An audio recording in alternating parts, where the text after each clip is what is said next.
ಪ್ರಜಾಶಕ್ತಿ ಜೊತೆ ಸಾಕಾರ ಸಾರ್ವಭೌಮ ವಿಶೇಷ ಕಾರ್ಯಕ್ರಮಕ್ಕೆ ಸ್ವಾಗತ. ನಾನು ಗಜೇಂದ್ರ.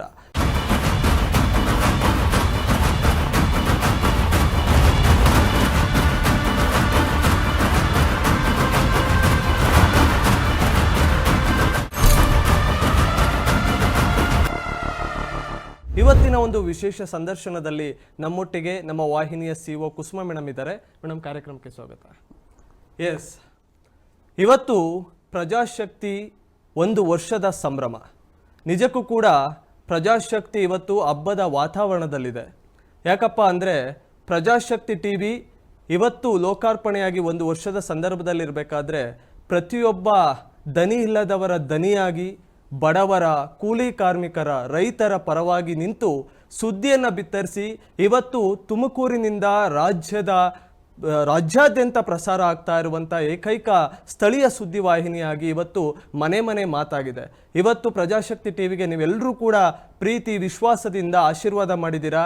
ಇವತ್ತು ಪ್ರಜಾಶಕ್ತಿ ಟಿವಿ ಒಂದು ದನಿ ಇಲ್ಲದವರ ದನಿಯಾಗಿ ಇವತ್ತು ನಿಮ್ಮ ಜೊತೆ ನಿಂತಿರೋದಕ್ಕೆ ನೀವೆಲ್ಲರೂ ಕೂಡ ಕಾರಣೀಭೂತರಂತ ಹೇಳ್ತಾ ಇವತ್ತಿನ ಕಾರ್ಯಕ್ರಮಕ್ಕೆ ಯಾರನ್ನ ವಿಶೇಷ ಆಹ್ವಾನಿತರನ್ನ ಕರೆಸಬೇಕು, ಇವತ್ತು ವಿಶೇಷ ವ್ಯಕ್ತಿ ಯಾರಾಗ್ತಾರೆ ಅನ್ನುವಂಥದ್ದು ನಮ್ಮ ವಾಹಿನಿಯ MD ಹಾಗೆ CEO ಸಿಬ್ಬಂದಿ ವರ್ಗದವರೆಲ್ಲರೂ ಸೇರಿ ತೀರ್ಮಾನ ಮಾಡಿದ್ದು ಸಾಕಾರ ಸಾರ್ವಭೌಮ, ಸಾಕಾರ ಕ್ಷೇತ್ರದ ಆಲದ ಮರ, ಸಾಕಾರ ಕ್ಷೇತ್ರದಲ್ಲಿ ತನ್ನದೇ ಆದಂಥ ಚಾಪು ಮೂಡಿಸಿರುವಂಥ ಮಧುಗಿರಿಯ ಮನೆ ಮಗ KN ರಾಜಣ್ಣ ಅವ್ರನ್ನ ಇವತ್ತು ಕಾರ್ಯಕ್ರಮದಲ್ಲಿ ಸ್ವತಃ KN ರಾಜಣ್ಣ ಅವರೇ ಭಾಗಿಯಾಗಿದ್ದಾರೆ. ಸರ್, ಕಾರ್ಯಕ್ರಮಕ್ಕೆ ಸ್ವಾಗತ ಸರ್. Yes madam. ಸರ್, ಇವತ್ತು ನಮ್ಮ ಒಂದು ಪ್ರಜಾಶಕ್ತಿಗೆ ಒಂದು ವರ್ಷ ಕಳೆದ ಈ ಸಂದರ್ಭದಲ್ಲಿ ಈ ಒಂದು ಸಂಭ್ರಮದಲ್ಲಿ ನೀವು ನಮಗೆ ಭಾಗಿಯಾಗಿರೋದು. ಇವತ್ತು ನಾವು ಇದಕ್ಕೆ ಪ್ರಜಾ ಹಬ್ಬ ಅಂತಲೇ ಇವತ್ತು ಸುದ್ದಿಕ್ಕಿಂತ ನಮಗಿದೊಂದು ದೊಡ್ಡ ಕ್ಷಣ ಸರ್. ಯಾಕೆ ಅಂದರೆ ಪತ್ರಿಕೋದ್ಯಮ ಅನ್ನೋದು ಇವತ್ತಿಗೆ ಎಷ್ಟು ರೀತಿಲಿ ಬದಲಾವಣೆ ಆಗಿದೆ ಅಂದರೆ ಲೆಫ್ಟಿಸ್ಟು, ರೈಟಿಸ್ಟು ಇದೆಲ್ಲ ಮಾತುಗಳ ನಡುವೆ ನಾವು ಜನರ ಮನದಲ್ಲಿ ಒಂದು ಚಾಪು ಮೂಡಿಸಿ ಇವತ್ತು ಪ್ರಜಾಶಕ್ತಿ ನಾವೇನು ಸ್ಲೋಗನ್ ಇಟ್ಟಿದ್ದೀವಿ, ಇದು ನಿಮ್ಮ ಧ್ವನಿ ಅನ್ನೋದಕ್ಕೆ ಒಂದು ಅರ್ಥಪೂರ್ಣವಾಗಿ ಆ ಅರ್ಥನ ಕೊಟ್ಟು ಇವತ್ತು ನಡೆಸ್ತಾ ಇರೋದಕ್ಕೆ ನಮ್ಗೆ ಒಂದು ವರ್ಷ ಅದು ಎಲ್ಲಿ ಹೇಳಲಾರ್ದಂಥ ಸಂತೋಷ. ಆ ಸಂತೋಷದಲ್ಲಿ ನೀವು ಆಗಿರೋದಕ್ಕೆ ನಮಗೆ ತುಂಬ ಖುಷಿ ಇದೆ. ನಿಮಗೆ ಏನು ಅನ್ಸುತ್ತೆ ಸರ್? ಪ್ರಪ್ರಥಮವಾಗಿ ಪ್ರಜಾಶಕ್ತಿ ಟಿವಿ ಒಂದು ವರ್ಷವನ್ನು ಪೂರೈಸಿರ್ತಕ್ಕಂಥ ಸುಸಂದರ್ಭದಲ್ಲಿ ಅವರೆಲ್ಲರಿಗೂ ಕೂಡ ನಾನು ಶುಭಾಶಯವನ್ನು ಹಂಚಿಕೊಳ್ಳಿಕ್ಕೆ ಬಯಸ್ತೇನೆ. ಅದರ ಜೊತೆಯಲ್ಲಿ ಪ್ರಜಾಶಕ್ತಿ ಟಿವಿಯ ಎಲ್ಲ ಅಧಿಕಾರಿ ವರ್ಗದವರಿಗೆ ಪ್ರತಿಯೊಬ್ಬರಿಗೂ ಕೂಡ ಎಲ್ರಿಗೂ ಕೂಡ ಶುಭವನ್ನು ಕೋರ್ತೇನೆ. ಮತ್ತು ಅವರೆಲ್ಲರ ಪರಿಶ್ರಮದಿಂದ ಇವತ್ತು ಪ್ರಜಾಶಕ್ತಿ ನಮ್ಮ ಜನರ ಧ್ವನಿಯಾಗಿ ಇರ್ತಕ್ಕಂಥದ್ದು ಒಂದು ಶುಭ ಸೂಚನೆ. ಅದರ ಹಿಂದೆ ತಮ್ಮೆಲ್ಲರ ಶ್ರಮ ಇದೆ. ಆ ಶ್ರಮಕ್ಕೆ ನಾನು ಮತ್ತೊಮ್ಮೆ ಅವರಿಗೆ ಅಭಿನಂದನೆಗಳನ್ನು ನಾನು ಸಲ್ಲಿಸಲಿಕ್ಕೆ ಬಯಸ್ತೇನೆ. ಮತ್ತು ಈ ಪ್ರಜಾಶಕ್ತಿ ಟಿವಿ ಒಂದು ವರ್ಷ ಮುಗಿದಿದೆ ಅಂತ ಹೇಳಿದ್ರೆ ಹೊರಗಡೆ ಇರೋರಿಗೇನೋ ಅನಿಸ್ಕೋಬೋದು, ಆದರೆ ಅದನ್ನು ನಡೆಸಿದಂಥವ್ರಿಗೆ, ಇಲ್ಲಿ ಕೆಲಸ ಮಾಡ್ತಕ್ಕಂಥವ್ರಿಗೆ ಅದರ ಆಗು ಹೋಗುಗಳ ಬಗ್ಗೆ, ಅವರು ಪಟ್ಟಂಥ ಪರಿಶ್ರಮ ಮತ್ತು ಅವರು ಅನುಭವಿಸಿರ್ತಕ್ಕಂಥ ಕೆಲವೊಮ್ಮೆ ಕಷ್ಟಗಳು ಇರ್ತವೆ. ಕಷ್ಟ ಅಂತ ಇದ್ರೂ ಕೂಡ ಕೆಲವು ಕಹಿ ಅನುಭವಗಳು ಕೂಡ ಇರ್ತವೆ. ಅವೆಲ್ಲವನ್ನು ಕೂಡ ಮೆಟ್ಟಿ ಒಂದು ವರ್ಷ ನಡೆಸಿರ್ತಕ್ಕಂಥದ್ದು ಅದ್ಭುತವಾಗಿ ಕೂಡ ಒಂದು ದೊಡ್ಡ ಪರಿಶ್ರಮ. ಅದು ಅಷ್ಟು ಸುಲಭದ ಕೆಲಸ ಅಲ್ಲ ಅಂತಕ್ಕಂಥದ್ದನ್ನು ನಾನು ಹತ್ತಿರದಿಂದ ಬಹಳಷ್ಟು ಸುದ್ದಿವಾಹಿನಿಗಳನ್ನು, ಪ್ರಿಂಟ್ ಮೀಡಿಯಾ ಇರ್ಬೋದು, ಈ ಥರ ನಮ್ಮ ಎಲೆಕ್ಟ್ರಾನಿಕ್ ಮೀಡಿಯಾಗಳಿರ್ಬೋದು, ಇವೆಲ್ಲವನ್ನು ಕೂಡ ನಾನು ಹತ್ತಿರದಿಂದ ನೋಡಿದ್ದೇನೆ. ಹೀಗಾಗಿ ನೀವು ಬಹಳ ಉತ್ತಮ ರೀತಿಯಲ್ಲಿ ಒಂದು ವರ್ಷಗಳ ಕಾಲ ಈ ರಾಜ್ಯದ ಜನರ ಧ್ವನಿಯಾಗಿ, ಅಸಹಾಯಕರ ಧ್ವನಿಯಾಗಿ, ದುರ್ಬಲರ ವರ್ಗದವರ ಏಳಿಗೆಗೋಸ್ಕರ ಶ್ರಮವನ್ನು ವಹಿಸ್ತಕ್ಕಂಥ ರೀತಿಯಲ್ಲಿ ನಿಮ್ಮ ಸುದ್ದಿವಾಹಿನಿ ಜವಾಬ್ದಾರಿಯನ್ನು ನಿರ್ವಹಿಸಿದೆ ಅಂತಕ್ಕಂಥದ್ದನ್ನು ನಾನು ಭಾಳ ಸಂತೋಷದಿಂದ ಮೆಚ್ಚಿ ತಮ್ಮೆಲ್ಲರಿಗೂ ಕೂಡ ನಾನು ಒಂದು ವರ್ಷದ ಶುಭಾಶಯಗಳನ್ನು ಹೇಳೋರ ಜೊತೆಗೆ ಮುಂದೆಯೂ ಕೂಡ ಇದೇ ರೀತಿ ಇನ್ನೂ ಉನ್ನತ ಮಟ್ಟಕ್ಕೆ ನಿಮ್ಮ ಪ್ರಜಾಶಕ್ತಿ ಟಿವಿ ಜನರ ವಿಶ್ವಾಸವನ್ನು ಗಳಿಸುವಂತಾಗಲಿ ಅಂತೇಳಿ ಹಾರೈಸ್ತೇನೆ. ಸರ್, ಕ್ಯಾಸಂದ್ರ ಎನ್ ರಾಜಣ್ಣ ಇವತ್ತು ಕ್ಯಾತ್ಸಂದ್ರದಿಂದ ಇಡೀ ರಾಜ್ಯದಲ್ಲಿ ಒಂದು ಹೆಸರುವಾಸಿಯಾಗಿರುವಂಥದ್ದು, ವಿದ್ಯಾರ್ಥಿ ಸಂಘಟನೆಯಿಂದ ವಿಧಾನಸೌಧದವರೆಗೂ ಅವ್ರು ನಡೆದು ಬಂದಂಥ ಹಾದಿ ಇದೆಯಲ್ಲ, ಒಂದೊಂದು ಕ್ಷಣವೂ ಕೂಡ ಅತ್ಯದ್ಭುತವಾಗಿ ರೋಮಾಂಚನಕಾರವಾಗಿ ಅವ್ರು ನಡೆದು ಬಂದ ಹಾದಿ ಇದೆ. ಇದನ್ನು ಚಿಕ್ಕದಾಗಿ ಚೊಕ್ಕದಾಗಿ ನಮ್ಮ ಸೀನಿಯರ್ಸ್ ವೈಲೇಶ್ವರಿ ಹಾಗೆ ಎಡಿಟರ್ ಮಂಜು ಮತ್ತು ಸಿಬ್ಬಂದಿ ವರ್ಗದವರೆಲ್ಲರೂ ಸೇರಿ ಒಂದು ಅದ್ಭುತವಾದಂಥ ವಿಟಿಯನ್ನು ತಯಾರು ಮಾಡಿದ್ದಾರೆ. ಆ ವಿಟಿಯನ್ನು ನೋಡ್ಕೊಂಬರೋಣ, ಚರ್ಚೆಯನ್ನು ಅದಾದಮೇಲೆ ಮುಂದುವರಿಸೋಣ.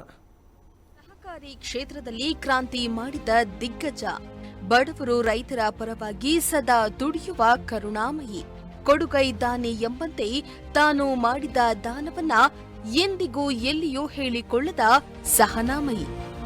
ಬಾಲ್ಯದಲ್ಲಿಯೇ ರಾಜಕೀಯ ರಂಗಕ್ಕೆ ಪ್ರವೇಶಿಸಿದ ಇವರು ಸಾಕಷ್ಟು ಬಾರಿ ಸೋಲನ್ನ ಅನುಭವಿಸಿದ್ರು.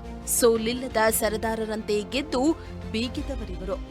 ಸದಾ ಜನ ಸೇವೆಗೆ ತನ್ನ ಜೀವನವನ್ನ ಮುಡುಪಾಗಿಟ್ಟ ದುರುಣಿ, ಅದುವೇ ನಮ್ಮ ರಾಜಣ್ಣ.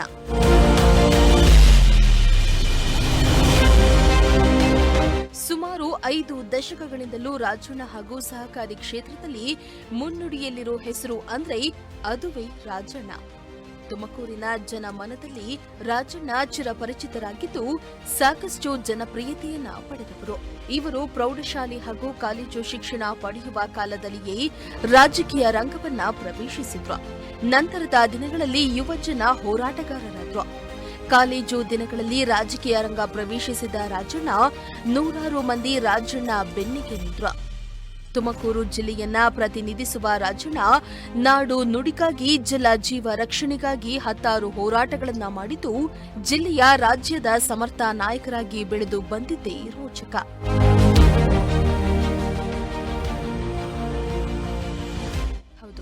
ಸ್ವತಂತ್ರ ಹೋರಾಟಗಾರ ಹಾಗೂ ರೈತಾಪಿ ಕುಟುಂಬದಿಂದ ಬಂದವರಾಗಿದ್ದು ವಿದ್ಯಾರ್ಥಿ ಮುಖಂಡರಾಗಿ ರಾಜಣ್ಣ 1969ರಲ್ಲಿ ರಾಜಕೀಯ ಪ್ರವೇಶ ಮಾಡಿದ್ರು. ತುಮಕೂರು ತಾಲೂಕು ಕಾಂಗ್ರೆಸ್ ಪಕ್ಷದ ಕಾರ್ಯದರ್ಶಿಯಾಗಿ, ಕಾಂಗ್ರೆಸ್ನ ಅಧ್ಯಕ್ಷರಾಗಿ, ವಿಧಾನ ಪರಿಷತ್ ಸದಸ್ಯರಾಗಿ, ಹಲವು ಬಾರಿ ಶಾಸಕರಾಗಿ, ಅಪೆಕ್ಸ್ ಬ್ಯಾಂಕ್ ಅಧ್ಯಕ್ಷರಾಗಿ, ಡಿಸಿಸಿ ಬ್ಯಾಂಕಿನ ಅಧ್ಯಕ್ಷರಾಗಿ ಹಲವು ದಶಕಗಳ ಕಾಲ ಸೇವೆ ಸಲ್ಲಿಸಿದ ರಾಜಣ್ಣ ಅಪಾರ ರೈತರ ಬದುಕಿಗೆ ದಾರಿದೀಪವಾಗಿದ್ದಾರೆ. ಇಷ್ಟಲ್ಲದೆ ನವದೆಹಲಿಯ ಕೋಆಪ್ ಬ್ಯಾಂಕ್ ಇಂಡಿಯಾದ ನಿರ್ದೇಶಕರಾಗಿಯೂ ಸೇವೆಯನ್ನ ಸಲ್ಲಿಸಿದ್ದಾರೆ. ಪ್ರಪಂಚಾದ್ಯಂತ ಪ್ರವಾಸ ಮಾಡಿದ ರಾಜಣ್ಣ ಅಂತಾರಾಷ್ಟ್ರೀಯ ಸಹಕಾರಿ ಸಮ್ಮೇಳನದಲ್ಲಿ ರಾಜಣ್ಣ ಭಾಗಿಯಾದ ಅನುಭವ ಕೂಡ ಇದೆ.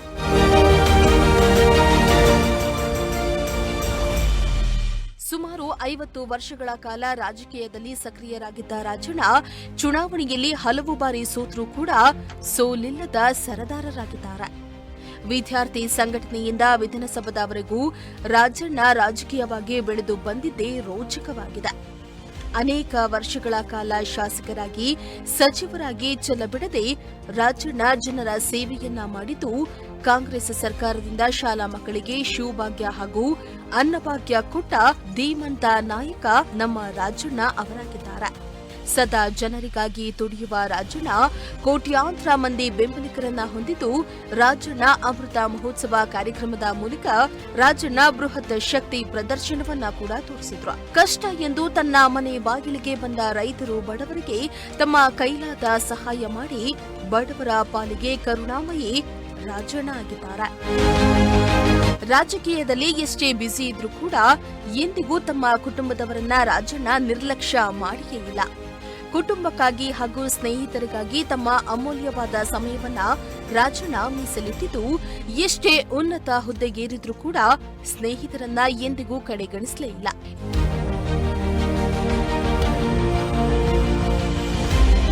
ಇನ್ನು ಕಳೆದ ತಿಂಗಳಿನಿಂದ ನಡೆದ ರಾಜಕೀಯ ಬೆಳವಣಿಗೆಯಲ್ಲಿ ರಾಜಣ್ಣ ಅವರು ಸಚಿವ ಸಂಪುಟದಿಂದ ವಜಾಗೊಂಡಿದ್ದು ಅಭಿಮಾನಿಗಳ ಆಕ್ರೋಶದ ಕಟ್ಟೆ ಹೊಡೆದಿತ್ತು. ರಾಜಣ್ಣಗೆ ಮರಳಿ ಸಂಪುಟದಲ್ಲಿ ಸಚಿವ ಸ್ಥಾನ ನೀಡುವಂತೆ ಆಗ್ರಹಿಸಿ ಮಧುಗಿರಿ ಸೇರಿ ತುಮಕೂರು ಜಿಲ್ಲೆಯಾದ್ಯಂತ ರಾಜಣ್ಣ ಬೆಂಬಲಿಗರು, ಅಭಿಮಾನಿಗಳು ಬೀದಿಗಿಳಿದು ಬೃಹತ್ ಪ್ರತಿಭಟನೆಯನ್ನ ನಡೆಸಿದ್ರು. ತಿಂಗಳುಗಳಿಂದ ತುಮಕೂರು ಜಿಲ್ಲೆಯಲ್ಲಿ ಅಭಿಮಾನಿಗಳು ಪ್ರತಿಭಟನೆಯನ್ನ ಮುಂದುವರೆಸುತ್ತಲೇ ಇದ್ರೆ, ಇತ್ತ ರಾಜಣ್ಣ ಅವರಿಗೆ ಅಧಿಕಾರ ಇಲ್ಲದಿದ್ರೆ ನಮಗೂ ಅಧಿಕಾರ ಬೇಡ ಎಂದು ಹಲವು ಗ್ರಾಮ ಪಂಚಾಯಿತಿಯ ಸದಸ್ಯರು ಸಾಮೂಹಿಕವಾಗಿ ರಾಜೀನಾಮೆಯನ್ನ ಕೂಡ ನೀಡಿದ್ರು. ಈ ಮೂಲಕ ರಾಜಣ್ಣಗೆ ಎಷ್ಟರ ಮಟ್ಟಿಗೆ ಅಭಿಮಾನಿ ಬಳಗವನ್ನ ಹೊಂದಿದ್ದಾರೆ ಅನ್ನೋದು ಇಡೀ ರಾಜ್ಯಕ್ಕೆ ತೋರಿಸಲಾಗಿತ್ತು.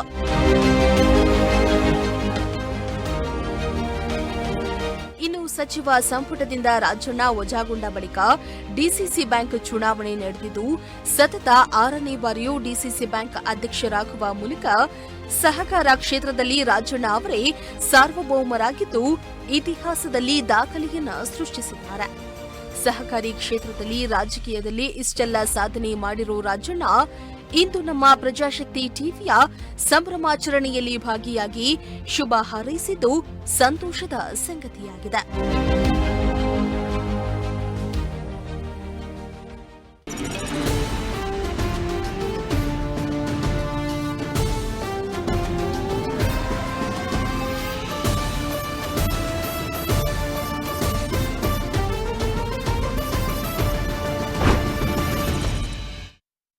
ಹಳ್ಳಿ ಕಡೆ ಒಂದು ಗಾದೆ ಇದೆ, ತಂದೆ ತಾಯಿಗೆ ಒಳ್ಳೆ ಮಗ ಆಗಿರಬೇಕು, ಸಮಾಜಕ್ಕೆ ಒಂದು ಒಳ್ಳೆ ವ್ಯಕ್ತಿ ಆಗಬೇಕು ಅನ್ನುವಂಥದ್ದು. ಅದನ್ನು ನಾವೆಲ್ಲರೂ ಕೂಡ ರಾಜಣ್ಣನವ್ರನ್ನ ನೋಡಿ ಕಲಿಬೇಕು ಅನ್ನುವಂಥದ್ದು. ರಾಜಣ್ಣನವರು ತಂದೆ ತಾಯಿಗೂ ಕೂಡ ಗೌರವ ಕೊಟ್ಟು, ಅವರನ್ನು ನಂಬಿದವ್ರಿಗೂ ಕೂಡ ಗೌರವವನ್ನು ಕೊಟ್ಟು, ಅವರ ಮನೆಯವ್ರನ್ನೂ ಕೂಡ ಕಾಪಾಡಿಕೊಂಡು ಜೊತೆಯಾಗಿ ಕರ್ಕೊಂಡು ಹೋಗ್ತಾ ಇದ್ದಾರಲ್ಲ, ಅದಕ್ಕೆ ನಾವು ಅವ್ರಿಗೆ ಆಫ್ ಹೇಳಲೇಬೇಕು. ಸರ್, ರಾಜಣ್ಣನವರ ತಂದೆ ತಾಯಿ ಅವರ ಬಾಲ್ಯ ಜೀವನದ ಬಗ್ಗೆ ನೆನೆಸ್ಕೊಳ್ಳೋದಾದ್ರೆ ನೋಡಿ, ಈ ಮಳೆ ಬಿದ್ದಾಗ ನೀರು ಹೇಗೆ ಹರ್ಕೊಂಡು ಹೋಗ್ತದೆ ಹಾಗೆ ನನ್ನ ಜೀವನನೂ ಕೂಡ ಸಂದರ್ಭಕ್ಕೆ ಅನುಸಾರವಾಗಿ ಜೀವನವನ್ನು ನಾನು ರೂಪಿಸ್ಕೊಂಡಿರ್ತಕ್ಕಂಥದ್ದು. ನಾನು ವಿದ್ಯಾಭ್ಯಾಸಕ್ಕೆ ಕ್ಯಾನ್ಸರ್ಗೆ ಬಂದವರು. ನಮ್ಮ ತಾಯಿ ಊರದು, ನಮ್ಮ ತಂದೆ ಊರು ಕುದೂರು ಹತ್ರ ಪರ್ವತನಹಳ್ಳಿ ಅಂತ ಊರು. ಅಲ್ಲಿ ಒಂದು ದಿವಸ ನಮ್ಮ ಈಗೇನೋ ರಸ್ತೆಗಳಿದ್ದಾವೆ, ಬಸ್ಗಳು ಇದಿದೆ. ನಮ್ಮ ತಾಯಿ ತಂದೆ ಅಂದರೆ ನಮ್ಮ ತಾತ ನಮ್ಮ ಅಜ್ಜಿ ನಾನು ಸಣ್ಣ ಮಗು ಇರೋವಾಗ ಅಲ್ಲಿಗೆ ನೋಡಲಿಕ್ಕೆ ಬಂದಿದ್ದಾರೆ. ಬರಬೇಕು ಅಂತಂದರೆ ಬಸ್ಸಿಲ್ಲ, ಏನಿಲ್ಲ, ರೋಡು ಸರಿ ಇರೋದಿಲ್ಲ. ಎತ್ತಿನ ಗಾಡಿ ಕಟ್ಕೊಂಡು ಇಲ್ಲಿ ಬೆಳಿಗ್ಗೆ ಹೊರಟು ಸಾಯಂಕಾಲಕ್ಕೆ ಅಲ್ಲಿಗೆ ಬಂದವ್ರೆ ಊರಿಗೆ. ಸಾಯಂಕಾಲ ನಾನು ಸ್ಕೂಲ್ ಮುಗಿಸ್ಕೊಂಡು ಮನೆಗೆ ಬರ್ತಾನೆ ಅಂತ ಅವರು ಮನೆ ಹತ್ರ ಕಾಯ್ತಾ ಇದ್ದಾರೆ. ಮಧ್ಯೆ ಅಲ್ಲಿ ಕುದೂರು ಬೆಟ್ಟದ ಮೇಲೆ ಮಳೆ ಒಯ್ದುಬಿಟ್ರೆ ಮಧ್ಯೆ ಒಂದು ಹಳ್ಳ ಬಂದ್ಬಿಡುತ್ತೆ. ಹಳ್ಳ ಬಂದುಬಿಟ್ರೆ ನಾವು ಈ ಕುದೂರಿಂದ ಮನೆಗೆ ಹೋಗಂಗಿಲ್ಲ. ಆಗ ನಾನು ಕುದೂರಮ್ಮ ದೇವಸ್ಥಾನದ ಮುಂದೆನೇ ನಮ್ಮದೊಂದು ಮನೆ ಇರುತ್ತೆ, ದೊಡ್ಡ ಮನೆ ಇದೆ. ಆ ಮನೆಯಲ್ಲಿ ನಾನು ಉಳಿಸೋರು. ಸರಿ, ರಾತ್ರಿಗೆ ಲಾಠಿನ ಹಿಡ್ಕೊಂಡು ಊಟ ತಿಂಡಿ ತಗೊಂಬಂದು ಅಲ್ಲಿ ಕೊಡೋರು, ಅದು ಪದ್ಧತಿಯಲ್ಲಿ. ಇವರು ಬಂದಲ್ಲಿ ಕಾಯ್ತಾ ಕೂತಿದ್ದಾರೆ. ನಾನು ರಾತ್ರಿ ಹೋಗಲಿಲ್ಲ ಮಳೆ ಬಂದ ದೃಷ್ಟಿಯಿಂದ.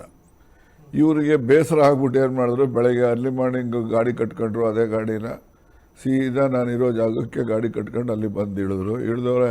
ಈ ಬಾರಲ್ಲೇ ಕೂತ್ಕೊಳ್ಳೋ ಗಾಡಿ ಅಂತ ನಡೆಯೋ ಅಂತೇಳಿ ಕರ್ಕೊಂಡು ಸೀದಾ ಇಲ್ಲಿ ಕರ್ಕೊಂಬಂದು ಇಲ್ಲಿ ಸ್ಕೂಲಿಗೆ ಸೇರಿಸಿದ್ರು. ಇದು ನಮ್ಮ ತಾಯಿ ಮನೆ. ಇದು ಇಲ್ಲಿ ನಾನು ವಿದ್ಯಾಭ್ಯಾಸಕ್ಕೆ ಇಲ್ಲಿ ಸೇರಿಕೊಂಡೆ. ಇಲ್ಲಿ 1ನೇ ತರಗತಿನೇ ಶುರು ಮಾಡಿದ್ದು.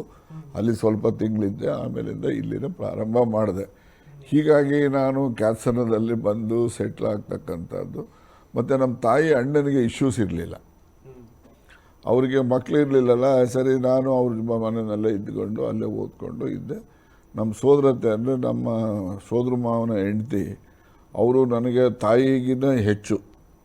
ಅವರು ಅಷ್ಟು ನನಗೆ ಪಾಪ ನೋಡಿಕೊಂಡು ನನಗೆ ವಿದ್ಯಾಭ್ಯಾಸ ಮಾಡೋದು ಪ್ರತಿಯೊಂದೂ ಕೂಡ ಸ್ವಂತ ತಾಯಿನೂ ಅಷ್ಟು ನೋಡ್ಕೊತಾ ಇರಲಿಲ್ಲ. ಅಷ್ಟು ಮಟ್ಟಿಗೆ ನನ್ನನ್ನು ಅವರು ನನ್ನ ಬಾಲ್ಯದಲ್ಲಿ ನನಗೆ ತಾಯಿ ಥರದ ಒಂದು ಇದನ್ನು ಅವರು ನನಗೆ ಸಂಪೂರ್ಣವಾಗಿ ಕೊಟ್ಟಂಥವ್ರು. ಹಾಗಾಗಿ ಬಂದು ಇಲ್ಲಿ ನಾನು ಸೇರಿದೆ. ಇಲ್ಲಿ ಸೇರ್ಕೊಂಡಾದ್ಮೇಲಿಂದ ನಮ್ಮ ತಾತ ರೆಸ್ಲರ್ ಇದ್ದರು, ನಮ್ಮದೇ ಗಡಿ ಮನೆ ಇತ್ತು.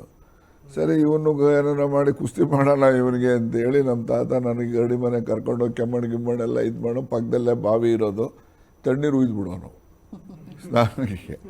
ಅದು ನನಗೆ TB ಅಟ್ಯಾಕ್ ಆಗ್ಬಿಡ್ತು. TB ಅಟ್ಯಾಕ್ ಆದಾಗ ಏನಾಯಿತು, ಆಸ್ಪತ್ರೆ ಇಲ್ಲಿ ಬರಬೇಕಿತ್ತು. ಈಗ DHO ಆಫೀಸ್ ಇದೆಯಲ್ಲ, ಇದು TB ಹಾಸ್ಪಿಟ್ಲ್. ಅದು ಅಲ್ಲಿ ನಮ್ಮ ತಾತ ನಮ್ಮ ಮನೆ ಬಾಗಿಲಲ್ಲಿ ಭುಜದ ಮೇಲೆ ಕೂಡಿಸಿದ್ರೆ ನನಗೆ ಇಲ್ಲಿ ಬಂದು ಇಳಿಸೋನು. ಇಲ್ಲಿನವರೆಗೂ ಎಲ್ಲೂ ನಡ್ಕೊಂಬರ್ತಾ ಇದ್ದಿದ್ದು, ಯಾವುದು ಬಸ್ಸಿಗಿಸೋ ಅಲ್ಲ. ನಡ್ಕೊಂಡು ಅಲ್ಲಿಂದ ನಮ್ಮ ಮನೆಯಿಂದ ನಮ್ಮ ಈಗಿರೋ ಬಸ್ ಸ್ಟ್ಯಾಂಡ್ಗೂ ನಮ್ಮ ಒಳಗಡೆ ಮನೆಗೂ 1.5 ಕಿಲೋಮೀಟ್ರ್ ಇದೆ. ಅಲ್ಲಿ ಮನೆ ಬಾಗಿಲಲ್ಲಿ ಭುಜದ ಮೇಲೆ ಕೂಡಿಸ್ಕೊಂಡ್ರೆ ಇಲ್ಲಿ ಬಂದು ಇಳಿಸ್ತಾ ಇದ್ದ ನಮ್ಮ ತಾತ.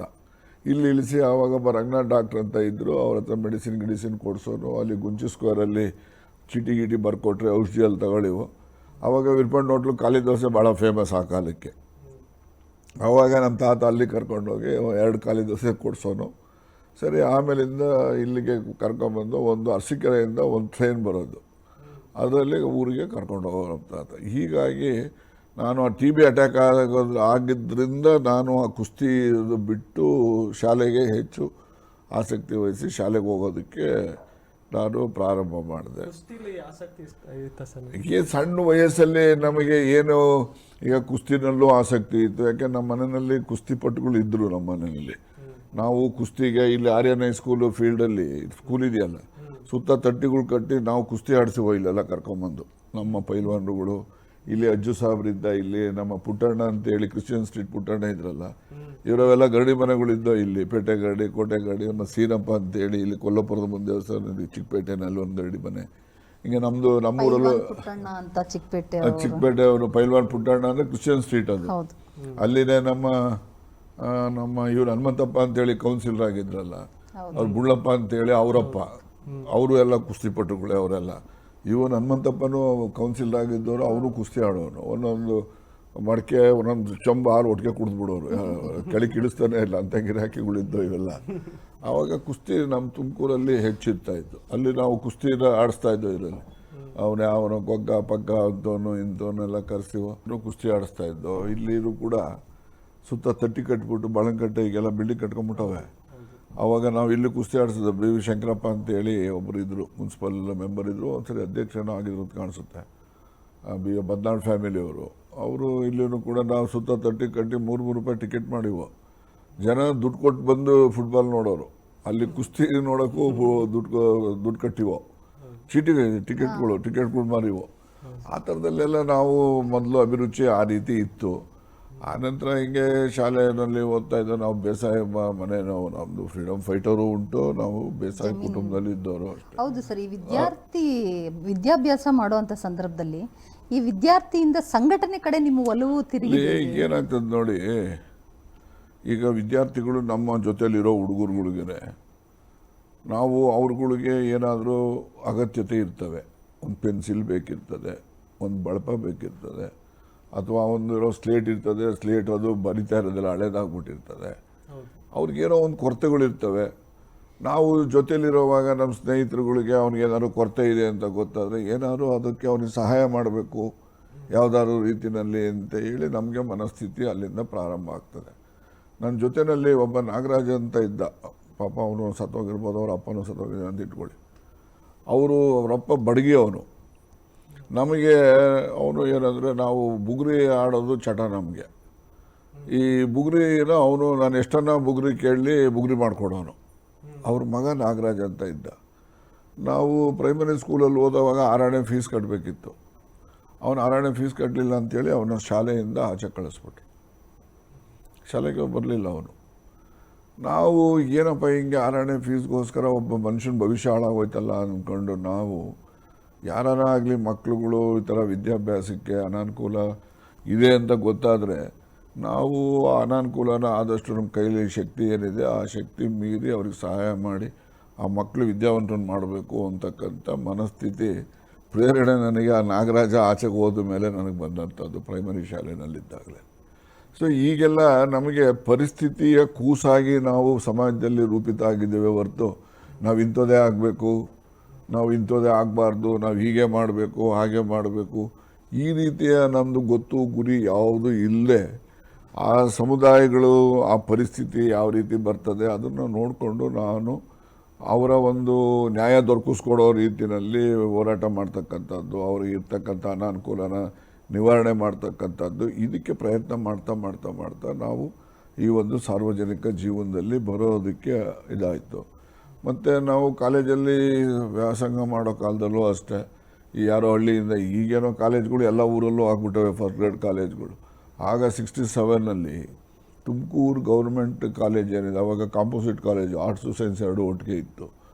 ಆಗ ನಮಗೆ ನಾಗಮಂಗಲದಿಂದ ಹಿಡಿದು, ದೊಡ್ಡಬಳ್ಳಾಪುರದಿಂದ ಹಿಡಿದು, ಹಿರಿಯೂರಿಂದ ಹಿಡಿದು, ಮತ್ತು ನಮ್ಮ ಜಿಲ್ಲೆ ಬಿಡಿ, ನಮ್ಮ ಜಿಲ್ಲೆ ಪಾವಗಡ ಇರಲಿ ಎಲ್ಲ ಇಲ್ಲೇ ಬರಬೇಕಿತ್ತು, ಎಲ್ಲ ಇಲ್ಲೇ ಬರಬೇಕಿತ್ತು. ಆಗನೇ ಸುಮಾರು ನಮ್ಮದು 4,500 ಜನ ಮಕ್ಕಳು ಇಲ್ಲಿ ಓದ್ತಾಯಿದ್ರು ಕಾಲೇಜಲ್ಲಿ. ಆರ್ಟ್ಸು ಸೈನ್ಸು ಎಲ್ಲ ಒಟ್ಟಿಗೆ ಇರ್ತಾಯಿತ್ತು. ದೊಡ್ಡ ಕಾಲೇಜ್ ಇದು, ಮೈಸೂರು ಯೂನಿವರ್ಸಿಟಿ ಇದು ದೊಡ್ಡ ಕಾಲೇಜು. ಮತ್ತು ನಮ್ಮಲ್ಲಿ ಆಗ ವಿದ್ಯಾರ್ಥಿ ದೆಸೆಯಲ್ಲಿ ಮಕ್ಕಳು ಮನಸ್ಥಿತಿ ಹೇಗಿತ್ತು ಸ್ಟೂಡೆಂಟ್ಸ್ದಂದರೆ, ಹೋಟೆಲಲ್ಲಿ ಇದ್ದಕ್ಕಿದ್ದಂಗೆ ಏನಾದರೂ ರೇಟ್ ಜಾಸ್ತಿ ಮಾಡಿಬಿಟ್ರೆ ನಾವು ಸ್ಟ್ರೈಕ್ ಮಾಡಿ ಡೆಪ್ಟಿ ಕಮಿಷನರ್ ಅಧ್ಯಕ್ಷತೆಯಲ್ಲಿ ಮೀಟಿಂಗ್ ಮಾಡಿಸಿ ಅಲ್ಲಿ ನಾವು ರೇಟ್ಸನ್ನು ನಿಗದಿ ಮಾಡ್ತಾಯಿದ್ದೋ.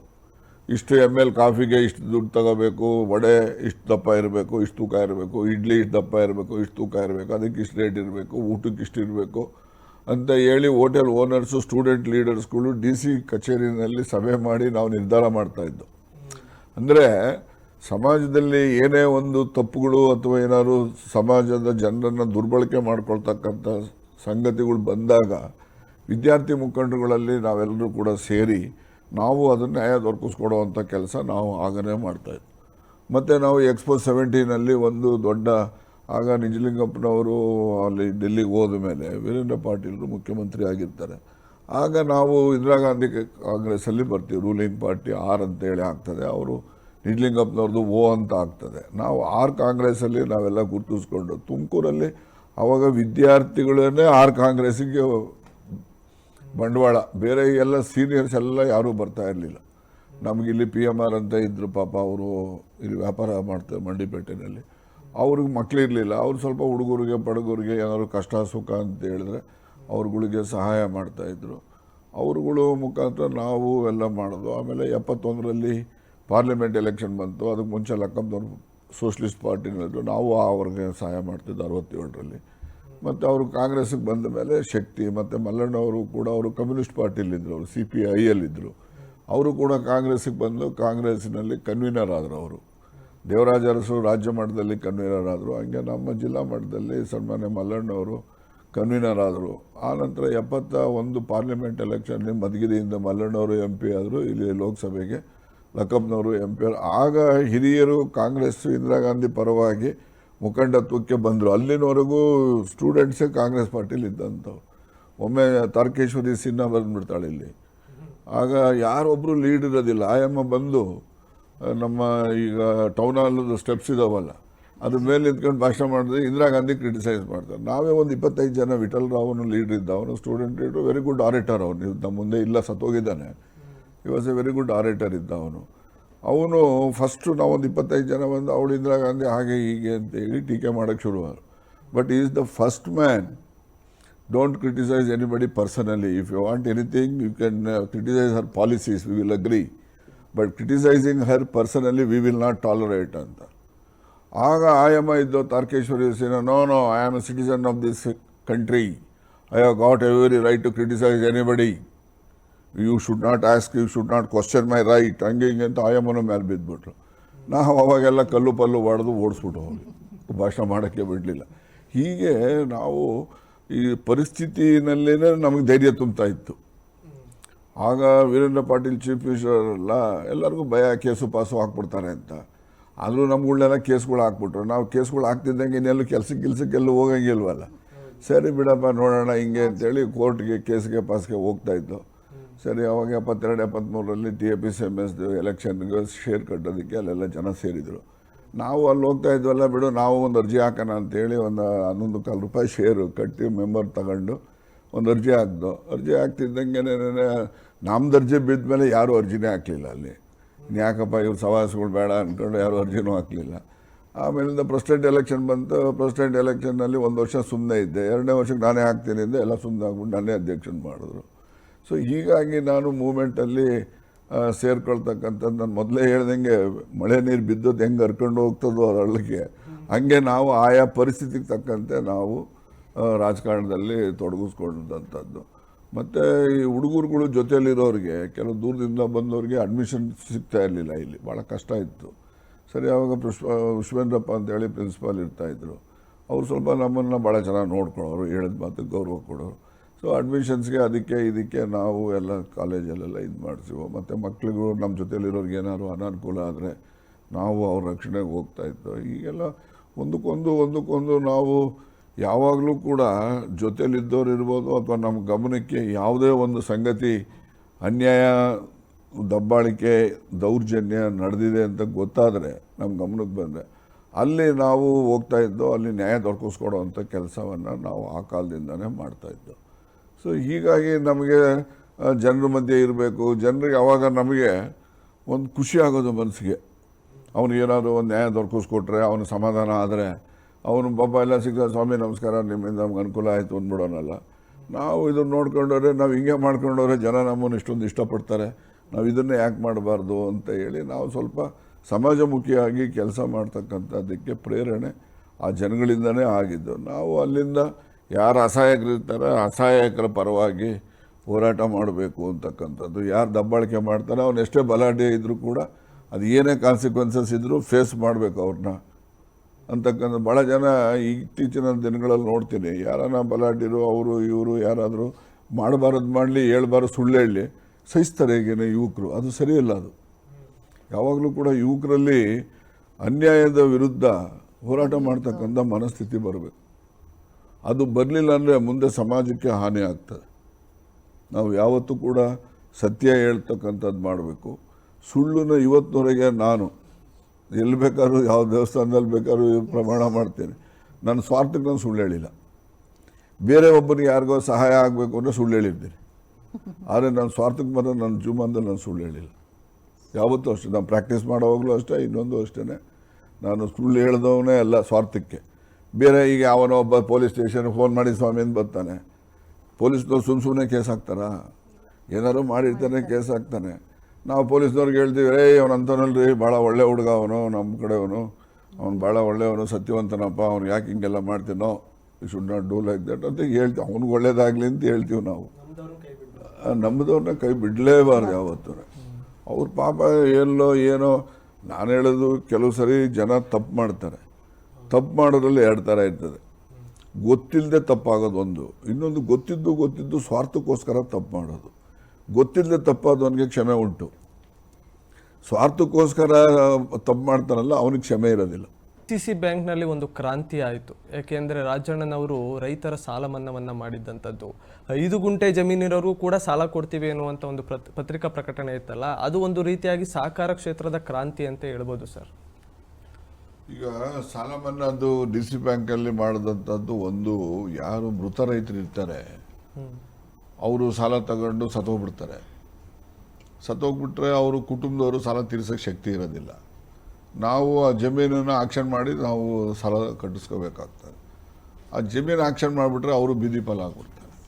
ಅದಕ್ಕೋಸ್ಕರ ನಮ್ಮ ಲಾಭಾಂಶದಲ್ಲೇ ಆ ಒಂದು ಸಾಲ ಮನ್ನಾ ಮಾಡುವಂಥದ್ದು ಒಂದು ನಾನು ಮಾಡಿದ್ದೆ.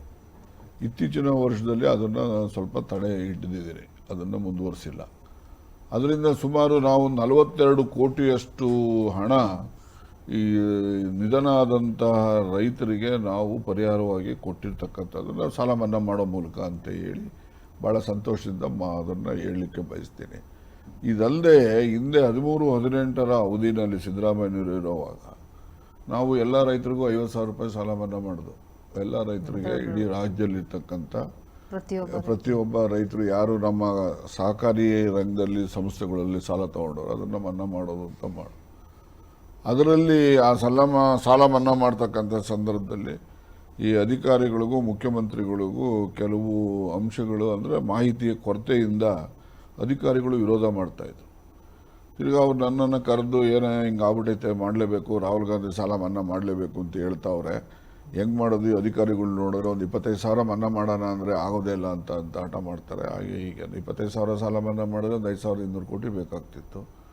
50,000 ಮಾಡಿದ್ರೆ ಒಂದು 8,000 ಚಿಲ್ಲರೆ ಕೋಟಿ ಬರ್ತಾಯಿತ್ತು. 8,516 ಕೋಟಿನೋ ಬರ್ತಾಯಿತ್ತು. ಸರಿ, ಆಗ ನನಗೆ ಮತ್ತು ನಮ್ಮಲ್ಲಿ ಅಪೆಕ್ಸ್ ಬ್ಯಾಂಕ್ನಲ್ಲಿ ಒಬ್ಬರು ಹಿರಿಯ ಅಧಿಕಾರಿ ಇದ್ದರು, ಕರೆದ್ರು, ಕೇಳಿದ್ರು. ನಾನು ಇಲ್ಲ ಸರ್ ಮಾಡಿಸ್ತೀನಿ, ಅವ್ರಿಗೆ ಒಪ್ಪಿಸ್ತೀನಿ ಅಂತ ಅವ್ರನ್ನೂ ಎಲ್ಲ ಫೈನಾನ್ಸ್ನವ್ರನ್ನೇ ಎಲ್ಲ ಕರೆದು ನಾವು ಅವ್ರಿಗೆ ಹೇಳ್ದು, ಅವ್ರಿಗೆ ಅದೇ ನಿನಗೆ ಸಾಲ ಮನ್ನಾ ಮಾಡೋದು 5,000 ಕೋಟಿ ಇರಲಿ 8,000 ಕೋಟಿ ಇರಲಿ ಒಮ್ಮೆಲೆ ಕೊಡು, ನಿನಗೆ ಕೇಳೋದಿಲ್ಲಪ್ಪ. ನಿನಗೆ ಕೊಡ್ತಕ್ಕಂಥದ್ದು ನೋಡು, ನೀನು ಏಪ್ರಿಲ್ ತಿಂಗಳಲ್ಲಿ ಇಷ್ಟು ದುಡ್ಡು ಕೊಡಬೇಕು, ಮೇನಲ್ಲಿ ಇಷ್ಟು ಕೊಡಬೇಕು, ಹೀಗೆ 1 ಇಯರ್ ಸ್ಪ್ರೆಡ್ ಓವರ್ ಆಗ್ತದೆ. ನೀವು ಅವಾಗವಾಗ ಅಷ್ಟು ದುಡ್ಡು ಕೊಟ್ಕೊಂಡು ಹೋಗ್ಬೋದಲ್ಲ. ಮಾರ್ಚಿನಲ್ಲಿ ಮಾತ್ರ 2,000 ಚಿಲ್ಲರೆ ಕೋಟಿ ಒಮ್ಮೆಲೆ ಕೊಡಬೇಕಾಗ್ತದೆ. ಸಪೋಸ್ ಅವಾಗ ಇರಲಿಲ್ಲ ಅಂತ ಅಂದರೆ ಬೇರೆ ಪ್ಲ್ಯಾನ್ ಮಾಡೋಣ, ಅದಕ್ಕೆ ಯಾಕೆ ಯೋಚನೆ ಮಾಡ್ತಿರ್ರಿ ಅಂತ ಹೇಳಿ ಅವ್ರಿಗೆ ಒಪ್ಪಿಸ್ದೆ. ಆವಾಗ ಅವ್ರು 25,000ಕ್ಕೆ ಆಗಲ್ಲ ಅಂತಿದ್ದರು, 50,000ಕ್ಕೆ ಒಪ್ಕೊಂಡ್ರು. ಅದು ಸಾಲ ಮನ್ನಾ ಮಾಡೋದು ನನಗೆ, ಅಲ್ಲಿನ ಸೆಕ್ರೆಟರಿ ಪ್ರಸಾದ್ ಅಂತ ಇದ್ದರು, ಚೀಫ್ ಮಿನಿಸ್ಟ್ರಿಗೆ, ನಮ್ಮ MD 4 ಜನಕ್ಕೆ ಗೊತ್ತಾಯ್ತು, ಇನ್ನೊಬ್ಬರು ಗೊತ್ತಿರಲಿಲ್ಲ. ಆಗ ನಾನು ಇಲ್ಲಿ ನಮ್ಮ ಜಿಲ್ಲೆನಲ್ಲಿ ಬಂದು ರೈತರುಗಳಿಗೆ ಹೆಚ್ಚು ಸಾಲ ಕೊಟ್ಟು ಮನ್ನಾ ಆಗ್ತದೆ ಅಂತ ಹೇಳಿ ನಾವು ಹೆಚ್ಚು ಸಾಲನೂ ಕೊಟ್ಟು ಘೋಷಣೆ ಮಾಡಿದ್ದು ಯಾವತ್ತಪ್ಪ ಅಂತ ಹೇಳಿದ್ರೆ ಬಜೆಟ್ ಸ್ಪೀಚ್ಗೆ ಉತ್ತರ ಕೊಡೋ ದಿವಸ ಅನೌನ್ಸ್ ಮಾಡಿದ್ದು ಸಾಲ ಮನ್ನಾದ್ದು. ಅಲ್ಲಿನವರೆಗೂ ಸಾಲ ಮನ್ನಾ ಅನೌನ್ಸ್ ಮಾಡಿರಲಿಲ್ಲ. ಆದರೆ ಆಂತರ್ಯದಲ್ಲಿ ನನಗೆ ಗೊತ್ತು, ಸಿದ್ದರಾಮಯ್ಯನವ್ರಿಗೆ ಗೊತ್ತು, ಪ್ರಸಾದ್ ಅಂತೇಳಿ ಸೆಕ್ರೆಟರಿ, ಪ್ರಿನ್ಸಿಪಲ್ ಸೆಕ್ರೆಟರಿ ಫೈನಾನ್ಸಿಗೆ ಗೊತ್ತು, ನಮ್ಮ MD ಗೊತ್ತು, ಇಷ್ಟೇ ಜನಕ್ಕೆ ಗೊತ್ತಿದ್ದು. ನಾನು ಇಲ್ಲಿ ನಮ್ಮವರಿಗೆ ಸಾಲ ಮನ್ನಾ ಆಗ್ತದೆ ಕಂಡ್ರೆ ಅಂತ ಯಾರಿಗೂ ಹೇಳಿರಲಿಲ್ಲ. ನಾನು ಸುಮ್ಮನೆ ದುಡ್ಡು ಐತಲ್ಲ ಅವ್ರಿಗೆ ರೈತರಿಗೆಲ್ಲ ಕೊಡ್ರಾಯ ನಮ್ಮ ಜಿಲ್ಲೆಯಲ್ಲಿ ಅಂತೇಳಿ ಸಾಲ ಕೊಡಿಸಿದ್ದೆ, ಮನ್ನಾ ಆಯಿತು. ಅದು ನಮ್ಮ ಜಿಲ್ಲೆ ಸ್ವಾರ್ಥ, ಮತ್ತು ಇಡೀ ರಾಜ್ಯಕ್ಕೂ ಕೂಡ ಮನ್ನಾ ಆಯಿತು. ಆ ದುಡ್ಡು ಎಲ್ಲ ಪೂರ್ಣವಾಗಿ ತೀರ್ನು ಆಗಿದೆ. ಮತ್ತು ನಿಮಗೆ ಇನ್ನೊಂದು ನಮ್ಮ ಯಶಸ್ವಿನಿ ಬಗ್ಗೆ ಏನಾಗಿದೆ, ಈ ಆಯುಷ್ಮಾನ್ ಭಾರತ್ ಇದೆ ಅಂತ ಹೇಳಿ ಹಿಂದೆ ರಮೇಶ್ ಕುಮಾರ್ ಅವರು ಆರೋಗ್ಯ ಮಂತ್ರಿ ಇದ್ದಾಗ ಯಶಸ್ವಿನ ಅದನ್ನು ಡಿಸ್ಕಂಟಿನ್ಯೂ ಮಾಡಬೇಕಂತ ಮಾಡಿದರು. ಯಶಸ್ವಿನಿಯಿಂದ ಏನಾಗ್ತದೆ, ರೈತರು ಅವರು ಪ್ರೀಮಿಯಂ ಕಟ್ಟಿ ಅವರು ಕಾರ್ಡ್ ಇಟ್ಕೊಂಡಿರ್ತಾರೆ. ಆ ಕಾರ್ಡ್ ಇದ್ದರೆ ಸಾಕು, ಯಾವುದೇ ಆಸ್ಪತ್ರೆಗೆ ಹೋದರೆ ಇಮಿಡಿಯೇಟಾಗಿ ಅವರಿಗೆ ಏನು ಟ್ರೀಟ್ಮೆಂಟ್ ಬೇಕೋ ಕೊಡ್ತಾರೆ. ಈ ಆಯುಷ್ಮಾನ್ ಭಾರತ್ ಹೆಂಗೆ ಅಂದರೆ, ನೀವು ಇಲ್ಲಿ ತುಮಕೂರಲ್ಲಿ ಬಂದರೆ ಆಸ್ಪತ್ರೆಗೆ ನೀವು ಅಲ್ಲಿ ಬರ್ಸ್ಕೊಂಬರ್ಬೇಕು. ಎಲ್ಲಿ ನಿಮ್ಮ ಇರೋಂಥ ಅಲ್ಲಿ PHC ಇದೆಯಲ್ಲ, ಇವ್ರಿಗಿರೋ ಕಾಯಿಲೆಗೆ ನಮ್ಮ ಟ್ರೀಟ್ಮೆಂಟ್ ಇಲ್ಲ ಅಂತ ಅವ್ನು ಬರ್ಕೊಡ್ಬೇಕು. ಅವ್ನು ಡಾಕ್ಟ್ರನ್ನ ಬರ್ಕೊಡ್ತಾರ? ಇವನೇನಾದ್ರು ಸ್ಪೆಷಾಲಿಟಿ ಹಾಸ್ಪಿಟ್ಲಿಗೆ ಹೋಗ್ಬೇಕು ಅಂದ್ರೆ ಇವ್ನು ಬರ್ಕೊಡ್ಬೇಕು. ಇಲ್ಲಿ ಇವ್ರು ಬರ್ಕೊಡ್ಬೇಕು, ಇವ್ರ ಕಾಯಿಲೆಗೆ ಇಲ್ಲ ಔಷಧಿ ಇಲ್ಲ ನಮ್ಮ ಹತ್ರ ಟ್ರೀಟ್ಮೆಂಟ್ಗೆ ಅಂತ ಬರ್ಕೊಟ್ರೆ ಅವಾಗ ಅವನು ಸ್ಪೆಷಾಲಿಟಿ ಹಾಸ್ಪಿಟ್ಲಿಗೆ ಹೋಗ್ಬೇಕು. ಇಷ್ಟೆಲ್ಲ ಬರ್ಸ್ಕೊಂಬರೋ ಅಷ್ಟೊತ್ತಿಗೆ ಅವ್ನು ಸ್ಪೆಷಾಲಿಟಿ ಹಾಸ್ಪಿಟ್ಲಿಗೆ ಹೋಗ್ಬೇಕು ಅಂದರೆ ಹೆಣ ಹೋಗ್ತದೆ ಹೊರತು ಮನುಷ್ಯ ಬದುಕಿರೋರು ಯಾರೂ ಹೋಗಲ್ಲ. ಅದನ್ನು ನನಗೆ ರೈತರಿಗೆ ಏನು ಅನುಕೂಲ ಆಗ್ತದೆ ಇದರಿಂದ, ಈ ಆಯುಷ್ಮಾನ್ ಭಾರತದಿಂದ ಏನು ಅನನುಕೂಲ ಆಗ್ತದೆ, ಇದನ್ನೆಲ್ಲ ನಾನು ಮುಖ್ಯಮಂತ್ರಿಗಳಿಗೆ ಮನವರಿಕೆ ಮಾಡಿ ಅವರು ಘೋಷಣೆ ಮಾಡಿದ್ರು. ಇಲ್ಲ, ನಾವು ರೀಇಂಟ್ರಡ್ಯೂಸ್ ಮಾಡ್ತೀವಿ, ಯಶಸ್ವಿನಿ ಸ್ಕೀಮು ರೈತರಿಗೆ ಅನುಕೂಲ ಆಗ್ತದೆ ಅಂತ ಹೇಳಿ ಮಾಡಿದ್ರು. ಅದಕ್ಕೋಸ್ಕರ ಅದು ನಡೀತಾ ಇದೆ. ಆದರೆ ನನ್ನ ನಿರೀಕ್ಷೆಯಂತೆ ಇನ್ನೂ ಸಂಪೂರ್ಣವಾಗಿ ಅದು ಯಶಸ್ಸಾಗಲಿಲ್ಲ ಅಂತಕ್ಕಂಥ ಕೊರತೆ ಇದೆ. ಯಾಕೆಂದರೆ ಭಾಳಷ್ಟು ಆಸ್ಪತ್ರೆಗಳು ಎನ್ರೋಲ್ ಆಗ್ತಾ ಇಲ್ಲ. ಇವ್ರದ್ದು 20 ವರ್ಷದ ರೇಟ್ ಇರೋದು, ಹಳೇ ರೇಟ್ ಇದೆ. ಹಳೆ ರೇಟ್ ಇರೋದ್ರಿಂದ ಇವತ್ತಿನ ರೇಟ್ಗೆ ಮೆಡಿಸಿನ್ಗೆ ಅದು ಅವ್ರಿಗೆ ಆಸ್ಪತ್ರೆಯವ್ರಿಗೆ ಮ್ಯಾನೇಜ್ ಮಾಡೋಕ್ಕಾಗ್ತಾ ಇಲ್ಲ. ಅದಕ್ಕೆ ಕೆಲವು ಆಸ್ಪತ್ರೆಗಳು ಇರಲಿ ಬಿಡಪ್ಪ ಏನೋ ಒಂದು ಸರ್ವಿಸ್ ಮಾಡೋಣ ಅಂತೇಳಿ ಮಾಡ್ತಾರೆ. ಇನ್ನು ಕೆಲವು, ಈಗ ಮಣಿಪಾಲು, ನಮ್ಮ ಧರ್ಮಸ್ಥಳದ ಆಸ್ಪತ್ರೆ, ಇಂಥವೆಲ್ಲ ಒಂದಷ್ಟು ಏನಾಗಿದೆ, ನಮಗೇನು ಲಾಭ ಬೇಡಪ್ಪ, ಮೆಡಿಸಿನ್ ಎಷ್ಟು ಖರ್ಚಾಗ್ತದೆ ಅಷ್ಟು ದುಡ್ಡು ಬರೋಂಗಾನ ಮಾಡಿದ್ರೆ ನಾವು ಒಪ್ಕೋತೀವಿ, ಇದ್ರ ಬೇಡ ಅಂತಾರೆ. ನಾನು ಅದಕ್ಕೋಸ್ಕರನೇ ಡಾಕ್ಟರ್ NT ಶ್ರೀನಿವಾಸ್ ಅಂತೇಳಿ MLA ಕೂಡ್ಲಿಗಿ ಅವ್ರ ಅಧ್ಯಕ್ಷತೆಯಲ್ಲಿ ಡಾಕ್ಟರ್ಸ್ ಒಂದು ಕಮಿಟಿ ಮಾಡಿದ್ದೆ. ಈ ರೇಟ್ಸ್ಗಳನ್ನು ಎಷ್ಟು ಎನ್ಹಾನ್ಸ್ ಮಾಡಬಹುದು ಅಂತ ಹೇಳಿ ಒಂದು ರಿಪೋರ್ಟ್ ಇದೆ ಗೌರ್ಮೆಂಟಲ್ಲಿ. ನಾನು ಮಂತ್ರಿ ಇದ್ದರೆ ಇಷ್ಟೊಂದು ಮೀಟಿಂಗ್ ಮಾಡಿ ಅದಕ್ಕೆ ಚಾಲನೆ ಕೊಡ್ತಾ ಇದ್ದಾರೆ. ರಿಪೋರ್ಟ್ ಇದೆ. ಆ ರಿಪೋರ್ಟ್ ಆಧಾರದ ಮೇಲೆ ಸ್ವಲ್ಪ ಜಾಸ್ತಿ ಮಾಡಿದ್ರೆ ಇನ್ನೂ ಹೆಚ್ಚು ಆಸ್ಪತ್ರೆಗಳು ಈಗಾಗಲೇ ಆಸ್ಪತ್ರೆಗಳು ಇದ್ದಾವೆ, ಆದರೆ ಇನ್ನೂ ಒಳ್ಳೊಳ್ಳೆ ಆಸ್ಪತ್ರೆಗಳು, ಈಗ ಮಣಿಪಾಲ್ ಆಸ್ಪತ್ರೆ ಬರಬೇಕು. ಮಣಿಪಾಲ್ ಆಸ್ಪತ್ರೆ ಬರದೇ ಇದ್ದರೆ ಉಡುಪಿ ಆ ಭಾಗದಲ್ಲಿ ಜನರಿಗೆ, ಯಾಕೆಂದರೆ ಬೆಳಗ್ಗೆ ಮಣಿಪಾಲ್ಗೆ ಹೋಗ್ತಾರೆ, ಅವರಿಗೆ ಈ ಕಾರ್ಡ್ ಇಲ್ಲ ಅಂದರೆ ಅವರಿಗೆ ಸಹಾಯ ಆಗೋದಿಲ್ಲ. ಅದಕ್ಕೋಸ್ಕರ ಅಂಥ ಹಾಸ್ಪಿಟ್ಲ್ಗಳೆಲ್ಲ ಎನ್ರೋಲ್ ಆಗಬೇಕು. ಅವು ಎನ್ರೋಲ್ ಆಗಬೇಕು ಅಂದರೆ ಸ್ವಲ್ಪ ನಾವು ರೇಟ್ಸನ್ನ ಎನ್ಹಾನ್ಸ್ಮೆಂಟ್ ಮಾಡಬೇಕು. ಅವ್ರು ಕೇಳತಕ್ಕಂಥ ಅದರಲ್ಲಿ ಸತ್ಯ ಇದೆ, ಅದನ್ನು ನ್ಯಾಯವಾಗೂ ಇದೆ. ಅದನ್ನು ನ್ಯಾಯಯುತವಾಗಿರ್ತಕ್ಕಂಥ ಬೇಡಿಕೆ ನಾವು ಈಡೇರಿಸ್ತಕ್ಕಂಥದ್ದು ಅತಿ ಶೀಘ್ರದಲ್ಲೇ ಸರ್ಕಾರ ಮಾಡುತ್ತೆ ಅಂತ. ಮತ್ತೆ ಯಶಸ್ವಿನಿ ಜಾರಿ ಇದೆ. ಬಹಳಷ್ಟು ಆಸ್ಪತ್ರೆಗಳು ಎನ್ರೋಲ್ ಆಗ್ತಾ ಇಲ್ಲ. ಎನ್ರೋಲ್ ಆಗದೆ ಇರೋದು ಪ್ರಮುಖವಾಗಿ ಮಣಿಪಾಲ್ ಆಸ್ಪತ್ರೆ, ಮತ್ತೆ ನಮ್ಮ ಇವ್ರದ್ದು ಧರ್ಮಸ್ಥಳದವ್ರದ್ದು, ಹೀಗೆ ಒಂದಷ್ಟು ಆಸ್ಪತ್ರೆಗಳು, ಹೈಟೆಕ್ ಆಸ್ಪತ್ರೆಗಳು ಇದ್ದಾವೆ. ಅವೆಲ್ಲ ಮೊದಲಿದ್ದೋ, ಆವಾಗಿನ ರೇಟ್ಗೆ ಈಗಿನ ರೇಟ್ಗೆ ಅಜಗಜಾಂತರ ವ್ಯತ್ಯಾಸ ಇದೆ. ಹಾಗಾಗಿ ಸ್ವಲ್ಪ ರೇಟ್ ಜಾಸ್ತಿ ಮಾಡಿ ನಾವು ಮಾಡ್ತೀವಿ, ನಮಗೇನು ಲಾಭ ಬೇಡ, ಅಟ್ಲೀಸ್ಟ್ ಮೆಡಿಸಿನ್ ಕಾಸ್ಟ್ ಆದರೂ ನಮಗೆ ಬರದೇ ಇದ್ದರೆ ನಾವು ಹೆಂಗೆ ಅದನ್ನು ಎಂಟರ್ಟೈನ್ ಮಾಡೋದು ಅಂತ ಹೇಳಿ ಅವ್ರು ಹೇಳ್ತಾರೆ. ಅವ್ರು ಹೇಳೋದು ಸಾಧು ಇದೆ. ಅದಕ್ಕೋಸ್ಕರ ನಾನು ಕಮಿಟಿ ಎಲ್ಲ ಮಾಡಿ ರಿಪೋರ್ಟ್ ಎಲ್ಲ ತರಿಸಿದ್ದೆ. ಆ ರಿಪೋರ್ಟು ಇಂಪ್ಲಿಮೆಂಟೇಷನ್ ಆದರೆ ಅವರೆಲ್ಲರೂ ಬರ್ತಾರೆ. ಬಂದಾದ್ಮೇಲೆ ಇನ್ನೂ ಹೆಚ್ಚು ಸಹಾಯ ಆಗ್ತದೆ. ಈಗಾಗಲೇ ಯಶಸ್ವಿನಿ ನಡೀತಾನೂ ಇದೆ. ಹಾಸ್ಪಿಟ್ಲ್ಗಳು ಎನ್ರೋಲ್ ಆಗಿದ್ದಾವೆ. ಕೆಲವು ಪ್ರಮುಖ ಹಾಸ್ಪಿಟ್ಲ್ಗಳು ಸೌತ್ ಕೆನರಾ ಮತ್ತು ನಾರ್ತ್ ಕೆನರಾದಲ್ಲಿ ಎನ್ರೋಲ್ ಆಗಬೇಕಿತ್ತು, ಆಗಿಲ್ಲ, 1-2-3. ಅದನ್ನು ಮುಂದಿನ ದಿನಗಳಲ್ಲಿ ಆಗುತ್ತೆ ಅಂತ ವಿಶ್ವಾಸ ವ್ಯಕ್ತಪಡಿಸ್ತೀವಿ. ನೀವು ಯೂತ್ಸ್ ಬಗ್ಗೆ ತುಂಬ, ಇವತ್ತಿನ ಯುವಕರು ಏನು ಮಾಡ್ತಿದ್ದಾರೆ, ಅವತ್ತಿನ ಮಟ್ಟಿಗೆ ರಾಜಣ್ಣವರು ಯುವಕರಾಗಿ ಒಂದು ರಾಜಕೀಯಕ್ಕೆ ಅಂತ ಬಂದಂಥ ಸಂದರ್ಭದಲ್ಲಿ ಅವತ್ತು ಏನೆಲ್ಲ ನಿಲುವುಗಳು, ಅಂದರೆ ಅವತ್ತು ಬರ್ತಕ್ಕಂಥ ಯೂತ್ಸಲ್ಲಿ ಇದ್ದಿದ್ದ ಮೈಂಡ್ ಸೆಟ್ಗೂ ಇವತ್ತಿಗಿರೋ ಯುವಕರ ಮೈಂಡ್ ಸೆಟ್ಗೂ ಇರೋ ಡಿಫ್ರೆನ್ಸಸ್ ರಾಜಕೀಯಕ್ಕೆ ಬರೋ ವಿಚಾರ. ಇದು ಈ ಪ್ರಶ್ನೆ ನೀವೇನು ಹೇಳಿದ್ರೆ, ಆದಿನ ಯುವಕರು ಇಂದಿನ ಯುವಕರು ಇದೆಲ್ಲ, ಇದರಲ್ಲಿ 2 ಥರ ಇದೆ. ಒಂದು pre independence, post independence first ಮಾತಾಡ್ತೀನಿ. ಇಂದಿನ ಕಾಲದಲ್ಲಿ ಪ್ರೀ ಇಂಡಿಪೆಂಡೆನ್ಸ್ ಜನ ಏನಿದ್ರು, ಯಾವುದೇ ಜಾತಿಯವರು ಇರಲಿ, ಬಡವ ಇರಲಿ, ಸಾಹುಕಾರ ಇರಲಿ, ನಮ್ಮ ದೇಶಕ್ಕೆ ಸ್ವಾತಂತ್ರ್ಯ ಬರಬೇಕು, ನಮ್ಮ ದೇಶದ ಜನ ಚೆನ್ನಾಗಿರಬೇಕು ಅಂತಕ್ಕಂಥ ಚಿಂತನೆ ಮಾಡೋರು. Pre independence.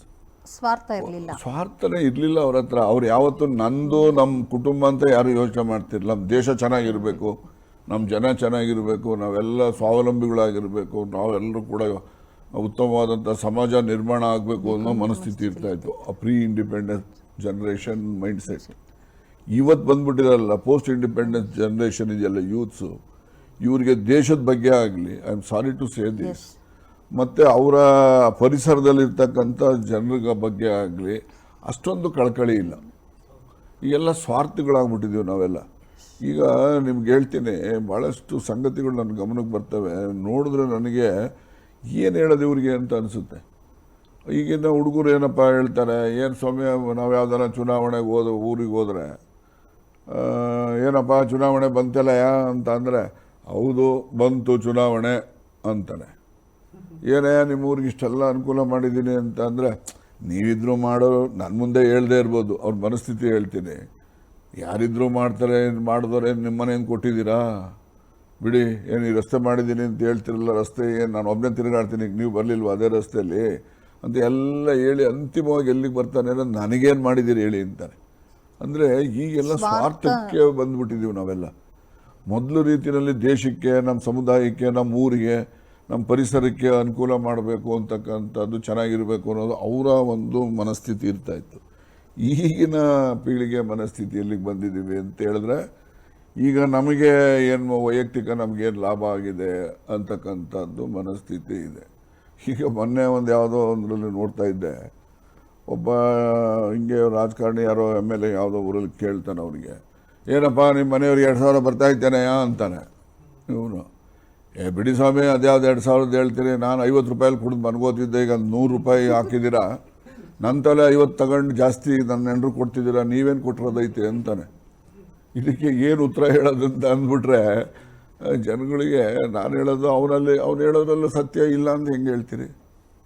ಮೊದಲು 50 ರೂಪಾಯಲ್ಲಿ ಕುಡಿತಾ ಇದ್ದ ಅವನು, ಈಗ 100 ರೂಪಾಯಿ ಜಾಸ್ತಿ ಮಾಡಿದ್ದೀವಿ, ಈಗ 50 ರೂಪಾಯಿ ಜಾಸ್ತಿ ಬರ್ಡನ್ ಅವ್ನ ತಲೆ ಮೇಲೆ ಬಂತಲ್ಲ, 50 ರೂಪಾಯಿ ಇಲ್ಲಿ ಕೊಡ್ತಾ ಇದ್ದೀವಿ, ನಾನು ಹೆಂಡ್ತಿ ಕೊಟ್ಟಿದ್ದೀರಿ, ನೀವೇನು ಕೊಟ್ಟಿದ್ದೀರಿ ಅಂತಾನೆ. ಒಬ್ಬ ಲೇಮ್ಯಾನ್ ಇರ್ಬೋದು ಅವನು, ಅವನ ಆರ್ಗ್ಯುಮೆಂಟನ್ನು ನೀವು ಒಪ್ಪೋದಿಲ್ವೋ? ಒಪ್ಪಲೇಬೇಕಾಗ್ತದೆ. ಸೊ ಹೀಗಾಗಿ ಜನರು ಕೂಡ ಇವತ್ತು ಸ್ವಾರ್ಥಿಗಳಾಗ್ತಕ್ಕಂಥದ್ದು, ಆಮೇಲೆ ಸಮಾಜದ ಚಿಂತನೆ ಇಲ್ಲ, ಏನೇ ನಡ್ಕೊಂಡು ಹೋಗ್ತಾ ಇರಲಿ, ನಡಿಬಾರ್ದು ನಡೀಲಿ, ಬೇಕಾದರೆ ಎಲ್ಲರೂ ಕೂಡ ಅದಕ್ಕೆ ಸಹಿಸ್ತಾರೆ. ಈಗ ನೋಡಿ ಭಾಳಷ್ಟು ಕಡೆ ನನಗೆ ದೂರ ಏನು ಬರ್ತಿದ್ದಾವೆ, ಹಿಂದಿನ ಕಾಲದಲ್ಲಿ ಸ್ಕೂಲ್ ಬಿಲ್ಡಿಂಗ್ಗಳು ಕಟ್ಟಿದ್ದಾರೆ. ಹಳ್ಳಿಗಳಲ್ಲಿ ಎಲ್ಲ ಕಡೆಯೂ ಈ ಸಮಸ್ಯೆ ಇದೆ, ಬರ್ತಾ ಇದೆ, ಮುಂದಿನ್ನೂ ಉಲ್ಬಣ ಆಗ್ತದೆ.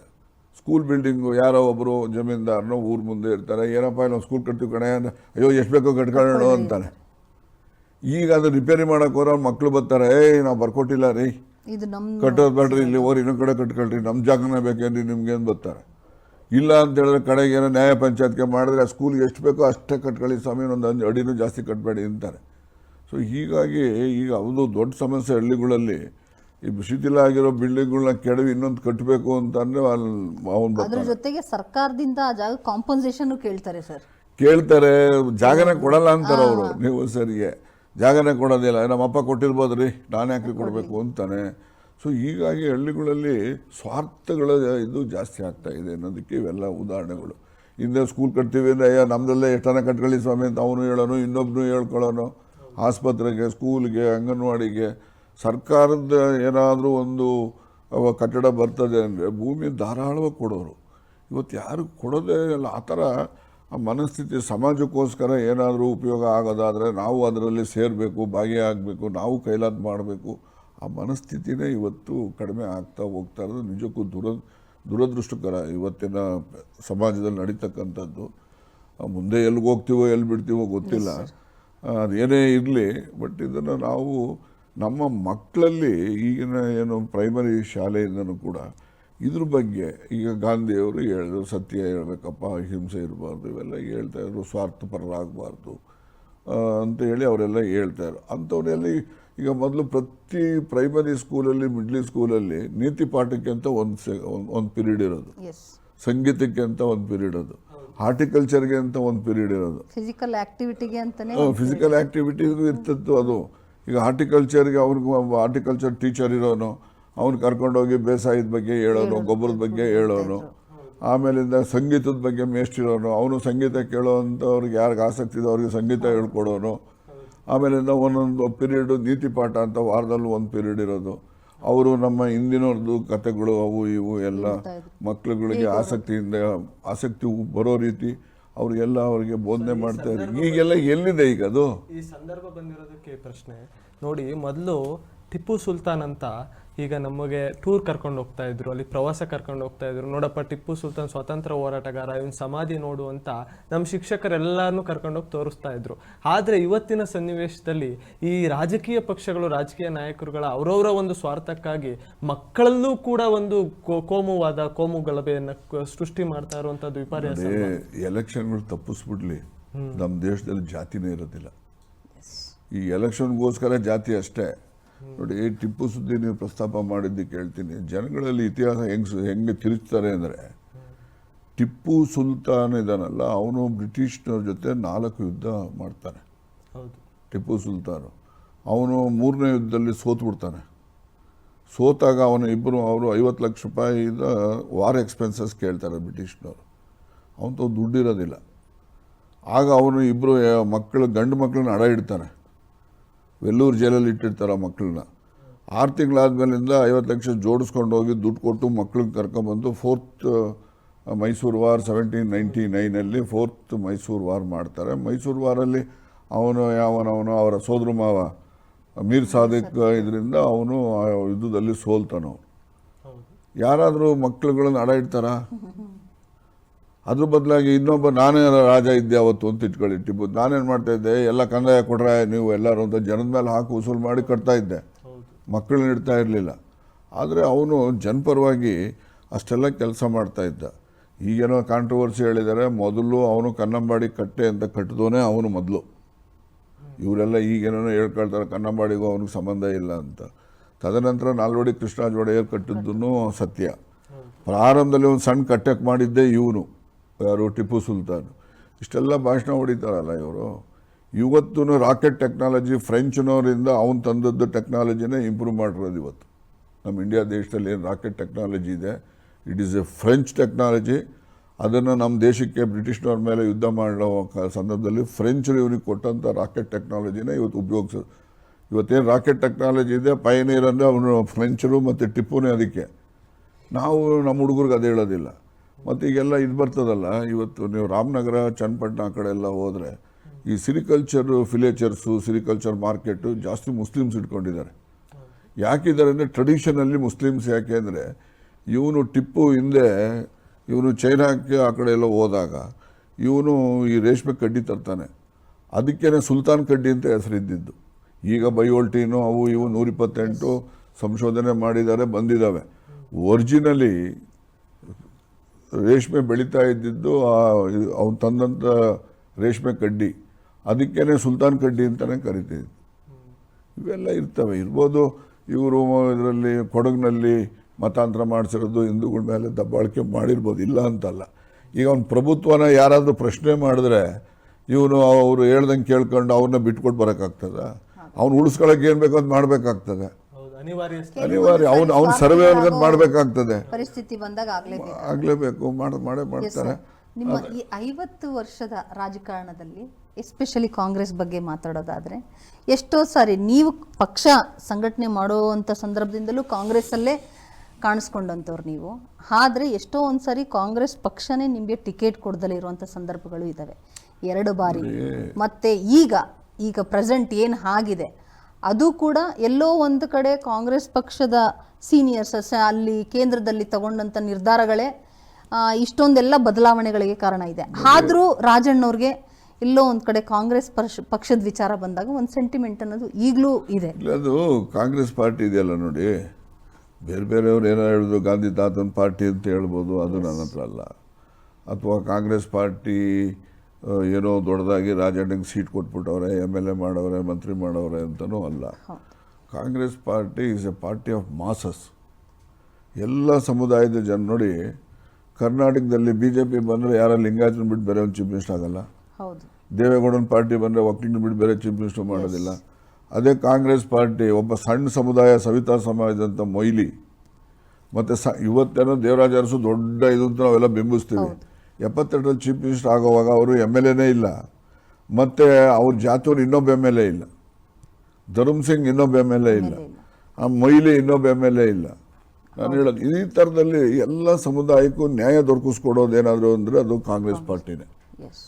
ಯಾರು ಏನೇ ಹೇಳ್ಕೋಬೋದು. ನನಗೂ ಕಾಂಗ್ರೆಸ್ ಪಾರ್ಟಿ ಬಗ್ಗೆ ಒಲವೂ ಇದೆ, ದ್ವೇಷನೂ ಇದೆ, ಎರಡೂ ಇದೆ, ಇಲ್ಲ ಅಂತ ನಾನು ಹೇಳೋದು. ಆದರೆ ಒಟ್ಟಾರೆಯಾಗಿ overall result of the party is a party of masses and it cares for everybody. ಅದಕ್ಕೋಸ್ಕರ ನಾನು ಏನೇ ಇರ್ಬೋದು, ನನ್ನ ಹಿನ್ನಡೆ ಆಗ್ಬೋದು, ಮುನ್ನಡೆ ಇರ್ಬೋದು, ಇದೆಲ್ಲನೂ ಕೂಡ ನನ್ನ ಮೇಲಿನ ದ್ವೇಷಕ್ಕೆ ರಾಜಕೀಯದ ಮುಖಂಡಗಳ ಪಿತೂರಿ, ಜಿಲ್ಲೆ, ರಾಜ್ಯ, ರಾಷ್ಟ್ರ ಎಲ್ಲನೂ ಇರ್ತದೆ. ಅದನ್ನೆಲ್ಲ ನಾವು ಎದುರಿಸ್ಕೊಂಡು ಮುಂದೆ ಬರ್ತಕ್ಕಂಥದ್ದು ಆಗಬೇಕು. ರಾಜಕೀಯದಲ್ಲಿ ಅಧಿಕಾರ ಯಾರೂ ಕೂಡ ಬಂದು ತಗೊಳಪ್ಪ ನೀನು ಅಧಿಕಾರ ಇದೆ ನನ್ನ ಹತ್ರ ನೀನು ಅನುಭವಿಸು ಅಂತ ಯಾರೂ ಕೊಡೋದಿಲ್ಲ. ರಾಜಕೀಯದಲ್ಲಿ ಯಾವಂಥವಿದೆ ಇರೋನ್ನ ಅಧಿಕಾರನ ಇಲ್ಲದೆ ಇದ್ದವನು ಕಿತ್ಕೊಳ್ತಾನೆ, ಅದು ಪ್ರಯತ್ನ ಮಾಡ್ತಾನೆ. ಅದೇ ಸಂಘರ್ಷ ಇರ್ತಕ್ಕಂಥದ್ದು. ಈ ಸಂಘರ್ಷಕ್ಕೆ ಕಾಂಗ್ರೆಸ್ ಪಾರ್ಟಿನಲ್ಲಿ ಅವಕಾಶವೂ ಇದೆ ಮತ್ತು ಅದಕ್ಕೆ ರಿಸಲ್ಟ್ ಕೂಡ ಇರ್ತದೆ. ಸರ್, ಈಗ ದೇವರಾಜ್ ಅರಸು ಮತ್ತು ಲಕ್ಕಪ್ಪ ಅವರು ತಮ್ಮ ರಾಜಕೀಯ ಗುರುಗಳು ಅಂತ ಎಲ್ಲರೂ ಕೂಡ ವಿಶ್ಲೇಷಣೆ ಮಾಡ್ತಾರೆ. ನಿಮಗೆ ರಾಜಕೀಯ ಗುರುಗಳಾಗಿ ನಿಮ್ಮನ್ನು ತಿದ್ದಿ ತೀಡಿದವ್ರು ಯಾರು ಅನ್ನುವಂಥದ್ದು ಬಹಳ ಮುಖ್ಯ ಆಗುತ್ತೆ. ಯಾಕೆಂದರೆ ರಾಜಕೀಯವಾಗಿ ನೋಡಿ, ಲಕ್ಕಪ್ಪನವರು PSPಯಿಂದ ಬಂದವರು. 62ರಲ್ಲಿ MLA ಆಗ್ತಾರೆ ಅವರು, ಫಸ್ಟ್ PSPನಲ್ಲಿ. ಅವರು MV ರಾಮರಾವ್ ನಮ್ಮ ತುಮಕೂರಿನವರೇ ಹೋಮ್ ಮಿನಿಸ್ಟರ್ ಇರ್ತಾರೆ. ಅವರು 67ರಲ್ಲಿ ಅವರು ಏನು ಮಾಡ್ತಾರೆ, ಅದಕ್ಕಿಂತ ಮುಂಚೆ 63, 64 ಆಗೆಲ್ಲ PSP ನಮ್ಮ ಜಿಲ್ಲೆಯಲ್ಲಿ ಸ್ಟ್ರಾಂಗ್ ಇರ್ತಾಯಿತ್ತು. ಇವರು MV ರಾಮರಾವ್ ಹೋಮ್ ಮಿನಿಸ್ಟರ್. ನಮ್ಮ ಜನಗಳಿಗೆ, ಇತ್ತೀಚಿನ ಯುವಕರಿಗೆ, ಜನಕ್ಕೆ ಭಾಳಷ್ಟು ಇತಿಹಾಸ ಗೊತ್ತಿರೋದಿಲ್ಲ.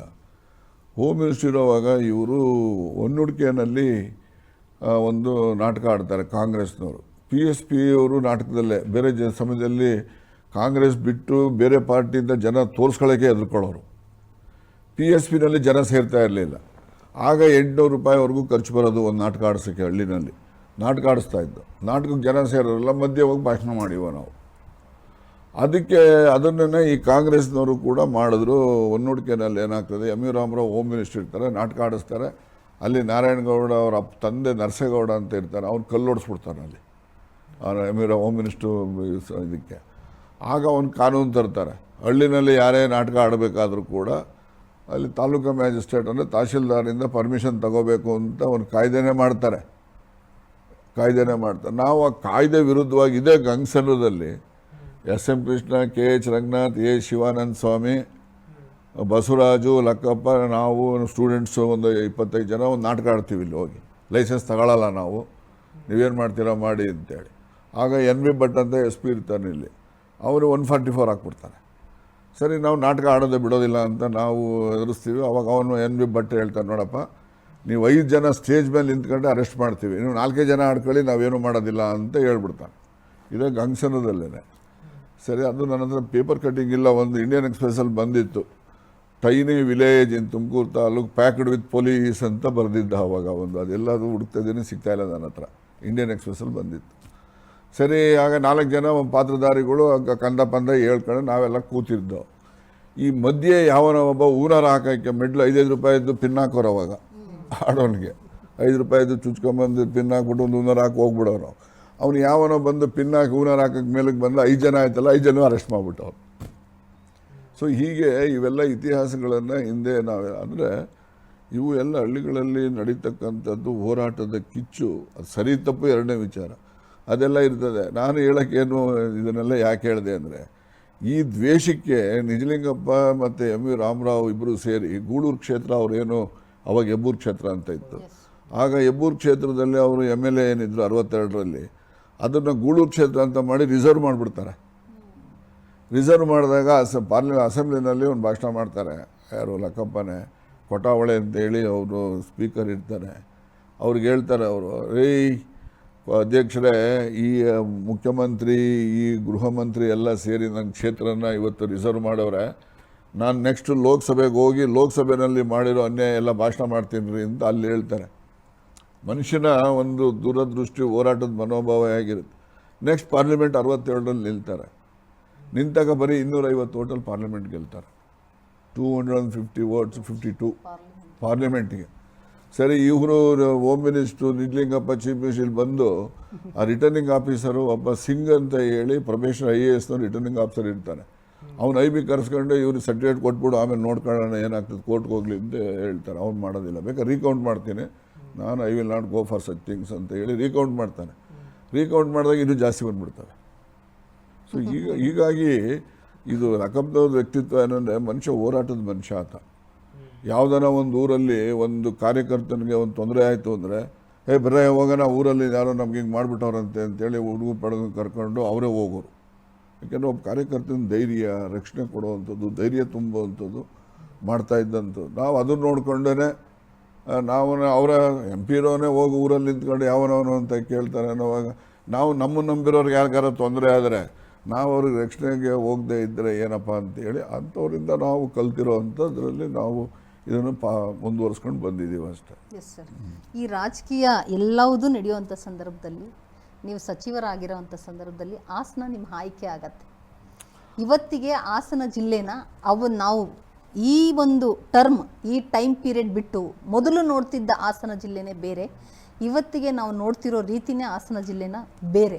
ನೋಡಿ, ಆ ಒಂದು ಬದಲಾವಣೆ ಅಷ್ಟು ಆ ಒಂದು ದೊಡ್ಡ ಮಟ್ಟದಲ್ಲಿ ತಂದಂಥವ್ರು KN ರಾಜಣ್ಣ ಅನ್ನೋದು ಎಲ್ಲರಿಗೂ ಗೊತ್ತಿರುವಂಥ ಓಪನ್ ಸೀಕ್ರೆಟ್. ನೋಡಿ, ರಾಜಕಾರಣದಲ್ಲಿ ಇರ್ಬೋದು, ಸಾರ್ವಜನಿಕ ಜೀವನದಲ್ಲಿ ಅಸಾಧ್ಯವಾದದ್ದನ್ನು ಸಾಧ್ಯ ಮಾಡಬೇಕು, ಆಗ ಅವನ ವ್ಯಕ್ತಿತ್ವ ಹೆಚ್ಚುತ್ತೆ.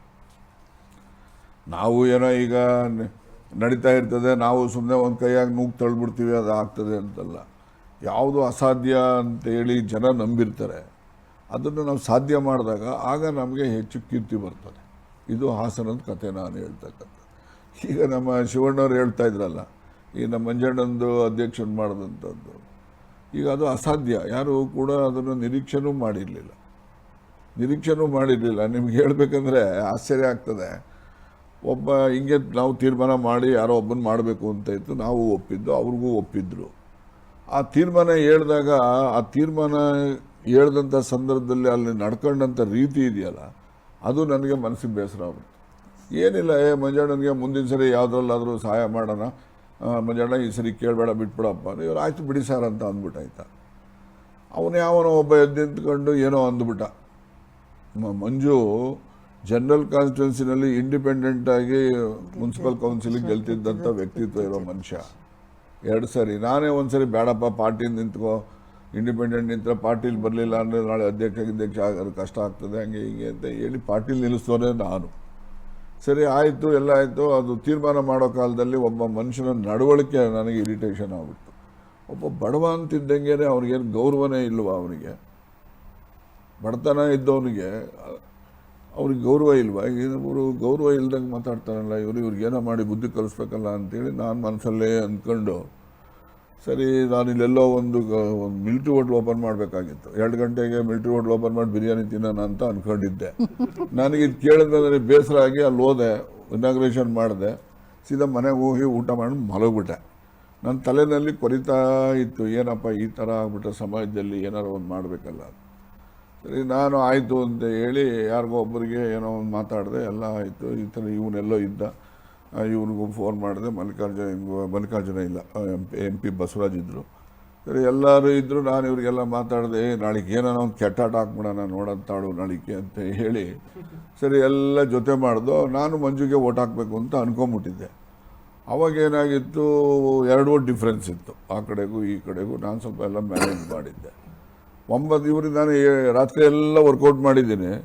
ಬೆಳಿಗ್ಗೆ ಇನ್ನೇನು ನಿದ್ದೆ ಮಾಡೋದು ಅಂತೇಳಿ ಬೆಳಗ್ಗೆ 6 ಗಂಟೆಗೆ ಸ್ನಾನ ಮಾಡಿ 7 ಗಂಟೆಗೆ ನಾನು ಆಫೀಸ್ ಹತ್ರ ಬಂದೆ, ಲಾಯರ್ ಆಫೀಸ್ ಹತ್ರ. ಎಲ್ಲಿ ಮಂಜು ನೋಡೋಣ ಮನೆ ಮಲಿಕೊಂಬಿಟ್ಟವ್ರೆ, ಅವ್ನಿಗೆ ಗೊತ್ತೇ ಇಲ್ಲ ಪಾಪ. ನಾನು ಕರೆದೆ, ಬಂದರೆ ಏನು ಅರ್ಜಿ ಹಾಕ್ಬೇಕಣಯ್ಯ, ಏನು ಹೇಳೋದು ನನಗೋಸ್ಕರ ಎಲ್ಲನೂ ಯಾಕೆ ದ್ವೇಷ ಮಾಡ್ಕೊತೀರ ನೀವು, ಸುಮ್ಮನಿರಿ, ನನಗೇನು ಬೇಡ ನನಗೆ ಅಂತ. ನಾನು ರಾತ್ರಿ ಎಲ್ಲ ನಿದ್ದೆಗೆಟ್ಟು ಅವರಿಗೆ ಮಾಧುಸ್ವಾಮಿಗೆ ಮಾತಾಡಿ, ರಾಮಚಂದ್ರಗೌಡಗೆ ಮಾತಾಡಿ, ನಾಗೇಶನಿಗೆ ಮಾತಾಡಿ, ಆಮೇಲೆ ನಾರಾಯಣ ಸ್ವಾಮಿಗೆ ಮಾತಾಡಿ, ನಮ್ಮ ಲಕ್ಷ್ಮೀ ನರಸಿಂಹಯ್ಯನವ್ರ ಮಗಳಿಗೆ ಪಮ್ಮಿಗೆ ಮಾತಾಡಿ, ಅವರು 4 ಕೊಟ್ಟಿದ್ದು ಎಲ್ಲರಿಗೂ ಮಾತಾಡಿ ಎಲ್ಲರಿಗೂ ನಾನು ರೆಡಿ ಮಾಡಿದ್ದೇನೆ. ಇವ್ನು ನೋಡಿದ್ರೆ ಹಿಂಗೆ ಹೇಳ್ತಾಳೆ. ನಾನು ಆಮೇಲೆ ಹಂಗೆಲ್ಲ ಮಾಡಿಗಿಡಿಯಪ್ಪ, ಅರ್ಜಿ ಹಾಕ್ಬೇಕು ನೀನು ಅಂತ ನಾನು ರಿಕ್ವೆಸ್ಟ್ ಮಾಡಿ ಬಾ 9 ಗಂಟೆಗೆ ಇಲ್ಲಿ ನಮ್ಮ ಇವನ ಮನೆ ಹತ್ರ ಅಂತ ಹೇಳಿ MG ರೋಡಿಗೆ ಬರೋಕ್ಕೆ ಹೇಳಿದೆ. ನಾನು MG ರೋಡಿಗೆ ಬಂದೆ, ಇವರು ಬಂದು, ಶಿವಣ್ಣ ಬಂದ. ನಾನು ಅಲ್ಲಿ ಬಂದೆ, SM ಕೃಷ್ಣ ಅವರು ಮುಖ್ಯಮಂತ್ರಿಗಳು ಫೋನ್ ಮಾಡಿದ್ರು. ಇದರಲ್ಲಿ ಗೋವಾದಲ್ಲಿದ್ದರು. ಫೋನ್ ಮಾಡಿದ್ರು, ರಾಜಣ್ಣ ಅಧ್ಯಕ್ಷದ ಎಲೆಕ್ಷನ್ ಏನು ಮಾಡ್ತಾ ಇದೆಯಾ ಅಂದರು. ನಂದೇನು ಜವಾಬ್ದಾರಿ ಇಲ್ಲ ಸರ್, ನಾನು ಇದ್ದೀನಿ ಅಷ್ಟೇ ಅಂತ ಅಂದೆ. No you have to take lead and you should do something to the party ಅಂದರು. ನಾನು ಹೇಳಿದೆ, ಸರ್ ನಾನು ಓಟ್ ಹಾಕಲೇಬಾರ್ದು ಅಂತ ಇದ್ದೆ. ಈಗ ತಾವು ಹೇಳಿದ ಮೇಲೆ ನಂದು ಒಂದು ಓಟ್ ಇತ್ತಲ್ಲ MLC, ನಾನು ಹೇಳಿದಿರಿ ಸರ್ ಕಾಂಗ್ರೆಸ್ ಪಾರ್ಟಿಗೆ ಓಟ್ ಹಾಕ್ತೀನಿ, but responsibility is not mine sir ಅಂತ. No you have to take responsibility. No sir, there are many people are there in the party, they will take responsibility. ಸರಿ, no Rajannaji, you should see that Congress man should win, ಹಂಗೆ ಹಿಂಗೆ ಅಂದರು. It is not my responsibility sir, because you asked me to cast my vote, I am going to cast my vote in favor of the Congress party nominee. ಸರಿ, ನಾನು ಇವರಿಗೆ ಓಟ ಹಾಕಲಿಲ್ಲ, ಅವನು ಯಾವನಿಗೂ ಹಾಕಿದ್ಮೇಲೆ ಸಮ 19 ಹಾಕ್ಬಿಡೋದು. ನಾನು ಒಳ್ಳೆ ಕೆಲಸ ಆಯ್ತಲ್ಲ ಅಂತೇಳಿ ನಾನು ಅವ್ರಿಗೆ ಹೇಳ್ಬಿಟ್ಟಿದ್ದೀನಿ ಓಟ್ ಹಾಕ್ತೀನಿ ಅಂತ. ಓಟ್ ಹಾಕಲೇಬೇಕು, ಎಲ್ಲದು ಶೋ ಆಫ್ ಹ್ಯಾಂಡ್ಸ್. ಅದು 19 ಸಮ ಹೊಡೆದಿದೆ ಅಂತ ಏನು ಅಂತೇಳಿ ನಾನೇನು ಮಾಡಿದೆ, ಹಂಗೆ ಅಂದ್ಕೊಂಡು ಸೀದಾ ಮನೆಗೆ ಹೋದೆ. ಕೆಲಸದ ಮನೆಗೆ 10 ಗಂಟೆ ಅಷ್ಟೊತ್ತಿಗೆ ಹೋದೆ. ಹಿಂಗೆ ಕೂತ್ಕೊಂಡು ಏನು ಮಾಡೋದು ಅಂತೇಳಿ ಯಾವುದೋ ಒಂದು ಓಟ್ ಇತ್ತು. ನಾನು ಅವ್ರ ಗಂಡನಿಗೆ ಅವ್ರಿಗೆ ಹೇಳಿದೆ ಮನೆಗೆ ಬರೋಕ್ಕೆ. ಮನೆಗೆ ಬಂದರು. ಬರ್ತೀನಿ ನಾನು ಹೆಂಡ್ತಿಗೆ ಹೇಳ್ಬಿಟ್ಟು ಸೀದಾ ಬೆಂಗಳೂರಿಗೆ ಕರ್ಕೊಂಡು ಹೊಟ್ಟೋಗ್ಬಿಡೋ, ಇಲ್ಲೆಲ್ಲೂ ಇರಿಸ್ಬೇಡ ಅಂತೇಳಿ ಬೆಂಗಳೂರಿಗೆ ಕಳಿಸ್ಬಿಟ್ಟೆ. ಅಲ್ಲಿಗೆ ಒಂದು ಓಟ್ ಆಬ್ಸೆಂಟ್ ಮಾಡಿಸಲ್ಗೆ 18 ಆಯ್ತು, ಅವ್ರಿಗೆ ನಮ್ಗೆ 19 ಆಯಿತು. ಇದೇ ವಿಚಾರಕ್ಕೆ ನಿಮ್ಮ ವಿಚಾರದಲ್ಲಿ ಈ ಸರ್ಪ್ರೈಸ್ ಕೊಡೋದ್ರಲ್ಲಿ ರಾಜಣ್ಣವರು ತುಂಬಾ ಇದು ಅನ್ನೋದ್ರಲ್ಲಿ ತುಮೂಲ್ ಚುನಾವಣೆ ಕೂಡ ಒಂದು ಸರ್. ವೆಂಕಟೇಶ್ ಅವರ ಆಯ್ಕೆ ನಿಮಗೆ ಒಂದು ರಾತ್ರಿಯಲ್ಲಿ ಡಿಸಿಷನ್ಸ್ ತಗೊಳ್ತೀರಾ? ಯಾಕೆಂದ್ರೆ ಅಲ್ಲಿವರೆಗೂ ವೆಂಕಟೇಶ್ ಅವರು ತುಮೂಲ್ಗೆ ಅವ್ರಿಗೆ ಗೊತ್ತಿಲ್ಲ, ಅದ್ರಲ್ಲಿ ಗೊತ್ತಿಲ್ಲ, ನಿರ್ದೇಶಕರು ಕೂಡ ಆಗ್ತಾರ ಅನ್ನೋ ಒಂದು ಇದ್ರಲ್ಲಿ ಇದ್ದಂತ ಸಂದರ್ಭದಲ್ಲಿ ಯಾಕೆ ಆಯ್ಕೆ? ನಾನು ನೋಡಿ, ರಾಜಕಾರಣದಲ್ಲಿ ಯಾವತ್ತೂ ಕೂಡ ನ್ಯಾಯ ದೊರಕಿಸ್ಕೊಡ್ಬೇಕು. ಅಸಹಾಯಕ ಸಮುದಾಯಗಳ ಪ್ರತಿನಿಧಿಗಳಿಗೆ ಹೆಚ್ಚು ರಾಜಕೀಯ ಅಧಿಕಾರ ಕೊಡಬೇಕು. ಅದು ನನ್ನ ಸಿದ್ಧಾಂತ. ಯಾವುದೇ ಪಾರ್ಟಿಲಿರಲಿ ನಾನು ಹೇಳೋದು. ಪಾರ್ಟಿ ಗಿರಿಟಿ ಇವೆಲ್ಲ ನಾವು ಸುಮ್ಮನೆ ನಮ್ಮ ಸ್ವಾರ್ಥಕ್ಕೆ ಇಟ್ಕೊಂಡಿರೋದಷ್ಟೇ. ಆದರೆ ಸಿದ್ಧಾಂತ ನಂದು, ಅಸಹಾಯಕ ಸಮುದಾಯಗಳಿಗೆ ರಾಜಕೀಯ ಅಧಿಕಾರ ಕೊಡಬೇಕು. ಅದು ನಮ್ಮ ತೀರ್ಮಾನ. ಬೇರೆ ಪಾರ್ಟಿಯವ್ರು ಮಾಡ್ತಾರೆ ಅಂದರೆ ನಾವು ಖುಷಿ ಪಡೋನು ನಾನು, ಗೊತ್ತಾಯ್ತಾ? ಈಗ BJPನವರು ನಾಮಿನೇಷನ್ಗಳು ಮಾಡ್ತಾರೆ, ಯಾರು ಗೊತ್ತಿಲ್ಲದೆ ಅಲ್ಲಿ ನಾನು ಕೌನ್ಸಿಲಲ್ಲಿ ನೋಡ್ತೀನಿ, ಪಾಪ ಕಾಡಲ್ಲಿರೋ ಮನುಷ್ಯನೆಲ್ಲ ಕರ್ಕೊಂಬಂದು MLCಗಳು ಮಾಡಿದ್ದಾರೆ. ನನಗೆ ನಿಜಕ್ಕೂ ಸಂತೋಷ. ಅಂದಾಕ್ಷಣಿಕೆ ನಾನು BJP ಹೊಗಳ್ತಾವನೆ, BJP ಹೋಗ್ಬಿಡ್ತಾನೇನೋ, ಪರ ಆಗ್ಬಿಡ್ತಾನೆ ಅಂತಿಲ್ಲ. ನಾನು ಯಾವುದೇ ಕಾರಣಕ್ಕೆ ಯಾವುದೇ ಪಾರ್ಟಿಗೆ ಹೋಗೋ ಪ್ರಶ್ನೆನೇ ಇಲ್ಲ, ಗೊತ್ತಾಯ್ತು? ಆದರೆ ಆ ಸಿದ್ಧಾಂತಗಳಿದಾವಲ್ಲ, ಅದನ್ನು ನಾನು ನಿಜಕ್ಕೂ ಒಪ್ತೇನೆ. ಹಿಂದೆ ದೇವರಾಜ ಅರಸ್ ಕಾಲದಲ್ಲಿ MLCಗಳು ಮಾಡಬೇಕು ಅಂದರೆ ಯಾರು ಕೌನ್ಸಿಲ್ನಲ್ಲಿ ಅನ್ರೆಪ್ರೆಸೆಂಟೆಡ್ ಕಮ್ಯುನಿಟೀಸ್ ಇರ್ತವೆ ಅಂಥವ್ರಿಗೆ MLC ಮಾಡೋರು. ಈಗ ನಾವೆಲ್ಲ ಏನು ಮಾಡ್ತೀರಿ, ಯಾವುದೇ ಪಾರ್ಟಿ ಏನು ಮಾಡ್ತೀರಿ, ಒಬ್ಬನ ಒಕ್ಕಲಿಗರು ಬರ್ಕೊಂಬ ಅಂತೀವಿ, ಒಬ್ಬ ಲಿಂಗಾಯತನ ಬರ್ಕೊಂಬ ಅಂತೀವಿ, ಒಬ್ಬ ಸಾಬನ ಬರ್ಕೊಂಬ ಅಂತೀವಿ, ಒಬ್ಬ ಹರಿಜನನ ಬರ್ಕೊಂಬ ಅಂತೀವಿ. ಇನ್ನು ಎಷ್ಟು ಜನ ಇದ್ದಾರೆ ಅನ್ರೆಪ್ರೆಸೆಂಟೆಡ್ ಕಮ್ಯುನಿಟಿಗಳು? ವಿಧಾನಸೌಧ ಅಸೆಂಬ್ಲಿನಲ್ಲೂ ಇಲ್ಲ, ಕೌನ್ಸಿಲಲ್ಲೂ ಇಲ್ಲ. ಅಂಥ ಸಮುದಾಯಗಳಿಗೆ ನಾವಲ್ಲಿ ಕೌನ್ಸಿಲ್ ಇರೋದೇನಕ್ಕೆ? ಕೌನ್ಸಿಲ್ ಇರೋದೇನೆ ಬುದ್ಧಿವಂತರಿಗೆ ಅನ್ರೆಪ್ರೆಸೆಂಟೆಡ್ ಕಮ್ಯುನಿಟಿ ಕೊಡಬೇಕು ಅಂತಕ್ಕಂಥದ್ದು. ಇದ್ರ ಯಾಕೆ ಬೇಕು ಕೌನ್ಸಿಲು? ಈ ದೇಶದಲ್ಲಿರೋ ಎಲ್ಲ ರಾಜ್ಯದಲ್ಲೂ ಕೌನ್ಸಿಲ್ಗಳಿಲ್ಲ, ನಾವು ಸುಮ್ಮನೆ ಇಟ್ಕೊಂಡು ಕೂತಿದ್ದೀವಿ ಅಷ್ಟೇ. ಸೊ ಹೀಗಾಗಿ ನೋಡಿ, ನೀವು ಇವ್ರದ್ದು ವೆಂಕಟೇಶ್ ಅವ್ರದ್ದು ಕೇಳಿದ್ದಕ್ಕೆ, ವೆಂಕಟೇಶ್ ಒಬ್ಬ ಯುವಕ ಇದ್ದಾನೆ. ಈಗ ಮುಂದಿನ ಪೀಳಿಗೆನಲ್ಲಿ ಈಗ ಅವನು ವೆಂಕಟೇಶ್ ಇರ್ಬೋದು, ನನ್ನ ಮಗ ಇರ್ಬೋದು, ಅಲ್ಲಿ ತಿಪ್ಟೂರಲ್ಲಿ ಅವನು ನಿಖಿಲ್ ಇರ್ಬೋದು, ಹೀಗೆ ಹೊಸವರು ಯುವಕರುಗಳು. ಈಗ ಇದರಲ್ಲಿ ಸಿರಾದಲ್ಲಿ ಅವನು ಜಯಚಂದ್ರನ ಮಗ ಇರ್ಬೋದು. ನಾನು ಹೇಳೋದು ಅಧಿಕಾರಕ್ಕೆ ಬರ್ತಾರೋ ಬಿಡ್ತಾರೋ ಎರಡನೇ ವಿಚಾರ. ಆದರೆ ಸಾರ್ವಜನಿಕ ಜೀವನದಲ್ಲಿ ಯಂಗ್ಸ್ಟರ್ಸ್ಗಳು ಬರಬೇಕು. ಕುಟುಂಬ ರಾಜಕೀಯ ಅನ್ನೋದಾಗಿದೆ. ನಾನು ಬೇಕಾದ್ರೆ ನನ್ನ ಮಗನ್ನೇ ಅಧ್ಯಕ್ಷ ಮಾಡ್ತಿದ್ದೆ, ನನ್ನ ಮಗನ್ನೇ ಮಾಡ್ತಾ ಇದ್ದೆ, ಅಥವಾ ನನ್ನ ಮನೆಯಲ್ಲಿ ಯಾರಿಗೆ ಬೇಕಾದ್ರೂ ನಾಮಿನೇಟ್ ಮಾಡಿ ಮಾಡಿಸ್ತಾ ಇದ್ದೆ, ನಾನು ನಡೀತಾ ಇತ್ತು, ಗೊತ್ತಾಯ್ತಾ? ಆದರೆ ನಾನು ಆ ಥರಕ್ಕೆ ಹೋಗ್ದೇ ಇರಲಿ. ಒಬ್ಬ ಶೆಡ್ಯೂಲ್ ಕಾಸ್ಟ್ ಅವನಿದ್ದಾನೆ, ಒಬ್ಬ ಯಂಗ್ಸ್ಟರ್ ಇದ್ದಾನೆ. ಈ ಜಿಲ್ಲೆಯಲ್ಲಿ ಆತನಿಗೂ ಕೂಡ ಒಂದು ಫಾಲೋಯಿಂಗ್ ಬೆಳೆಸ್ಕೊಂಡ್ಲಿ, ಪರಿಚಯ ಮಾಡ್ಕೊಂಡ್ಲಿ, ನಾಳೆ ಅವರೆಲ್ಲ ಜಿಲ್ಲಾ ಮಟ್ಟದಲ್ಲಿ ರಾಜಕೀಯ ನಡೆಸೋವಂಥ ಶಕ್ತಿ ಅವ್ರಿಗೆಲ್ಲ ಬರಲಿ ಅಂತ ಹೇಳಿ ನಾವು ಗುರುತಿಸಿದ್ದೇನೆ ಹೊರತು ಬೇರೆ ಏನು ಅವ್ರ ತಂದೆ ನಾವು ಸ್ನೇಹಿತರು. ಅಫ್ಕೋರ್ಸ್ ನಾನು ಎಲ್ಲ ಕಷ್ಟ ಕಾಲದಲ್ಲೂ ವೆಂಕಟಣ್ಣಪ್ಪ ನನ್ನ ಕಡೆ ಇದ್ದಾರೆ. ನನ್ನಿಂದ ಎಷ್ಟೋರು ತೊಂದರೆನೂ ಅನುಭವಿಸಿದ್ದಾರೆ. ಯಾರು ವೆಂಕಟಣ್ಣಪ್ಪ ಅನುಕೂಲನೂ ಆಗಿದೆ. ಆ ತೊಂದರೆ ಕೊಟ್ಟಂಥವ್ರು ಅವನು ಸೀಟ್ ತಪ್ಪಿಸಿದ್ರು, ಅವ್ರಿಗೆ ಇಂಡಿಪೆಂಡೆಂಟ್ ನಿಂತು ಗೆದ್ದು ಬಂದ ಮಂತ್ರಿ ಆದ. ಅದೇ ಕಾಂಗ್ರೆಸ್ಸಲ್ಲೇ ಇದ್ದರೆ 66 ಜೊತೆಗೆ ಇನ್ನೊಬ್ಬ 67 ಆಗೋದಷ್ಟೇ. ಸೊ ಹೀಗೆ ಕೆಲವು ಸರಿ ಬ್ಲೆಸ್ಸಿಂಗ್ಸ್ ಇನ್ ಡಿಸ್ಗೈಸ್ ಅಂತ ಹೇಳಿ ಕೆಲವು ಈಗ ನನ್ನದೇ ತಗೊಳ್ಳಿ, ನಾನು 98 MLC ಆದೆ, ಭಾಳ ಕಷ್ಟ ಕಾಲದಲ್ಲಿ MLC ಆದೆ. 2004 ಸುಲಭನಾಗಿ MLC ಆಗೋ ಟಿಕೆಟೇ ಕೊಡಲಿಲ್ಲ, ಟಿಕೆಟ್ ಡಿನೇ ಮಾಡಿದ್ದು ನಾನು MLA ಆದೆ. ಇಲ್ಲಿ ನಾನು MLAಗೆ ಹೋಗ್ತಾ ಇರಲಿಲ್ಲ. ನಾನು ಬರೀ MLCನಲ್ಲೇ ಹಾಕ್ಕೊಂಡು ಏನೋ ಕೌನ್ಸಿಲಲ್ಲಿ ಭಾಷಣ ಮಾಡ್ಕೊಂಡು ಬಂದವ್ರಿಗೊಂದು ಕಾಗದ ಬರ್ಕೊಟ್ಬಿಟ್ಟು ಕೂತಿರ್ತಿದ್ದೆ. ನಮ್ಗೆ ಯಾವುದು ಜವಾಬ್ದಾರಿನೂ ಇರ್ತಿರ್ಲಿಲ್ಲ. ಇಷ್ಟಪಟ್ಟು ಹೋಗಿದ್ರೆ ಸರ್ ನೀವು ಅಲ್ಲಿಗೆ ಬೇರೆ ಪಕ್ಷಕ್ಕೆ? ಇಷ್ಟಪಟ್ಟಲ್ಲ ರೀ, ಇವ್ರಿಗೆ ಬುದ್ಧಿ ಕಲಿಸ್ಬೇಕಂತ ಹೋಗಿದ್ದು ನಾನಿದ್ದಾಗ. ನಾನು ಪಾರ್ಟಿ ಬಿಟ್ಟಾಗ ಇಡೀ ಜಿಲ್ಲೆನಲ್ಲಿ ಒಂದೇ ಕಾಂಗ್ರೆಸ್ ಇರೋದು, ಅದನ್ನು ನೀವು ತಿಳ್ಕೊಳ್ಳಿ. ಒಂದೇ ಒಂದು ಕಾಂಗ್ರೆಸ್. ನಾನು ಕಾಂಗ್ರೆಸ್ ಬಿಟ್ಟ ಮೇಲೆ ಗೊತ್ತಾಯ್ತಾ. ಅದರಿಂದ ಆಗ ನಾನು ಇವತ್ತಿರೋ ಸ್ಟೇಚರು, ಇವತ್ತಿರೋ ಅಷ್ಟು ಜನ ಬೆಂಬಲ ಅವತ್ತಿರಲಿಲ್ಲ ನನಗೆ. ಆದರೂ ಕೂಡ ಇರೋದ್ರಲ್ಲೇ ಅವತ್ತು ಒಂದು ಕಾಂಗ್ರೆಸ್ ಗೆಲ್ಲಿಸಿದ್ದೆ. ಅದರಿಂದ ನಮಗೇನು ಅಧಿಕಾರ ಇಲ್ಲದೆ ಇರ್ಬೋದು, ಐಶ್ವರ್ಯ ಇಲ್ಲದೆ ಇರ್ಬೋದು, ಹಣ ಇಲ್ಲದೆ, ಆದರೆ ಜನ ಇದ್ದಾರೆ. ಜನನೇ ಸರ್ವಸ್ವ ನನಗೆ. ಅಧಿಕಾರನೂ ಅವರೇ, ದುಡ್ಡು ಅವರೇ, ಎಲ್ಲನೂ ಅವರೇ. ಅದರಿಂದ ಜನಪರವಾಗಿ ನಾನು ಕೆಲಸ ಮಾಡೋದ್ರಿಂದ ಜನ ನನ್ನ ಮಾತಿಗೆ ಗೌರವ ಕೊಡ್ತಾರೆ. ಅದರಿಂದ ನನ್ನ ಗೌರವನೂ ಕೂಡ ಹೆಚ್ಚು ರಾಜ್ಯ ಮಟ್ಟದಲ್ಲೂ ಇದೆ, ರಾಷ್ಟ್ರ ಮಟ್ಟದಲ್ಲೂ ಕೂಡ ಆಗ್ತಕ್ಕಂಥ ಅವಕಾಶ ಇದೆ. ಅನ್ನೋ ವಿಚಾರ ಬಂದಿದ್ದಕ್ಕೆ ನಾವು ಅದನ್ನು ಎಲ್ಲರೂ, ಇಡೀ ಕರ್ನಾಟಕ ಜನತೆ ಮತ್ತು ಸೆಂಟ್ರಲ್ ಕಾಂಗ್ರೆಸ್ ಕೂಡ ನಿಮ್ಮ ಸಚಿವ ಸ್ಥಾನವನ್ನು ವಜಾಗೊಳಿಸಿದಂಥ ಸಂದರ್ಭದಲ್ಲಿ ಕಂಡ್ವಿ. ಆದರೆ ನಮ್ಗೆ ಇನ್ನೊಂದು ಇದರಲ್ಲಿ ಆಶ್ಚರ್ಯ ಅಂದರೆ ನಿಮ್ಮ ಫ್ಯಾನ್ ಬೇಸು ಉತ್ತರ ಕರ್ನಾಟಕದಲ್ಲಿರೋದು ಒಂದು ದೊಡ್ಡ ಹೆಮ್ಮೆ ವಿಚಾರ. ಆಶ್ಚರ್ಯನೂ ಕುತೂಹಲನೂ ಆಯಿತು. ಅಲ್ಲ ನೋಡಿ, ಎಲ್ಲಾದರೂ ಒಬ್ಬರು ನಾವು ಮಾಡೋ ಕೆಲಸದ ಕಾರ್ಯವೈಖರಿಯನ್ನು ಗುರುತಿಸುವಂಥವ್ರು, ಗಮನಿಸುವಂಥ ಜನ ಇರ್ತಾರೆ, ಎಲ್ಲ ಕಡೆ ಇರ್ತಾರೆ. ಅದರಿಂದ ಈಗ ಉತ್ತರ ಕರ್ನಾಟಕದಲ್ಲಿ ನಾನು ಬೇರೆ ಬೇರೆ ಸಂದರ್ಭಗಳಲ್ಲಿ ಯಾರ್ಯಾರಿಗೆ ಬಂದಂಥವ್ರಿಗೆ ಏನೇನೆಲ್ಲ ಸಹಾಯ ಮಾಡಿದ್ದೀನಿ ಅಂತಕ್ಕಂಥದ್ದನ್ನು ಭಾಳಷ್ಟು ಜನಕ್ಕೆ ಗೊತ್ತಿರೋದಿಲ್ಲ. ನಿಮ್ಗೆ ಹೇಳ್ತೀನಿ, 2000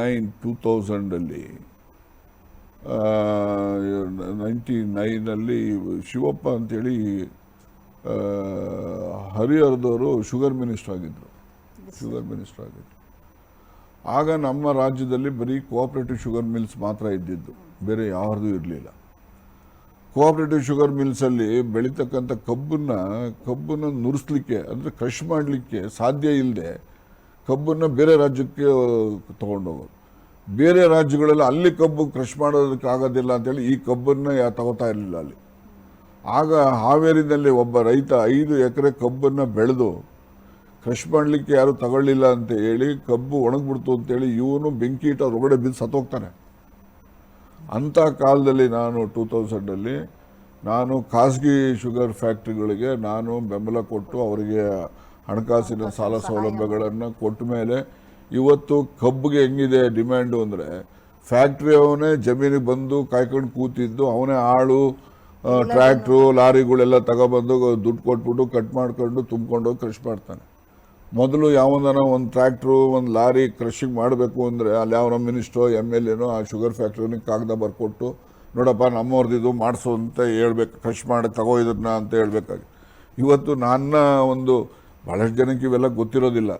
ನಾನು ಆಗ ಕನ್ಸಾರ್ಷಿಯಮ್ಗಳು ಮಾಡಿ ಎಲ್ಲ ಶುಗರ್ ಫ್ಯಾಕ್ಟ್ರಿಗಳಿಗೆ ಸಾಲ ಸೌಲಭ್ಯ, ಅವಾಗೆಲ್ಲ 40-50 ಕೋಟಿಗೆ ಒಂದು ಶುಗರ್ ಫ್ಯಾಕ್ಟ್ರಿ ಆಗೋದು, ಈಗ 250 ಕೋಟಿ ಆಗ್ತದೆ, ಬೇರೆ ವಿಚಾರ. ಪ್ರಾರಂಭದಲ್ಲಿ ನಾವು ಖಾಸಗಿ ಶುಗರ್ ಫ್ಯಾಕ್ಟ್ರಿಗಳು ಬರೋದಕ್ಕೆ ಕರ್ನಾಟಕ ರಾಜ್ಯದಲ್ಲಿ ಭಾಳಷ್ಟು ಜನ ಬೇರೆಯವ್ರ ಬ್ಯಾಂಕರ್ಸ್ಗಳು ಸಹಾಯ ಮಾಡಿರೋದು, ಅದ್ರಲ್ಲಿ ನಾನು ಮೊದಲಿಗ.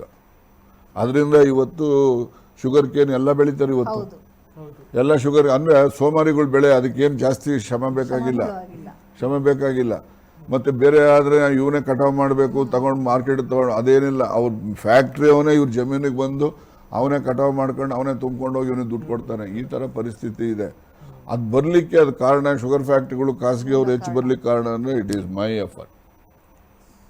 ಗೊತ್ತಾಯ್ತಾ. ಇವತ್ತು ಎಲ್ಲರೂ ಕೂಡ ಶುಗರ್ ಕೇನ್ ಬೆಳೀತಾರೆ, ನೀರಾವರಿ ಇದೆ. ಈಗೆಲ್ಲ ಸುಧಾರಿತ ಸೀಟೋಲ್ ಅಂತೇಳಿ ಒಂದು ತಳಿ ಬಂದಿದೆ. ಇವತ್ತು 80 ಟನ್ವರೆಗೂ ಒಂದೊಂದು ಎಕರೆಯಲ್ಲಿ ಬೆಳೀತಾರೆ. ಮೊದಲೆಲ್ಲ 10 ಟನ್ 15 ಟನ್ ಬೆಳೀತಾ ಇರಲಿಲ್ಲ.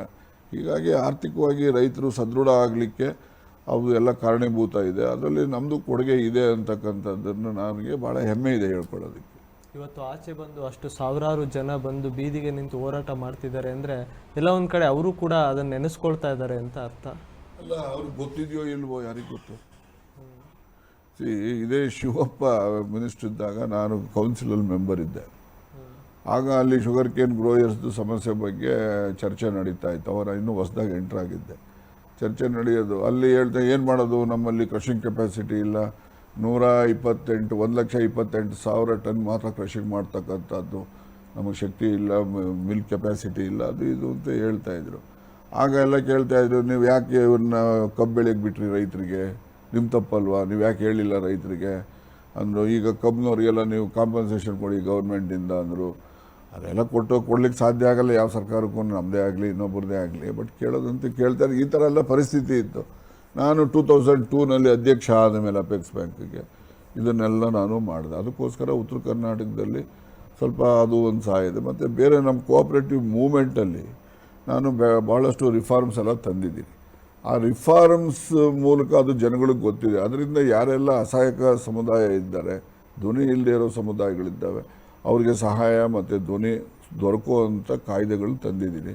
ಅದೆಲ್ಲ ಪಾಪ ಸಿದ್ದರಾಮಯ್ಯನವರು ಈ ಥರ ಎಲ್ಲ ಮಾಡ್ತಾಯಿದ್ದೀನಿ ಸರ್ ಅಂತಂದರೆ, ಎಸ್ ಮಾಡಪ್ಪ ಅದೆಲ್ಲ ಅಂತ ಹೇಳೋರು, ಗೊತ್ತಾಯ್ತಾ ಸರ್. ಸಿದ್ದರಾಮಯ್ಯ ಅವ್ರ ವಿಚಾರ ತಗೊಂಡ್ರಿ, ನಿಮ್ಮನ್ನ ರಾಜಕೀಯ ಸ್ನೇಹಿತರು ಅನ್ನೋದಕ್ಕಿಂತ ರಾಮ ಲಕ್ಷ್ಮಣ ಅನ್ನೋದೇ ಹೆಚ್ಚು ಕಾಣುತ್ತೆ. ಯಾಕೆ ಅಂದರೆ ನೀವು ಏನೇ ಒಂದು ಸಜೆಷನ್ ತೊಗೊಂಡೋದಂಥ ಸಂದರ್ಭದಲ್ಲೂ ಸಿದ್ದರಾಮಯ್ಯ ಅವರು ಅಷ್ಟು ಈಸಿಯಾಗಿ ಅದನ್ನು ತೆಗೆದಾಕೋದೇ ಇಲ್ಲ. ಅದು ಯಾವುದೇ ವಿಚಾರ ಅವರು ಎಷ್ಟು ಜನನ್ನ ಎಗೆನೆಸ್ಟ್ ಮಾಡ್ಕೊಳ್ಳೋ ಇದಕ್ಕೂ ರೆಡಿ. ಆದರೆ ಅದು ಜನಪರವಾಗಿದ್ದರೆ ಅದನ್ನು ನೇರವಾಗಿ ನಿಮ್ಮ ರೀತಿಯಲ್ಲೇ ಸಿದ್ದರಾಮಯ್ಯ ಅವರು ಕೂಡ ನೇರವಾಗಿ ಅದನ್ನು ಕಣಿಸೋ ವಿಚಾರದಲ್ಲೂ ಅಷ್ಟೇ, ಸಪೋರ್ಟ್ ಮಾಡೋ ವಿಚಾರ ಬಂದರೂ ಅಷ್ಟೇ.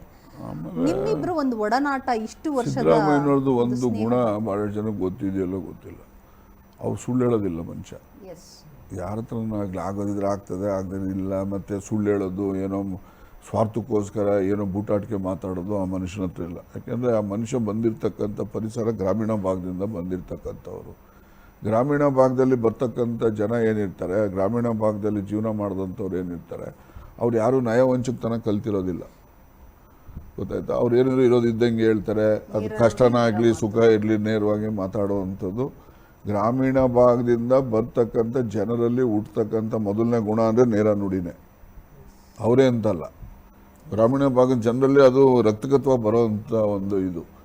ಆದರೆ ಇವ್ರದ್ದು ಏನಂದರೆ, ಇವ್ರು ಯಾರಿಗೂ ಸುಳ್ಳು ಹೇಳೋದಿಲ್ಲ. ಮತ್ತು ನನ್ನ ವಿಚಾರ ಅಥವಾ ಅವ್ರ ವಿಚಾರದಲ್ಲಿ ನಾನು ಹೇಳಬೇಕು ಅಂದರೆ, ಅವರಿಗೆ ಒಂದು ನನ್ನ ಬಗ್ಗೆ ಒಂದು ವಿಶ್ವಾಸ ಏನಿದೆ ಅಂದರೆ, ಇವರು ಯಾವುದನ್ನ ಆಗಲಿ ಜನಕ್ಕೆ ಅನುಕೂಲ ಆಗೋ ರೀತಿಯಲ್ಲಿ ಸಲಹೆಗಳಿರ್ತವೆ ಅಂತಕ್ಕಂಥ ದೃಷ್ಟಿಯಿಂದ ನನ್ನ ಮಾತಿಗೆ ಅವರು ಗಮನನೂ ಕೊಡೋರು, ಅದ್ರ ಬಗ್ಗೆ ಕ್ರಮನೂ ತಗೊಳ್ಳೋರು. ನಿಮ್ಗೆ ಉದಾಹರಣೆಗೆ ಹೇಳಬೇಕಂದ್ರೆ, ಇದಿದೆಯಲ್ಲ ಯಾವುದು ಶಿವಭಾಗ್ಯದ ಕಾರ್ಯಕ್ರಮ, ಅನ್ನಭಾಗ್ಯದ್ದು ಪಾಪ ಅವ್ರದ್ದು, ಅದಕ್ಕೆ ಒಂದು ಇತಿಹಾಸ ಅವರಿಗೆ ಗೊತ್ತಿದೆ. ಅನ್ನಭಾಗ್ಯದ್ದು ನೋಡಿ, ನಾನು ಇವತ್ತು ಸಿದ್ದರಾಮಯ್ಯನ ಮೆಚ್ಚತಕ್ಕಂಥದ್ದು ಅನ್ನಭಾಗ್ಯ ಕಾರ್ಯಕ್ರಮ ಇದೆಯಲ್ಲ, ಇದು ಇಡೀ ರಾಜ್ಯದಲ್ಲಿ ಒಬ್ಬನು ಕೂಡ ಹಸಿವಿನಿಂದ ಇವತ್ತು ಇಲ್ಲ, ಯಾರೇ ಆಗಲಿ. ಈಗ ಸಿದ್ದರಾಮಯ್ಯನ ಬಗ್ಗೆ ಅನ್ನಭಾಗ್ಯ ಕಾರ್ಯಕ್ರಮ ಅವ್ರು ತಂದಾಗ ಅವ್ರದ್ದು ಹೇಳ್ತಾರೆ, ನಮ್ಮೂರಲ್ಲಿ ನಮ್ಮ ಅಕ್ಕಪಕ್ಕ ಮನೆಯಲ್ಲಿ ಭತ್ತ ಬೆಳೀತಾ ಇರಲಿಲ್ಲ, ಮಕ್ಕಳು ಕಾಯಿಲೆ ಬಿದ್ದು ಬಿಟ್ರೆ ಅನ್ನ ತಿಂತಾ ಇದ್ದಿದ್ದು, ಮತ್ತೆ ಮಕ್ಳುಗಳು ಕಾಯಿಲೆ ಬಿದ್ದು ಬಿಟ್ರೆ ಜ್ವರ ಬಂದರೆ ಬೇದಿ ಆದರೆ ನಮ್ಮ ಒಂದು ಮುದ್ಕೆ ಅನ್ನ ಕೊಡಿ ಅಂತ ಮನೆಗೆ ಹೋಗೋರು. ಅದನ್ನೆಲ್ಲ ನೋಡ್ತಿದ್ದೆ ನಾನು ಬಂದರೆ ಏನೋ ಮಾಡಬೇಕು ಅಂತ ನನ್ನ ತಲೆಯಲ್ಲಿ. ಹೀಗೆ ಅದನ್ನು ಉದಾಹರಣೆಗೆ ಹೇಳ್ಬೇಕಂದ್ರೆ, ಯಾರು ಮನುಷ್ಯ ಕಷ್ಟ ಅನುಭವಿಸಿರ್ತಾನೆ ಮತ್ತು ಯಾರು ಆ ಕಷ್ಟಗಳನ್ನು ಹತ್ತಿರದಿಂದ ನೋಡಿರ್ತಾರೆ, ಅವನು ಮಾತ್ರ ಅದಕ್ಕೆ ಪರಿಹಾರ ಕೊಡ್ಲಿಕ್ಕೆ ಸಾಧ್ಯ. ಭಾಳ ಜನ ಹೇಳಿ ನೋಡೋಣ, ಬೇರೆ ಬೇರೆದು ಎಲ್ಲದಕ್ಕೂ ವ್ಯಾಖ್ಯಾನ ಹೇಳ್ಬಿಡ್ತಾರೆ. ಹಸಿವು ಅಂದ್ರೆ ಏನು ಹೇಳಿ ನೋಡೋಣ, ಯಾರನ್ನ ಹೇಳೋಕ್ಕಾಗ್ತದ? ಯಾವನು ಅನುಭವಿಸಿರ್ತಾನೋ ಅವನಿಗೆ ಗೊತ್ತಿರ್ತದೆ ಹಸಿವು ಅಂದ್ರೆ ಏನು ಅಂತೇಳಿ. ಈಗ ಅನ್ನಭಾಗ್ಯ ಕಾರ್ಯಕ್ರಮ ಅಂತಂದು ಭಾಳ ಜನ ಟೀಕೆನೂ ಮಾಡಿದ್ರು, ಸೋಮಾರಿಗಳು ಮಾಡಿಬಿಟ್ರು, ನಮ್ಮ ಜಮೀನಿಗೆ ಕೂಲಿ ಬರ್ದಂಗೆ ಮಾಡಿಬಿಟ್ರು ಇವರು ಅಂತೇಳಿ ಟೀಕೆಗಳು ಮಾಡಿದ್ರು. ಅದ್ರ ಜೊತೆಯಲ್ಲಿ ಅನ್ನಭಾಗ್ಯ ಕಾರ್ಯಕ್ರಮದಲ್ಲಿ ಇನ್ನು ಭಾಳ ಜನ ಹೇಳೋರು, ಏನು ಸಿದ್ದರಾಮಯ್ಯನ ಮನೆಯಿಂದ ಕೊಟ್ಟಿಲ್ಲ ಬಿಡಯೋ ಅಂತಲೂ ಭಾಳ ಜನ ಹೇಳೋರು. ಅದು ಬೇರೆ ಮುಖ್ಯಮಂತ್ರಿಗಳಿದ್ರಲ್ಲ, ಅವ್ರೇನು ಮನೆಯಿಂದ ತಂದು ಕೊಡ್ತಿದ್ರು, ಅವರೆಲ್ಲ ಯಾಕೆ ಕೊಡಲಿಲ್ಲ? ಮತ್ತೆ ಅವ್ರಿಗೆಲ್ಲ ಈ ಕಷ್ಟ ಗೊತ್ತಿಲ್ಲ. ಇವತ್ತು ನೋಡಿ, ಹಬ್ಬ ತಾವು ಹೇಳ್ದಂಗೆ ಹಬ್ಬ ಹರಿದಿನದಲ್ಲಿ ಅನ್ನ ಮಾಡಿ ಊಟ ಮಾಡ್ತಿದ್ದು ಕುಟುಂಬಗಳೇ ಹೆಚ್ಚಿದ್ದವು. ಇವತ್ತು ಪ್ರತಿ ಮನೆಯಲ್ಲೂ ಬೆಳಗ್ಗೆ ತಿಂಡಿಗೂ ಅನ್ನ ತಿಂತಾರೆ, ಮಧ್ಯಾಹ್ನಕ್ಕೂ ಅನ್ನ ತಿಂತಾರೆ, ರಾತ್ರಿಗೂ ಅನ್ನ ತಿಂತಾರೆ. ಇವತ್ತು ಅನ್ನ ಅಂತಕ್ಕಂಥದ್ದು ಚಿಂತನೆ ಇಲ್ದಂಗೆ ಮಾಡಿದ್ದಾರೆ. ಮತ್ತು ಇಡೀ ರಾಜ್ಯದಲ್ಲಿ ನೀವು ಎಲ್ಲನಾಗಲಿ ಮನೆ ಬಾಗಿಲಿಗೆ ಭಿಕ್ಷಕ್ಕೆ ಯಾವನನ್ನ ಒಬ್ಬ ಬತ್ತನ ತೋರಿಸಿ ನೋಡೋಣ ಇಲ್ಲ. ಇದು ಒಂದು ಮೌನ ಕ್ರಾಂತಿ. ಇದು ಯಾರು ಏನು ಬೇಕಾದ್ರೂ ಹೇಳ್ಬೋದು.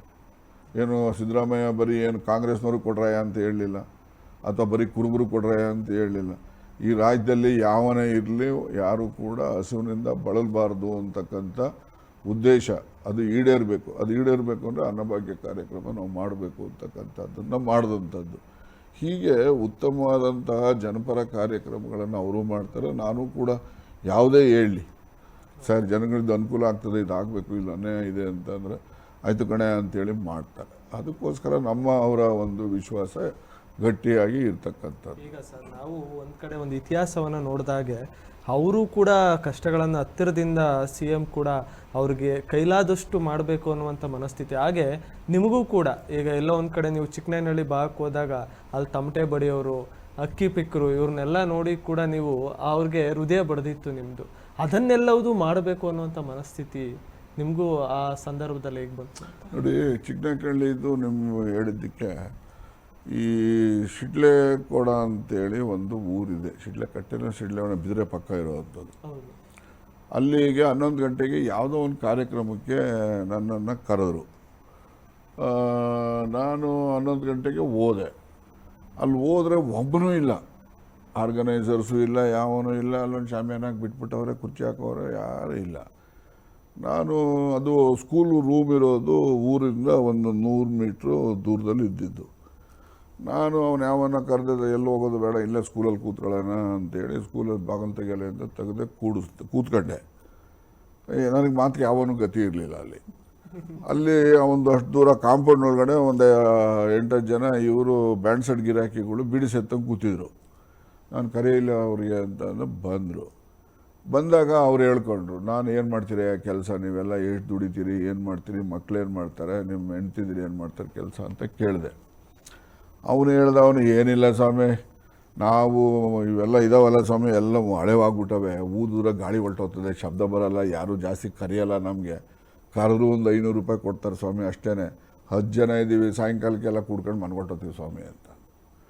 ಅಲ್ಲೇ ಹೆಂಡ್ತಿ ಮಕ್ಳಿಗೆ ಅನ್ನ ಎಲ್ಲ ಯಾರೇ ಹಾಕೋರು, ನಮ್ಮ ಹೆಂಡ್ತಿದ್ದೀರಿ ಏನು ಮಾಡ್ತಾರೆ, ಅಲ್ಲಿ ಉಳಿಯಾರಿಗೆ ಹೋಗ್ತಾರೆ ಶೆಟ್ರ್ ಅಂಗಡಿಲಿ, 900 ರೂಪಾಯಿಗೆ ಪಿ ಬಾಚಣಿಗೆ, ಏರ್ ಪಿನ್ನು ಇವೆಲ್ಲ ತಗೋತಾರೆ.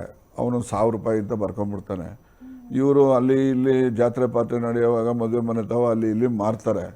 ದುಡ್ಡು ಉಳಿದ್ರೆ ಅಲ್ಲಿ ತಗೊಂಡಾಗ ಅವ್ನಿಗೆ 1000 ಕೊಟ್ಬಿಟ್ಟು ಮನೆಗೆ ಏನೋ ತಗೊಂಬಂದು ಅಡುಗೆ ಮಾಡ್ತಾರೆ. ಇಲ್ಲ ಅಂತ ಹೇಳಿದ್ರೆ ಮದುವೆ ಮನೆಗಳು ಅಲ್ಲಿ ಇಲ್ಲಿ ಕತ್ಲಲ್ಲಿ ಕೂತ್ಕೊಂಡು ಉಣ್ಬಿಡ್ತಾರೆ. ಅವನು ಯಾವನ ಗುರ್ತು ಮಾಡಿ ಆಚೆ ಕಳಿಸ್ಬಿಟ್ರೆ ಬಿಸಾಕಿದ ಎಲೆನಲ್ಲಿ ಹುಡುಕೊಂಡು ತಿಂದುಬಿಟ್ಟು ಬರ್ತಾರೆ ಸ್ವಾಮಿ ಅಂತ ಅಂದ.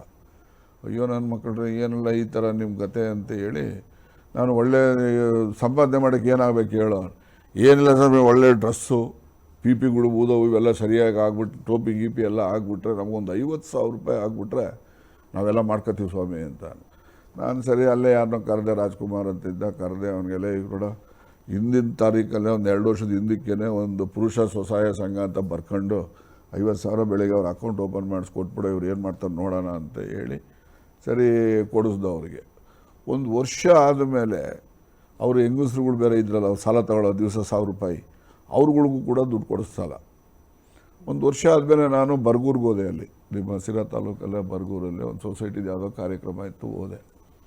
ನಾನು ಹೋಗೋದಕ್ಕಿಂತ ಮುಂಚೆ ಮಾಧುಸ್ವಾಮಿ XMLA ಅವಾಗ ಸೊಸೈಟಿಲಿ ಬಂದು ಕೂತ್ಬಿಟ್ಟಿದ್ದ.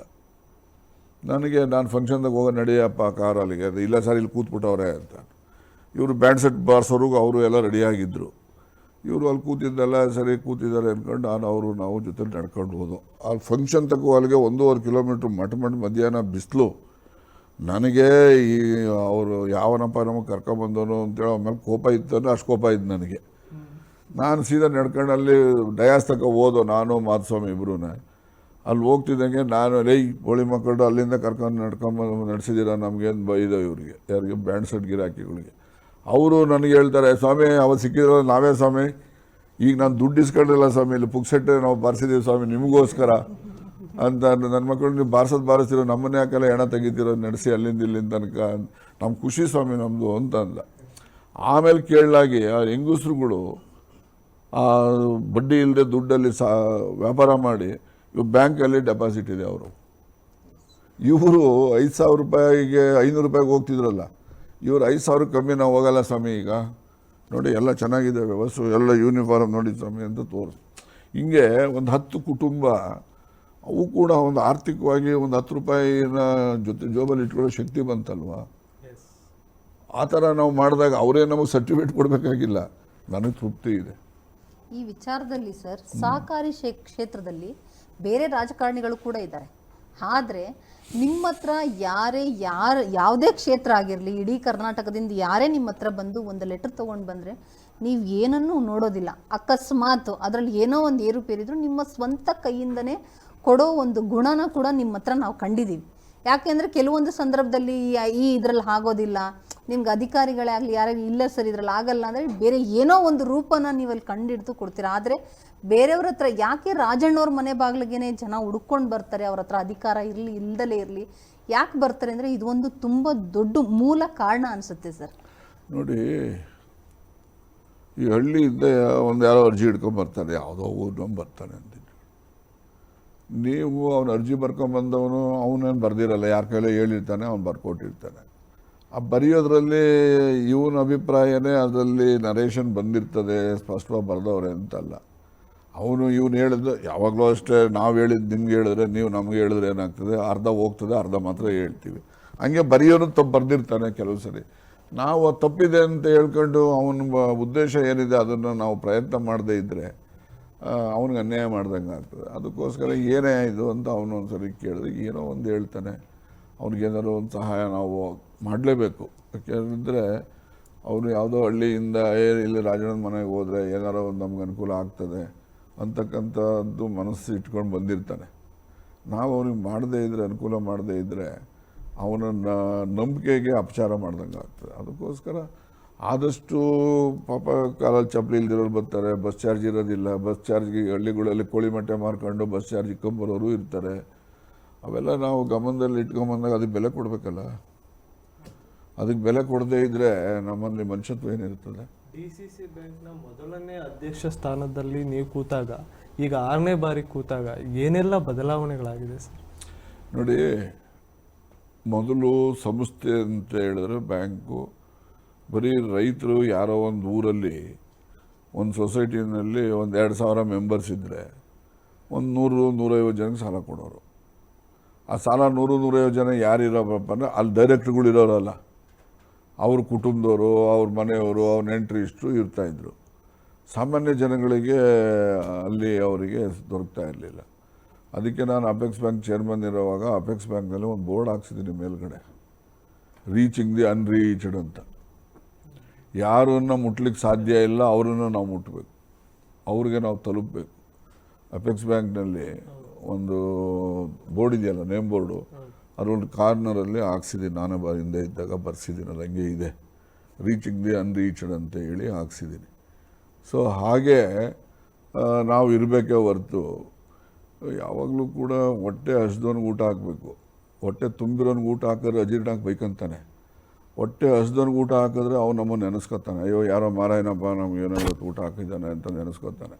ಹಾಗೆ ಬ್ಯಾಂಕಲ್ಲೂ ಅಷ್ಟೇ, ಯಾರಿಗೆ ಅಗತ್ಯತೆ ಇದೆ, ಯಾರಿಗೆ ಎಲ್ಲಿನೂ ಕೂಡ ಅವ್ರಿಗೆ ಅನುಕೂಲ ಆಗೋದಿಲ್ಲ ಅಂಥವ್ರಿಗೆ ನಾವು ಕೆಲಸ ಮಾಡಬೇಕು. ಆಗ ಆ ಬ್ಯಾಂಕ್ಗಳು ಮಾಡಿದ್ದಂಥದ್ದಕ್ಕೆ ಸಮಾಜದಲ್ಲಿ ಸಾರ್ವಜನಿಕ ಜೀವನದಲ್ಲಿರ್ತಕ್ಕಂಥ ಮುಖಂಡರುಗಳಿಗೆ ಗೌರವ ಬರ್ತದೆ. ಚಿನ್ನಾಭರಣ ಸಾಲ ಸರ್, ನೀವು ಚಿನ್ನಾಭರಣ ಸಾಲ ಶುರು ಮಾಡಬೇಕು ಅಂತ ಹಠ ಹಿಡಿದಾಗ ಎಲ್ಲರೂ ವಿರೋಧ ಇತ್ತು ಅಂತ ನಾನು ಕೇಳ್ಪಟ್ಟಿದ್ದೀನಿ. ಆದರೆ ಇವತ್ತು DCC ಬ್ಯಾಂಕ್ನ ಚಿನ್ನಾಭರಣ ಸಾಲ 400 ಕೋಟಿಗೂ ಹೆಚ್ಚು ಸಾಲ ತೆಗೆದುಕೊಂಡಿದ್ದಾರೆ ಅನ್ನುವಂಥ ಮಾತಿದೆ. ಅವಾಗ ಹೇಗಿತ್ತು ಸರ್ ನಿಮ್ಮ ಚಿನ್ನಾಭರಣ ಸಾಲ? ಅದಕ್ಕೊಂದು ವೃತ್ತಾಂತ ಇದೆ, ಹೇಳ್ತೀನಿ. ನಿಮ್ಮ ಚಿಕ್ಕನಹಳ್ಳಿ ತಾಲೂಕಲ್ಲಿ ರಾಮನಹಳ್ಳಿ ಸೊಸೈಟಿ ಇದೆ, ಭಾಳ ಇಂಟೀರಿಯರ್ ಅದು. ನಾನು ಒಮ್ಮೆ ಹೋದೆ, ಅಲ್ಲಿ ರಾಮನಹಳ್ಳಿನಲ್ಲಿ ಕುಮಾರಸ್ವಾಮಿ ಅಂತಲೇ ಯಾರೋ ಒಬ್ಬ ಇದ್ದ, ಅವನು TAPSMS ಡೈರೆಕ್ಟ್ರು ಆಗಿದ್ದ, ಸ್ವಲ್ಪ ಆ್ಯಕ್ಟಿವ್ ಆಗಿದ್ದ. ಅವನು ಯಾವ ಸಮುದಾಯ ಏನಂತ ಗೊತ್ತಿಲ್ಲ. ನಾನು ಒಂದ್ಸರಿ ಅಲ್ಲಿಗೆ ಹೋಗಿದ್ದೆ. ಆ ರಾಮನಹಳ್ಳಿ ಸೊಸೈಟಿನಲ್ಲಿ ನೋಡಿದ್ರೆ ಒಳ್ಳೆ ಬಿಲ್ಡಿಂಗ್ ಇದೆ, ಒಳ್ಳೆ ವ್ಯವಸ್ಥೆ ಇದೆ, ಎಲ್ಲ ಇದೆ, ಏನು ಆ್ಯಕ್ಟಿವಿಟೀಸೇ ಇಲ್ಲ. ನಾನು ಸರಿ ಅಲ್ಲಿ ಹೋದಾಗ ಹೋದ ದಿವಸ 1.5-2 ಕೋಟಿ ಸಾಲ ಕೊಟ್ಟು ಆ ಊರಲ್ಲಿ. ಅವ್ನ ಸೆಕ್ರೆಟ್ರಿಗೆ ಇವ್ರಿಗೆಲ್ಲ ಕರೆದು ಏನೇ ಅಂತೆಲ್ಲ ಬೈದು ಎಲ್ಲ ಹೇಳಿ, ಸರಿಯಾಗಿ ನಡೆಸಬೇಕು, ನೀನು ಬರ್ತಾ ಇರ್ತೀನಿ ಆಗಿದ್ದಾಗೆ ಇಲ್ಲಿಗೆ ಅಂತ ಹೇಳಿ ಅವ್ರಿಗೆಲ್ಲ ಹೇಳಿ ಬಂದೆ. ಯಾರೋ ಒಬ್ಬ ಬಂದ, ಸರ್ ನಾವು ಇಲ್ಲಿಂದ ಚಿಕ್ಕನಹಳ್ಳಿಗೆ ಹೋಗಬೇಕು ಅಂದ್ರೆ ಆಗೋದಿಲ್ಲ, ನಮಗೆ ಬಸ್ ವ್ಯವಸ್ಥೆ ಇಲ್ಲ, ಬಡವ್ರ ಬಗ್ರಿಗೆ ಏನು ವೆಹಿಕಲ್ ಇಲ್ಲ ಸರ್, ಇಲ್ಲಿಂದ ಚಿಕ್ಕನಹಳ್ಳಿಗೆ ಹೋಗಬೇಕು ಅಂದರೆ ನಮಗೆ ತೊಂದರೆ ಆಗ್ತದೆ, ಇಲ್ಲಿ ಒಂದು ಗೋಲ್ಡ್ ಲೋನ್ ಮಾಡಿಸಿ ಸರ್, ಇಲ್ಲಿ ಏನಾದ್ರು ಮಾಡಿ ಅಂತ ಅಂದ ಅವನು. ನಾನು ಆಯಿತು ಗೋಲ್ಡ್ ಲೋನ್ ಮಾಡೋ ಅಂತ ಅಂದೆ. ಸರ್ ಸೇಫ್ ಇಲ್ಲ, ಅದಿಲ್ಲ ಇದಿಲ್ಲ ಅಂದೆ. ನಾನು ಸರಿ ನಮ್ಮ ಬ್ಯಾಂಕ್ನಿಂದನೇ ಹೊಸದು ಗಾಡಿ ಸೇಫ್ ಒಂದು 2-3 ದಿವಸಕ್ಕೆ ಕಳಿಸ್ಕೊಡ್ತೀನಿ, ತಗೋ. ನಿನಗೆ ಗೋಲ್ಡ್ ಲೋನ್ ಕೊಡೋದಕ್ಕೆ ದುಡ್ಡು ಇಲ್ಲದೆ ಇದ್ದರೆ ಒಂದಷ್ಟು ನೀನು ಓಡಿಕೊಡ್ತೀನಿ, ಮಾಡು. ನಾನು ಇನ್ನೊಂದು 15 ದಿವಸದೊಳಗಡೆ ಗೋಲ್ಡ್ ಲೋನ್ ಕೊಟ್ಟಿರ್ಬೇಕು ನೀನು ಅಂತ ಹೇಳ್ಬಿಟ್ಟು ಬಂದೆ. ಅವನಿಗೆಲ್ಲ ಕೊಟ್ಟು ಎಲ್ಲ ಫೆಸಿಲಿಟೀಸು ಮಾಡಿಕೊಟ್ಟು ಗೋಲ್ಡ್ ಲೋನು ಮಾಡ್ದೆ. ನಾನು ಒಂದು 6 ತಿಂಗಳ ವರ್ಷಕ್ಕೆ ಇನ್ನೊಂದು ಸರಿ ಹೋದೆ ಆ ಊರಿಗೆ, ರಾಮನಹಳ್ಳಿಗೆ. ಹಿಂಗೆ ಜನ ಎಲ್ಲ ಸೇರಿದ್ರು. ನಾನು, ಏನಪ್ಪ ನಿಮ್ಮ ಸೊಸೈಟಿ ಚೆನ್ನಾಗಿ ಕೆಲಸ ಮಾಡುತ್ತಾ, ಏನೇ ಯಾರನ್ನ ಇಲ್ಲಿ ಕೂತಿರೋರು ಹೇಳ್ರೆ, ಬರೀ ನಮ್ಮ ಭಾಷಣ ಕೇಳೋದಲ್ಲ, ನಿಮ್ಮ ಭಾಷಣ ಕೇಳೋಣ ಹೇಳ್ರಿ. ಒಬ್ಬೊಬ್ಬ ಬಂದು ಒಂದೊಂದು ಹೇಳ್ದ. ಅವ್ನು ನೋಡಿ ಸರ್ ನಂದು ಈ ಥರ ಇದೆ, ನಂದು ಈ ಥರ ಇದೆ. ಒಬ್ಬ ಬಂದು ಹೇಳ್ದ ನನಗೆ, ಏನಪ್ಪ ಹೆಂಗ್ಸ್ ಬಂದು ಹೇಳಿದ್ಲು, ಸರ್ ಏನಿಲ್ಲ, ನನ್ನ ಗಂಡನಿಗೆ ಹಾವು ಕಡಿದ್ಬಿಡ್ತು, ಆಂಬ್ಯುಲೆನ್ಸಿಗೆ ಫೋನ್ ಮಾಡಿದೆ, ನಂದು ವಾಲೆ ತಗೊಂಬಂದು ಸೊಸೈಟಿಲಿ ಅಡ ಇಟ್ಕೊಂಡು ದುಡ್ಡು ತಗೊಂಡು ಆಂಬ್ಯುಲೆನ್ಸ್ ಬರೋ ಅಷ್ಟೊತ್ತಿಗೆ ಗಂಡನ್ನು ಕರ್ಕೊಂಡು ಈ ದುಡ್ಡು ತಗೊಂಡು ಆಸ್ಪತ್ರೆಗೆ ಹೋದೆ, ನನ್ನ ಗಂಡ ಬದುಕ್ದ. ನಾನೇನಾದರೂ ಇಲ್ಲಿ ನೀವು ಗೋಲ್ಡ್ ಲೋನ್ ಇಲ್ಲ ಅಂದಿದ್ರೆ ನಾನು ಗಂಡನ್ನು ಆಂಬ್ಯುಲೆನ್ಸಲ್ಲಿ ತಗೊಂಡು ಆಸ್ಪತ್ರೆಗೆ ಕಳಿಸಿ ನಾನೇ ಇದ್ದು ಒಡವೆ ತಗೊಂಡು ಮಾರ್ವಾಡಿ ಅಂಗಡಿ ಮುಂದೆ ನಿಂತ್ಕೊಂಡು ಅವ್ನು ದುಡ್ಡು ಕೊಟ್ಟಾಗ ಹೋಗ್ಬೇಕಾಗಿತ್ತು. ಡಿಲೇ ಆಗಿದೆ, ನನ್ನ ಗಂಡ ಬದುಕ್ತಿದ್ನೋ ಸಾಯ್ತಿದ್ನೋ ಗೊತ್ತಿಲ್ಲ. ನಮ್ಗೆ ಅದರಿಂದ ಸಹಾಯ ಆಯಿತು ಸರ್ ನಮಗೆ ಅಂತ ಒಬ್ಬ ಹೆಂಗ್ಸ್ ಬಂದು ಹೇಳಿದ್ಲು. ಸಾಕು, ನಮ್ಗೆ ಅಷ್ಟೇ. 100 ಜನಕ್ಕೆ ಸಹಾಯ ಆಗಬೇಕು ಅಂತಲ್ಲ, ಯಾರಿಗೆ ಕಷ್ಟದಲ್ಲಿರೋರಿಗೆ ಸಹಾಯ ಆಗ್ತದಲ್ಲ ಅದೇ ದೊಡ್ಡ ಸಹಾಯ. ನೀವು ಯಾವತ್ತೋ ನೀವು ಸಹಾಯ ಮಾಡ್ಬೋದು, ಅದಲ್ಲ, ಆ ಟೈಮ್ಲಿ ಇದೆಯಲ್ಲ. ಅದನ್ನು ಒಬ್ರು ಹೆಂಗ್ಸು ಬಂದು ಹೇಳೋದು ನನಗೆ ಭಾಳ ಖುಷಿ ಆಯಿತು. ನಮಗೇನು ಯಾರೇನು ಸರ್ಟಿಫಿಕೇಟ್ ಬೇಕಾಗಿಲ್ಲ. ಆ ರೀತಿಯ ನೊಂದ ಜನರ ಬಾಯಿಂದ ಸಮಾಧಾನಕರವಾದಂಥ ಮಾತುಗಳು ಬಂದಾಗ ನಮ್ಗೆ ಅದೇ ದೊಡ್ಡ ಪ್ರಶಸ್ತಿ, ದೊಡ್ಡ ಗೌರವ, ದೊಡ್ಡ ಅಧಿಕಾರ ಎಲ್ಲನೂ ಅದೇ ನಮ್ಮದು. ಅದನ್ನು ನಂಬಿ ನಾವು ರಾಜಕಾರಣ ಮಾಡ್ತಿದ್ದೇನೆ ಹೊರತು ನಾನು ಯಾವುದೋ ಮಂತ್ರಿ ಆಗಬೇಕು, ಇನ್ನೊಂದಾಗಬೇಕು, ಅದಾಗಬೇಕು ಅಂತಕ್ಕಂಥದ್ದು ನನ್ನ ಉದ್ದೇಶ ಅಲ್ಲ. ಅಸಹಾಯಕರಿಗೆ ಸಹಾಯ ಆಗಬೇಕು, ಅದು ನನ್ನ ಉದ್ದೇಶ. ನಾವು ಈ ಒಂದು ಪ್ರಜಾಶಕ್ತಿ ಶುರು ಮಾಡಿದಂಥ ಸಂದರ್ಭದಲ್ಲಿ ಹೈಪರ್ ಲೋಕಲ್ ಕಾನ್ಸೆಪ್ಟ್ ಇಟ್ಕೊಂಡು ಶುರು ಮಾಡಿ. ಅಂದರೆ ನಾವು ಹಳ್ಳಿಗೂ ರೀಚ್ ಆಗಬೇಕು. ಇವತ್ತಿನ ಮಾಧ್ಯಮಗಳು ಓನ್ಲಿ ಮೆಟ್ರೋಪಾಲಿಟನ್ ಸಿಟೀಸು, ಟೈರ್ 2 ಸಿಟೀಸನ್ನೇ ನಾವು ಹೆಚ್ಚು ಗಮನ ಹರಿಸೋದು ಜಾಸ್ತಿ. ಆ ಸಂದರ್ಭದಲ್ಲಿ ನಾನು ನಮ್ಮ MD ಅವರು ಕೂತ್ಕೊಂಡು, ಇಲ್ಲ ನಾವು ಹಳ್ಳಿಗೆ ರೀಚ್ ಆಗಲೇಬೇಕು, ಹೋಗಲೇಬೇಕು, ಅವ್ರ ಸಮಸ್ಯೆನ ಆಲಿಸಬೇಕು ಅಂತ ಸಂದರ್ಭದಲ್ಲಿ ನಮ್ಮ ನಡೆ ನಿಮ್ಮೂರ ಕಡೆ ಅಂತ ಒಂದು ಪ್ರೋಗ್ರಾಮಲ್ಲಿ ಪ್ರತಿ ತಾಲೂಕಿಗೂ ಹಳ್ಳಿಗೂ 5 ಗ್ರಾಮ ಪಂಚಾಯತಿನ ಪ್ರತಿ ವಾರ, ಅಂದರೆ ಇಡೀ ಟೀಮು ಪ್ರತಿ ಭಾನುವಾರ ಹೋಗಿ ಸುದ್ದಿಗಳನ್ನ ಮಾಡ್ತಾ ಬಂದ್ವಿ ಸರ್. ಆ ಸಂದರ್ಭದಲ್ಲಿ ನಾವು ಮಧುಗಿರಿ ಕ್ಷೇತ್ರಕ್ಕೆ ಹೋದಂಥ ಸಂದರ್ಭದಲ್ಲಿ ನಾವು ಬೇರೆ ಕ್ಷೇತ್ರದಲ್ಲಿ ಹೋಗಿ ಗಾಡಿಗಳು ಹೋಗೋ ಸಂದರ್ಭದಲ್ಲಿ ನಮ್ಗೆ ರಸ್ತೆ ಸಮಸ್ಯೆ ಪ್ರತಿಯೊಂದು ಸಿಗ್ತಾ ಹೋಯಿತು. ಅದೇ ನಾವು ಮಧುಗಿರಿ ಕ್ಷೇತ್ರ ಹೋದಂಥ ಸಂದರ್ಭದಲ್ಲಿ ಸರ್, ನಾವು ಹೋಗ್ತಿರ್ಬೇಕಾದ್ರೆ ನಾವು ರೋಡಲ್ಲಿ ಹೋಗ್ಬೇಕಾದ್ರೂ ಕೂಡ ಅದೇ ಯೋಚನೆ ಮಾಡ್ತಿದ್ವಿ, ಯಾವ ಒಂದು ವೆಹಿಕಲ್ಲು ಅಲ್ಲಿ ಬಸ್ಸೇ ಹೋಗಲ್ಲ, ಕೆಲವೊಂದು ಬೆಳಗ್ಗೆ ಒಂದು ಸಾಯಂಕಾಲ ಒಂದು, ಆ ಒಂದು ಇದರಲ್ಲೂ ಕೂಡ ನೀವು ಅಷ್ಟು ಹೈ ಕ್ಲಾಸ್ ರೋಡ್ಗಳನ್ನ ಕೊಟ್ಟಿದ್ದೀರಾ. ಮತ್ತು ನಾವು ಯಾರಾದರೂ ಜನಗಳ ಹತ್ರ ಸಮಸ್ಯೆಗಳು, ನಿಮ್ಮ ಮೂಲಭೂತ ಸೌಕರ್ಯದಲ್ಲಿ ಏನು ನಮಗೇನಿಲ್ಲರಮ್ಮ, ನಾವು ಚೆನ್ನಾಗಿದ್ದೀವಿ ಅಂದರೆ, ನೀವು ಬೇರೆ ಒಂದು ಜಿಲ್ಲೆಯ ಉಸ್ತುವಾರಿ ಸಚಿವರಾಗಿದ್ದರೂ ಕೂಡ ನೀವು ನಿಮ್ಮ ಮಗ ಮತ್ತು ನಿಮ್ಮ ಪತ್ನಿ ಅವರು ಕೂಡ ನಿಮಗೆ ರಾಜಕೀಯದಲ್ಲಿ ಸಾಥ್ ಕೊಡ್ತಾ ನಿಮ್ಮಲ್ಲಿ ಅನುದಾನಗಳನ್ನ ಬಿಡುಗಡೆ ಮಾಡಿಸ್ಕೊಂಡು ಕೆಲಸಗಳನ್ನು ಮಾಡೋದು, ಇಷ್ಟೊಂದು ಡೆಡಿಕೇಟಿವ್ ಆಗಿ ಇನ್ಕ್ಲೂಡಿಂಗ್ ಫ್ಯಾಮಿಲಿನೂ ಬಳಸ್ಕೊಂಡು ನೀವು ನಡೆಸ್ತಾ ಇರೋದಿದೆಯಲ್ಲ ಸರ್, ಅದೇ ನಿಮಗೆ ಇಷ್ಟೊಂದು ಈ ಅಭಿಮಾನಕ್ಕೂ ನಿಮಗೆ ಬರೋದಕ್ಕೆ ಸಾಧ್ಯ ಅಂತ ಅನಿಸುತ್ತೆ ಸರ್. ನೋಡಿ, ನೀವು ಹೇಳ್ದಂಗೆ ನಾನು ಹೆಂಡತಿ, ಮಕ್ಕಳು, ಮಗ ಅದು ಎಲ್ಲ ಹೇಳಿದ್ರಲ್ಲ, ನನ್ನ ನಂಬಿಕೆ ಏನು ಗೊತ್ತಾ, ಎಂಟೈರ್ ಕಾನ್ಸ್ಟಿಟ್ಯೂನ್ಸಿನೇ ನನ್ನ ಕುಟುಂಬ ತಿಳ್ಕೊಳ್ಳಿ ಹೇಳ್ತೀನಿ.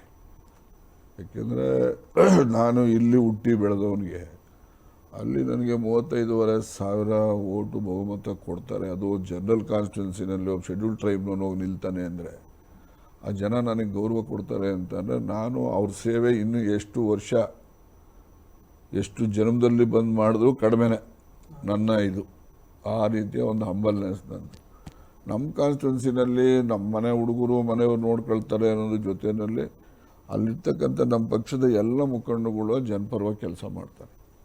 ಯಾರೊಬ್ಬರು ಕೂಡ ಸ್ವಾರ್ಥಕ್ಕೆ ಅದಕ್ಕೆ ಇದಕ್ಕೆ ಇಲ್ಲ. ಯಾವ್ದಾರ ಊರಿಗೆ ಏನಾರ ಒಂದು ನೀರು ಬರಲಿಲ್ಲ, ದೀಪ ಬರಲಿಲ್ಲ, ಅಥವಾ ಇನ್ನೂ ರಸ್ತೆ ಬರಲಿಲ್ಲ, ಇನ್ನೊಂದು ಏನೇ ಇದ್ದರೂ ಕೂಡ ಅವ್ರ ಸ್ವಂತ ಕೆಲಸ ಅನ್ನೋ ರೀತಿಯಲ್ಲಿ ಅಟೆಂಡ್ ಮಾಡ್ತಾರೆ.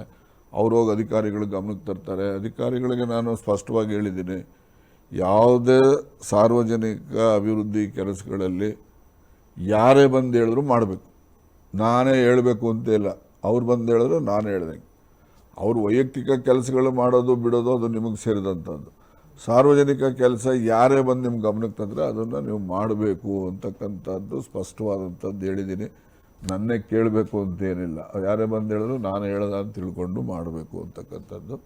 ಆಮೇಲೆ ಎರಡನೇ ಅಂಶ ಏನಂದರೆ, ಬೇರೆ ಯಾವುದೇ ಕಾಮಗಾರಿ ಇರಲಿ, ನಾನು ಕ್ವಾಲಿಟಿ ಜೊತೆಯಲ್ಲಿ ಕಾಂಪ್ರಮೈಸ್ ಮಾಡೋದಿಲ್ಲ. ಕ್ವಾಲಿಟಿನಲ್ಲಿ ಇವತ್ತು ನೀವು ಬನ್ನಿ, ಪಕ್ಕದಲ್ಲಿ ಕೋಟೆ ಕಲ್ಲಪ್ಪನ ದೇವಸ್ಥಾನಕ್ಕೆ ಒಂದು ರಸ್ತೆ ಮಾಡಿಸಿದ್ದೀನಿ.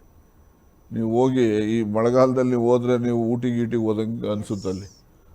ಅದು ರಸ್ತೆ ಮಾಡಿಸಿ ಸುಮಾರು ಇಲ್ಲಿಗೆ ಹೆಚ್ಚು ಕಡಿಮೆ ನನ್ನ ಅಂದಾಜು ಒಂದು 12-13 ವರ್ಷ ಆಗಿದೆ. ಒಂದೇ ಒಂದು ಗುಂಡಿ ಆಗಲಿ ಅಥವಾ ನೀರು ಹರಿತದದು, ನೀರು ಹರಿಯುವಾಗ ಪಕ್ಕದಲ್ಲಿ ರೋಡ್ ರೈನ್ ಕಟ್ಸಾರೋ ಆಗಬೇಕು, ಎಲ್ಲನ ಒಂದು ರೈನ್ ಕಟ್ಸ್ ಆಗಲಿ, ನೀವು ಎಲ್ಲನ ಇದೆಯೋ ನೋಡಿ. ನಾನು ಹೇಳೋದು ಈಗ 12-13 ವರ್ಷ ಆಯಿತು, ಒಂದು 4-5 ವರ್ಷನೇ ಒಂದು ರಸ್ತೆ ಬರೋದಿಲ್ಲ. ಕ್ವಾಲಿಟಿ ಆಫ್ ಅದಕ್ಕೆ ನಾನು ಕ್ವಾಲಿಟಿನಲ್ಲಿ ನೋ ಕಾಂಪ್ರಮೈಸ್. ಯಾರೇ ಹೇಳಲಿ ಏನೇ ಮಾಡಲಿ, ಎಷ್ಟನ್ನ ಹಣ ಖರ್ಚಲ್ಲಿ, ನೀನು 5 ರೂಪಾಯಿ ಖರ್ಚು ಮಾಡುತ್ತವ, ನೀನು 10 ರೂಪಾಯಿ ಖರ್ಚು ಮಾಡು, ಕ್ವಾಲಿಟಿನಲ್ಲಿ ಕಾಂಪ್ರಮೈಸ್ ಇಲ್ಲ. ಆ ರೀತಿಯಲ್ಲಿ ಕ್ವಾಲಿಟಿ ಬಗ್ಗೆ ಮತ್ತು ಜನಪರವಾಗಿ ಕೆಲಸ ಮಾಡೋವಂಥರ ಬಗ್ಗೆ ಬರೀ ನಮ್ಮ ಕುಟುಂಬ ನಾನು ಅಂತಲ್ಲ, ನಮ್ಮ ಜೊತೆಯಲ್ಲಿರ್ತಕ್ಕಂಥ ಎಲ್ಲ ಸ್ನೇಹಿತರುಗಳು ಕೂಡ ಅಷ್ಟೇ ಕಳ್ಕಳಿ ಇಟ್ಟು ಕೆಲಸ ಮಾಡ್ತಾರೆ. ಆ ದೃಷ್ಟಿಯಿಂದ ನನಗೆ ಜನಗಳಲ್ಲಿ ಆ ಒಂದು ಒಳ್ಳೆಯ ಭಾವನೆ ಬರಲಿಕ್ಕೆ ಸಾಧ್ಯ ಆಗಿದೆ ಹೊರತು ಬರೀ ನನ್ನದೇ ಶ್ರಮ ಅಂತ ನಾನು ಹೇಳ್ಕೊಳಕ್ಕೆ ಹೋಗೋದಿಲ್ಲ. ಮುಂದಿನ ಒಂದು ನಿಲುವೇನು ಸರ್ ಮಧುಗಿರಿ ಕ್ಷೇತ್ರದ ಈ ರೀತಿಯಾಗಿ ನಾನು ಮಾಡಬೇಕು, ಮಾದರಿಯಾಗಿ ಮಾಡಬೇಕು ಅಂತ ಏನೆಲ್ಲ ಯೋಜನೆ? ಮೊದಲು ಈಗ ಯಾವುದೇ ರಾಜಕೀಯ ನಿಲುವೇನೇ ಇರಲಿ, ಅಭಿವೃದ್ಧಿ ಕೆಲಸಗಳಲ್ಲಿ ಹೇಳಬೇಕು ಅಂತ ಹೇಳಿದ್ರೆ ನಮ್ಮ ಮಧುಗಿರಿಯಲ್ಲಿ ಎಲ್ಲ ಕೆರೆಗಳಿಗೂ ನೀರು ಬರಬೇಕು. ಯಾಕೆಂದರೆ ಮಳೆ ಆಶ್ರಯದಲ್ಲಿ ಮಳೆ ಯಾವ ವರ್ಷ ಬೀಳ್ತದೋ ಯಾವ ವರ್ಷ ಬೀಳೋದಿಲ್ಲೋ, ಬಿದ್ದದ್ದು ಯಾವಲ್ಲೋ ಒಂದ್ಸರಿ ಊದು ಹೊರಟೋಗ್ಬಿಡ್ತೈತೆ, ಗೊತ್ತಾಯ್ತಾ? ಅದಕ್ಕೆ ಎಲ್ಲ ಕೆರೆಗಳಲ್ಲೂ ಕೂಡ ನೀರನ್ನು ಬರಬೇಕು. ಅದರಲ್ಲಿ ಅಂತರ್ಜಲದ ಮಟ್ಟ ವೃದ್ಧಿ ಆಗಬೇಕು. ಬೋರ್ವೆಲ್ಗಳು ಈಗೆಲ್ಲ 405 ಅಡಿ ಸಿಗ್ತಾ ಇದ್ದಾವೆ. ಅದು ನಿರಂತರವಾಗಿ ಅಂತರ್ಜಲದ ಮಟ್ಟ ವೃದ್ಧಿ ಆಗಬೇಕು. ರೈತರುಗಳು ನೆಮ್ಮದಿಯಿಂದ ಇರೋ ಅಂಥದಕ್ಕೆ ಅನುಕೂಲ ಆಗಬೇಕು. ಮತ್ತು ಹೈನುಗಾರಿಕೆ ಮತ್ತು ಉಪಕಸಬುಗಳನ್ನು ಮಾಡ್ತಕ್ಕಂಥದ್ದಕ್ಕೆ ರೈತರಿಗೆ ನಾವು ಉತ್ತೇಜನ ಕೊಡಬೇಕು. ಹಾಗೆ ನಾನು ಜಿಲ್ಲೆ ಮಾಡ್ತಕ್ಕಂಥದ್ದು ಮತ್ತು ನಮ್ಮ ಬೆಟ್ಟಕ್ಕೆ ಅದನ್ನು ಒಂದು ಕೇಬಲ್ ಕಾರನ್ನು ಮಾಡಿದ್ರೆ ಒಂದು ಸ್ವಲ್ಪ ಟೂರಿಸ್ಟು ಅದು ಎಲ್ಲ ಬರ್ತಾರೆ. ಫ್ಲೋಟಿಂಗ್ ಎಲ್ಲ ಬಂದಾಗ ಅಲ್ಲಿ ಎಕನಾಮಿಕ್ ಆ್ಯಕ್ಟಿವಿಟೀಸ್ ಜಾಸ್ತಿ ಆಗ್ತವೆ. ಇದು ನನ್ನ ಒಂದು ಕನಸು. ನಾನು ತಿರುಗಿ ಆಮೇಲೆ ಆಗಬೇಕು, ಮಂತ್ರಿ ಆಗಬೇಕು, ಇನ್ನೊಂದು ಆಗಬೇಕು ಅನ್ನೋದು ನನ್ನ ಕನಸಲ್ಲ. ಎಸ್ ಸರ್, ಇದೆಲ್ಲದ್ರ ಮಧ್ಯೆ ನಾನು ನಿಮ್ಗೆ ಇನ್ನೇನು ರಾಜಕೀಯದಲ್ಲಿ ರಾಜಣ್ಣವ್ರ ಸಚಿವ ಸ್ಥಾನ ಹೊಟ್ಟೋಯ್ತು, ಇನ್ನೇನು ಇಲ್ಲ ಅನ್ನೋ ಕೆಲವು ನಿಮ್ಮ ರಾಜಕೀಯ ಶತ್ರುಗಳ ಒಂದು ಆಲೋಚನೆಯ ಮಧ್ಯೆಯಲ್ಲಿ DCC ಬ್ಯಾಂಕಿಂದ ಅಧ್ಯಕ್ಷರಾಗಿ ಒಂದು ಇಲ್ಲ ರಾಜಣ್ಣವ್ರ ಕೈಲಿ ಇನ್ನೂ ಎಲ್ಲವೂ ಸಾಧ್ಯವಿದೆ ಅನ್ನೋದನ್ನ ತೋರಿಸಿದ್ರಿ. ಆ ರಾಜಕೀಯ ಶತ್ರುಗಳಿಗೆ ಏನು ಹೇಳಲಿಕ್ಕೆ ಇಷ್ಟಪಡ್ತೀರಾ ಸರ್? ಅವರಿಗೆಲ್ಲ ಒಳ್ಳೇದಾಗಲಿ ಅಂತ ಹೇಳ್ತೀನಿ ಅಷ್ಟೇ. ಈಗ ನಾನು ಮೊದಲೇ ಹೇಳಿದೆ, ರಾಜಕೀಯದಲ್ಲಿ ಸಂಘರ್ಷ ಅನ್ನೋದು ಇರ್ತದೆ. ಸಂಘರ್ಷ ಅಂದರೆ ಅಧಿಕಾರದ ಇರೋನು ಉಳಿಸ್ಕೊಳ್ಳೋಕೆ ಪ್ರಯತ್ನ ಮಾಡ್ತಾನೆ, ಇಲ್ಲದೆ ಇರೋನ ಹತ್ರ ಕಿತ್ಕೊಳ್ಳೋಕೆ ಪ್ರಯತ್ನ ಮಾಡ್ತಾನೆ. ಇದು ನಿರಂತರವಾಗಿ ನಮ್ಮ ದೇಶದ ಇತಿಹಾಸ ನೋಡಿ, ಅಪ್ಪದಿರನ್ನು ಕೊಂದ್ಬಿಟ್ಟು ಮಕ್ಕಳೇ ಅಧಿಕಾರಕ್ಕೆ ಬಂದಿರೋವಂಥ ಇತಿಹಾಸ ಇರೋವಂಥ ಭೂಮಿ ಇದು. ರಾಜಕೀಯ ಅಧಿಕಾರ ಅಂದರೆ ಅಷ್ಟು ಕೆಟ್ಟದದು. ಅದಕ್ಕೆ ಆಸೆ ಮೋಹ ಬಿದ್ದುಬಿಟ್ರೆ ಏನು ಬೇಕಾದರೂ ಆಗ್ತವೆ. ಆದರೆ ಈ ಪ್ರಜಾಪ್ರಭುತ್ವ ವ್ಯವಸ್ಥೆಯಲ್ಲಿ ಜನರ ಅಭಿಮತದ ಆಧಾರದ ಮೇಲೆ ನಾವು ಅಧಿಕಾರ ಬರೋದು ಹೋಗೋದು ನಿರ್ಣಯ ಆಗ್ತದೆ ಹೊರತು ಯಾರೋ ಒಬ್ಬೊಬ್ಬರು ಕೂತ್ಕೊಂಡು ಹೊಟ್ಟೆ ಕಿಚ್ಚಕ್ಕೆ ಮಾತಾಡ್ಕೊಂಡ್ರೆ ಅದಕ್ಕೆ ಯಾರು ಉತ್ತರನೂ ಹೇಳಬಾರ್ದು. ಆ ಹೊಟ್ಟೆ ಕಿಚ್ಚು ಪಡ್ತಾರಲ್ಲ ಅವರೇ ಟೆನ್ಷನ್ ಜಾಸ್ತಿ ಮಾಡ್ಕೊಂಡು BP ಶುಗರು ಎಲ್ಲ ಬಂದು ಆಯಸ್ ಕಮ್ಮಿ ಮಾಡ್ಕೊಂಡ್ಬಿಡ್ತಾರೆ. ಸರ್, ನಮ್ಮಲ್ಲಿ ಎಲೆಕ್ಷನ್ ಟೈಮ್ನಲ್ಲಿ ನಾನು ನೋಡಿದಾಗೆ ನಿಮ್ಮನ್ನು ಪ್ರತಿ ಬಾರಿಯೂ ಕೂಡ ನಾನು ಅಬ್ಸರ್ವ್ ಮಾಡಿದ್ದೀನಿ. ಎಲ್ಲರೂ ಕೂಡ ಏನಾದರೂ ಒಂದು ಅಪಪ್ರಚಾರ ಮಾಡಬೇಕು ಅನ್ನುವಂಥ ನಿಟ್ಟಿನಲ್ಲಿ ಕೈಲಾಗದ ಶತ್ರುವಿನ ಕೊನೆಯ ಆಯುಧವೇ ಅಪಪ್ರಚಾರ ಅಂತಾರೆ. ಆ ನಿಟ್ಟಿನಲ್ಲಿ ಒಕ್ಕಲಿಗರ ವಿರೋಧಿ ರಾಜಣ್ಣ ಅಂತ ಶುರು ಮಾಡಿದ್ರು. ಯಾಕೆಂದರೆ ದೇವೇಗೌಡ ಫ್ಯಾಮಿಲಿ ಅವ್ರನ್ನ ನೀವು ನೇರವಾಗಿ ವಾಗ್ದಾಳಿ ಮಾಡ್ತಾ ಇದ್ರಿ, ಇಲ್ಲಿ ಜಿಲ್ಲೆಯಲ್ಲಿರುವಂಥ ಅನೇಕ ಒಕ್ಕಲಿಗರ ನಾಯಕರನ್ನ. ಆದರೆ ಮಧುಗಿರಿ ಕ್ಷೇತ್ರದಲ್ಲಿ ಅದು ಯಾವುದಕ್ಕೂ ಕಿವಿ ಕೊಡದೆ ಒಕ್ಕಲಿಗರೇ ಅತಿ ಹೆಚ್ಚು ಮತ ಹಾಕಿದ್ರು. ಆಗ ಎಲ್ಲರೂ ಕೂಡ ಈಗ ನೀವು ನೋಡಿ, ರಾಜಕೀಯದಲ್ಲಿ ಒಂದೇ ಜಾತಿ ಓಟಲ್ಲಿ ಯಾರೂ ಗೆಲ್ಲಕ್ಕಾಗಲ್ಲ. ಹೌದು, ಯಾರೂ ಗೆಲ್ಲಕ್ಕಾಗಲ್ಲ. ಯಾರನ್ನ ಹಂಗೇನಾದ್ರು ತಿಳ್ಕೊಂಡಿರೋದು ದಡ್ರವರು. ಹೌದು, ಎಲ್ಲ ಸಮುದಾಯದಲ್ಲೂ ವಿಶ್ವಾಸ ಇರಬೇಕು, ಇದ್ದಾಗ ಮಾತ್ರ ಸಾಧ್ಯ ಆಗ್ತದೆ. ಮತ್ತು ನಿಮಗೆ ದೊಡ್ಡೇರಿ ಹೋಬಳಿ ಇದೆಯಪ್ಪ, ಹೌದು, ದೊಡ್ಡೇರಿ ಹೋಬಳಿನಲ್ಲಿ ಮೆಜಾರಿಟಿ ಅವರೇ ಇರೋದು. ನನಗೆ 5,000 ಲೀಡ್ ಕೊಟ್ಟಿದ್ದಾರೆ. ಒಕ್ಕಲಿಗರು ಓಟ್ ಹಾಕ್ತೇನೆ 5,000 ಲೀಡ್ ಬರ್ತದ? ಅವ್ರು ಯಾಕೆ ಸುಮ್ಮನೆ ಓಟ್ ಹಾಕ್ಬಿಡ್ತಾರ? ಹಂಗಾರೆ ದೇವೇಗೌಡನ ಮಾತು ಕಟ್ಕೊಂಡು ಅವ್ರು ಯಾಕೆ ಓಟ್ ಹಾಕಲಿಲ್ಲ? ಮತ್ತು ಯಾರು ಅವ್ರಿಗೆ ಸ್ಪಂದಿಸ್ತಾರೆ, ಯಾರು ಅವ್ರ ಕಷ್ಟ ಸುಖದಲ್ಲಿರ್ತಾರೆ, ಅವ್ರ ಜೊತೆಯಲ್ಲಿರ್ತಾರೆ, ಅವ್ರ ವಿಶ್ವಾಸ ಯಾರ್ದಿದೆ ಅವ್ರಿಗೆ ಓಟ್ ಹಾಕ್ತಾರೆ ಹೊರತು ಈಗ ನಾನು ನಾಯಕರು ಅಂತ ಇಟ್ಕೊಳ್ಳಿ, ಏನು ಎಲ್ಲ ನಾಯಕರು ನನಗೆ ಹಾಕ್ಬಿಡ್ತಾರ? ಹಾಕೋದಿಲ್ಲ, ಸಾಧ್ಯನೇ ಇಲ್ಲ, ಹಾಕ್ಲೂಬಾರ್ದು. ನಾನು ಹೇಳಿದ್ರೆ ಎಲ್ಲ ಸಮುದಾಯದವರು ಕೂಡ ನಾವು ವಿಶ್ವಾಸ ಗಳಿಸ್ಕೊಂಡಾಗ ಮಾತ್ರ ನಾವು ಶಾಸಕರಾಗ್ಲಿಕ್ಕೆ ಸಾಧ್ಯ ಆಗ್ತದೆ ಹೊರತು ಒಂದೇ ಜಾತಿ ನಂಬ್ಕೊಂಡು ಯಾರು ಕೂಡ ಚುನಾವಣೆ ಮಾಡೋಕ್ಕೂ ಆಗಲ್ಲ, ಗೆಲ್ಲಕ್ಕೂ ಆಗೋದಿಲ್ಲ. ಇಷ್ಟು ಬೇಗ ರಾಜಕೀಯ ನಿವೃತ್ತಿ ಬೇಕು ಅನ್ನಿಸ್ತಾ ಇದೆ. 75 ವರ್ಷ ಆದ್ಮೇಲೆ ಇನ್ನೇನು ಮಾಡ್ತೀರಿ, ನಿವೃತ್ತಿ ಮಾಡದೆ ನೀನು ಸರಿ. ಹಾಗಾದ್ರೆ ಮಧುಗಿರಿ ಕ್ಷೇತ್ರನ ತಮ್ಮ ಮಗನಿಗಾಗಿ ನೀವು ನೋಡಮ್ಮ, ಮುಂದಕ್ಕೆ ನಿಮ್ಗೆ ಹೇಳ್ತೀನಿ, ಭಾಳಷ್ಟು ಪೊಲಿಟಿಕಲ್ ಚೇಂಜಸ್ ಇದ್ದಾವೆ. ಒನ್ ಈಸ್, ಈಗ ಸೆನ್ಸಸ್ ಫಸ್ಟ್ ಮಾಡ್ತಾರೆ ಕೇಂದ್ರ ಸರ್ಕಾರದಲ್ಲಿ. ಸೆನ್ಸಸ್ ಆದ ಕೂಡಲೇ ಡಿಲಿಮಿಟೇಷನ್ ಹೋಗ್ತಾರೆ ಅಂತೇಳಿ ನನಗೆ ಮಾಹಿತಿ. ಡಿಲಿಮಿಟೇಷನ್ಗೆ ಹೋದ ಮೇಲೆ ಇವರು ಕಾನ್ಸ್ಟಿಟ್ಯೂನ್ಸಿಗಳು ಡಿಲಿಮಿಟೇಷನ್ ಮಾಡೋವಾಗ ಯಾವುದು ರಿಸರ್ವ್ ಆಗ್ತದೆ, ಯಾವುದು ಅನ್ರಿಸರ್ವ್ ಆಗ್ತದೆ, ಡಿರಿಸರ್ವ್ ಆಗ್ತದೆ, ಅದು ಯಾರಿಗೂ ಗೊತ್ತಿಲ್ಲ. ಅದು ಯಾಕೆಂದರೆ ಸೆನ್ಸಸ್ ಫಿಗರ್ಸ್ ಮೇಲೆ ಮಾಡ್ತಾರೆ. ಅದರಲ್ಲಿ ಯಾರು ಏನು ಕೂಡ ಕೈವಾಡ ಮಾಡಲಿಕ್ಕಾಗಲ್ಲ. SC ST ಪಾಪ್ಯುಲೇಷನ್ ಇರ್ತದೆ, ಎಲ್ಲ ಇರ್ತದೆ. ಆಮೇಲೆ ಮೂರನೇದು ಲೇಡಿ ರಿಸರ್ವೇಷನ್ ತಂದೆ ತರ್ತಾರೆ, ಲೇಡಿ ರಿಸರ್ವೇಷನ್. ಆಮೇಲೆ ಮತ್ತೊಂದು ಯಾವುದಪ್ಪ ಅಂದರೆ ಒನ್ ನೇಷನ್ ಒನ್ ಎಲೆಕ್ಷನ್ನು ತರ್ತಾರೆ. ಇವೆಲ್ಲಗಳು ಬಂದಾಗ ಯಾವ್ಯಾವ ಕಾನ್ಸ್ಟಿಟ್ಯೂನ್ಸಿಗಳು ಏನೇನಾಗ್ತವೆ ಅನ್ನೋದು ಯಾರಿಗೂ ಗೊತ್ತಿಲ್ಲ. Census figures, based on the census figures ಇವೆಲ್ಲ ಡೆವಲಪ್ಮೆಂಟ್ಗಳು ಆಗ್ತವೆ. ಇದು ಸುಮ್ಮನೆ ಯಾರೋ ಇವೆಲ್ಲ ಇಂಟರ್ನಲ್ ಡೆವಲಪ್ಮೆಂಟ್ ಏನು ನಡೀತದೆ ಅದನ್ನೆಲ್ಲ ಬಿಟ್ಟು ನಾವೇ ಊಹೆ ಮಾಡ್ಕೊಂಡು ಅದು ಹಂಗಾಗ್ತದೆ ಹಿಂಗಾಗೋಗ್ತದೆ, ನಾನು ಅಲ್ಲಿ ನಿಂತ್ಕೊಂತೀನಿ, ನಾನು ಇಲ್ಲಿ ನಿಂತ್ಕೊಂತೀನಿ, ಇದೆಲ್ಲ ಇವತ್ತಿನ ಇದಕ್ಕೆ ಅಪ್ರಸ್ತುತ. ಮೊದಲು ಸೆನ್ಸಸ್, ಆಮೇಲಿಂದ ಡಿಲಿಮಿಟೇಷನ್, ಆಮೇಲೆ ಲೇಡಿ ರಿಸರ್ವೇಷನ್, ಮತ್ತು SC ST ರಿಸರ್ವೇಷನ್ನು, ಮತ್ತು ಒನ್ ನೇಷನ್ ಒನ್ ಎಲೆಕ್ಷನ್. ಇವಿಷ್ಟೂ ಕೂಡ ಒಂದು ಸ್ಟೆಬಿಲೈಸ್ ಆಗಬೇಕು, ಅಂದರೆ ಒಂದು ತೀರ್ಮಾನ ಬರಬೇಕು. ಬಂದಾದಮೇಲೆ ಈಗ ನಾನು ಮಧುಗಿರಿಗೆ ಹೋಗ್ತಕ್ಕಂಥದ್ದು ಯಾವುದು 2008 ಡಿಲಿಮಿಟೇಷನ್ ಆಗಿ ಅದು ರಿಸರ್ವ್ ಆಯಿತು, ಬೆಳ್ಳಾವಿ ಕಾನ್ಸ್ಟಿಟ್ಯೂನ್ಸಿ ಹೊರಟೋಯ್ತದು. ಆಗ ನಾನು ತುಮಕೂರು ಸಿಟಿಗೆ ಕೇಳಿದೆ, ಕಾಂಗ್ರೆಸ್ಸಲ್ಲಿ ಇಲ್ಲ ಇದು ನಾವು ಮೈನಾರಿಟಿಸಿ ಕೊಡ್ತೀವಿ ಇದ್ರು. ಆಮೇಲಿಂದ ಓಲಿ ಬಿಡಪ್ಪ ನಮಗೆ ಇದು ತುಮಕೂರು ರೂರಲ್ ಆರು ಕೊಡಿ ಎಂದೆ. ಅಲ್ಲಿ ನಾರಾಯಣ, ಮುದ್ದನ್ಮೇಗೌಡ, ಶಿವಮೂರ್ತಿ ಎಲ್ಲ ಹೇಮಿಗಳು ನಾವು ನಿಂತ್ಕೊಂತೀವಿ ಇದ್ರು. ನಾನು ಇನ್ನು ಯಾಕಪ್ಪ ಇವ್ರ ಮೇಲೆ ಅಂದ್ಕೊಂಡು ಆಮೇಲೆ ಸಿರಾಗ್ ಹೋಗೋಣ ಅಂತ ಹೋದೆ. ಸಿರಾಗ್ಗೆ ಜಯಚಂದ್ರ ನಾನು ಚಿಕ್ಕನಹಳ್ಳಿ ನಿಂತ್ಕೊಳ್ಳೋದಿಲ್ಲ, ನಾನು ಸಿರಾಗ್ ನಿಂತ್ಕೊಳ್ತೀನಿ ಅಂದ. ಸರಿ, ಇಲ್ಲಿ ಅವ ರಿಸರ್ವ್ ಆಗಿತ್ತಲ್ಲ ಮಧುಗಿರಿ, ಆಯಿತು ಮಧುಗಿರಿ ನಿಲ್ತೀನಿ ಬಿಡು ಅಂತ. ಅವಾಗ 530 ಹೋಟೆಲ್ ಸೋತೆ, ಬೇರೆ ವಿಚಾರ. ಆದರೆ ನಮ್ಮದೇನು ಇಂಥ ಕಾನ್ಸ್ಟಿಟ್ಯೂನ್ಸಿನೇ ನಿಲ್ಲಬೇಕು ಅಂತ ನಂದೇನಿಲ್ಲ. ಯಾವುದೋ ಒಂದು ಕಾನ್ಸ್ಟಿಟ್ಯೂನ್ಸಿನಲ್ಲಿ ನಿಂತ್ಕೊಳ್ಳೋದು, ಜನ ಓಟ್ ಹಾಕಿದ್ರೆ ಗೆಲ್ಲೋದು, ಓಟ್ ಹಾಕ್ಲಿಲ್ಲ ಬೇಡ ಬಿಡಪ್ಪ ಅನ್ನೋದು ಅಷ್ಟೇ. ಆ ಥರ ಯಾರು ಧೈರ್ಯನೂ ಮಾಡಲ್ಲ ಕಾನ್ಸ್ಟಿಟ್ಯೂನ್ಸಿಗಳು ಬಿಟ್ಟು. ಕೊನೆಯದಾಗಿ ಸರ್, ನಿಮ್ಮ ಮಧುಗಿರಿ ಕ್ಷೇತ್ರ ಜನತೆಗೆ, ಕರ್ನಾಟಕ ಜನತೆಗೆ ಮತ್ತೆ ಕುಟುಂಬಕ್ಕೆ ಎಲ್ಲರಿಗೂ ಸೇರಿ ನೀವು ಇವತ್ತಿನ ಎಲ್ಲ ಡೆವಲಪ್ಮೆಂಟನ್ನು ನೋಡ್ತಾ, ಯಾಕೆಂದರೆ ಎಲ್ಲರಲ್ಲೂ ಅದೊಂದು ಗೊಂದಲ ಇದ್ದೇ ಇದೆ. ಎಲ್ಲೂ ರಾಜಣ್ಣವ್ರು ಮಾತಾಡ್ದಲೇ ಇರೋದಿರ್ಬೋದು, ಮೌನ, ಆ ಎಲ್ಲವುದಕ್ಕೂ ನಿಮ್ಮ ಒಂದು ಆನ್ಸರ್ ಏನು ಸರ್? ಈಗ ಮಾತಾಡ್ತಾ ಇಲ್ಲ ಅಂತ ತಿಳ್ಕೊಬಾರ್ದು, ಮಾತಾಡ್ತೇನೆ. ಮಾತಾಡೋವಾಗ ಸಂದರ್ಭ ಬರಬೇಕಲ್ಲ. ಸಂದರ್ಭ ಇಲ್ಲದೆ ಇದ್ದಾಗ ಮಾತಾಡಿದ್ರೆ ಅದಕ್ಕೆ ಬೆಲೆ ಇರೋದಿಲ್ಲ. ಯಾವಾಗಲೂ ಯಾವ ಸಂದರ್ಭ ಬರ್ತದೆ ಆ ಸಂದರ್ಭದಲ್ಲಿ ಸ್ಪಷ್ಟವಾದಂಥ ಅಭಿಪ್ರಾಯ ನಿರ್ಭೀತಿಯಿಂದ ಇವತ್ತಿಗೂ ಹೋರಾಟ ನಡೀತಿದೆ ಸರ್. ಯಾಕೆ ಈ ಪ್ರಶ್ನೆ ನಂದು ಅಂದ್ರೆ, ಇವತ್ತಿಗೂ ರಾಜ ಸಚಿವರಿಗೆ ಡೆಲ್ಲಿ ಚಲೋ ಇದನ್ನ ಶುರು ಮಾಡಬೇಕು ಅನ್ನೋ ಒಂದು ಉದ್ದೇಶದಲ್ಲಿದ್ದಾರೆ ನಿಮ್ಮ ಅಭಿಮಾನಿಗಳು. ಇದ್ದಾರೆ, ದೆಹಲಿಗೆ ಹೋಗ್ಬೇಕು, ಜಂತರ್ ಮಂತರ್ಗೆ ಹೋಗ್ತೀವಿ, ಬೆಂಗಳೂರಲ್ಲಿ ಫ್ರೀಡಮ್ ಪಾರ್ಕ್ ಹೋಗ್ತೀವಿ ಅಂತ ಹೇಳ್ತಾರೆ. ಬಟ್ ನಾನು ಅವರಲ್ಲಿ ಮನವಿ ಮಾಡ್ತಕ್ಕಂಥದ್ದು, ನಿಮ್ಮ ಸಹಾನುಭೂತಿ, ನಿಮ್ಮ ಸದಾಭಿಪ್ರಾಯ ನಿಮ್ಮ ಆತ್ಮದಲ್ಲಿ ಇರಲಿ. ತೋರಿಕೆಗೆಲ್ಲ ಪ್ರಜಾಪ್ರಭುತ್ವ ವ್ಯವಸ್ಥೆನಲ್ಲಿ ಚುನಾವಣೆಗಳು ಬಂದಾಗ ತೋರಿಸೋಣ. ಮತ್ತು ಇನ್ನೊಂದು ಸ್ಪಷ್ಟ ಮಾಡ್ತೀನಿ, ಮತ್ತೆ ನನಗೆ ಮಂತ್ರಿ ಕೆಲಸ ಕೊಟ್ಟರು ನಾನು ತಗೊಳ್ಳೋದಿಲ್ಲ, ನನಗೆ ಬೇಕು ಇಲ್ಲ. ಗೊತ್ತಾಯ್ತಾ? ನಾನು ಮಂತ್ರಿಗೇನೋ ಮಂತ್ರಿ ಆದರೆ ಕೆಲಸ ಮಾಡಬೇಕು ಅಂತಲೂ ಏನಿಲ್ಲ. ನಮ್ಮ ಕ್ಷೇತ್ರದ ಜನ ನನಗೆ ಅಧಿಕಾರ ಕೊಟ್ಟಿದ್ದಾರೆ. ನಾನು MLAಗೆ ರಾಜೀನಾಮೆ ಕೊಡಬೇಕಂತ ಇದ್ದವನು ಒಂದು ಹಂತದಲ್ಲಿ. ಆದರೆ ನನ್ನ ಕ್ಷೇತ್ರದಲ್ಲಿ ಪಾಪ ಅವ್ರೇನು ತಪ್ಪು ಮಾಡಿಲ್ಲ. ನಾವು ಅವರು ಋಣ ತೀರಿಸ್ಬೇಕು ಇನ್ನೂ 2.5 ವರ್ಷ. ಅದಕ್ಕೋಸ್ಕರ ಅವ್ರಿಗೆ ಅನ್ಯಾಯ ಮಾಡ್ದಂಗೆ ಆಗ್ತದಲ್ಲ ಅಂತೇಳಿ ನಾನು ಕೊಡೋಕ್ಕೆ ಹೋಗಲಿಲ್ಲ. ಇದನ್ನು ರಾಜೀನಾಮೆ ಮಂಗಳವಾರ ದಿವಸನೇ ಕೊಡ್ತಾ ಇದ್ದೆ. ಗೊತ್ತಾಯ್ತಾ? ಸೊ ಈ ಥರದಲ್ಲೆಲ್ಲ ಇರ್ತವೆ. ಈಗ ನಾನು ನಮ್ಮ ಕ್ಷೇತ್ರದ ಜನರ ಸೇವೆ ನಾನು ಮಾಡಲಿಕ್ಕೆ ಬದ್ಧ. ಅವರು ಋಣ ನನ್ನ ಮೇಲಿದೆ. ಆ ಋಣ ತೀರಿಸ್ತಕ್ಕಂಥ ಕೆಲಸವನ್ನು ಪ್ರಾಮಾಣಿಕವಾಗಿ ಪ್ರಯತ್ನ ಮಾಡ್ತೇನೆ. ಮುಂದೆ ರಾಜಕಾರಣ ಅಂತಕ್ಕಂಥದ್ದು ಅದು ಯಾವತ್ತೂ ನಿಂತ ನೀರಲ್ಲ, ಹರಿತಕ್ಕಂಥ ನೀರು. ಯಾವ್ಯಾವ ಸಂದರ್ಭದಲ್ಲಿ ಏನೇನಾಗ್ತದೆ ನೋಡೋಣ.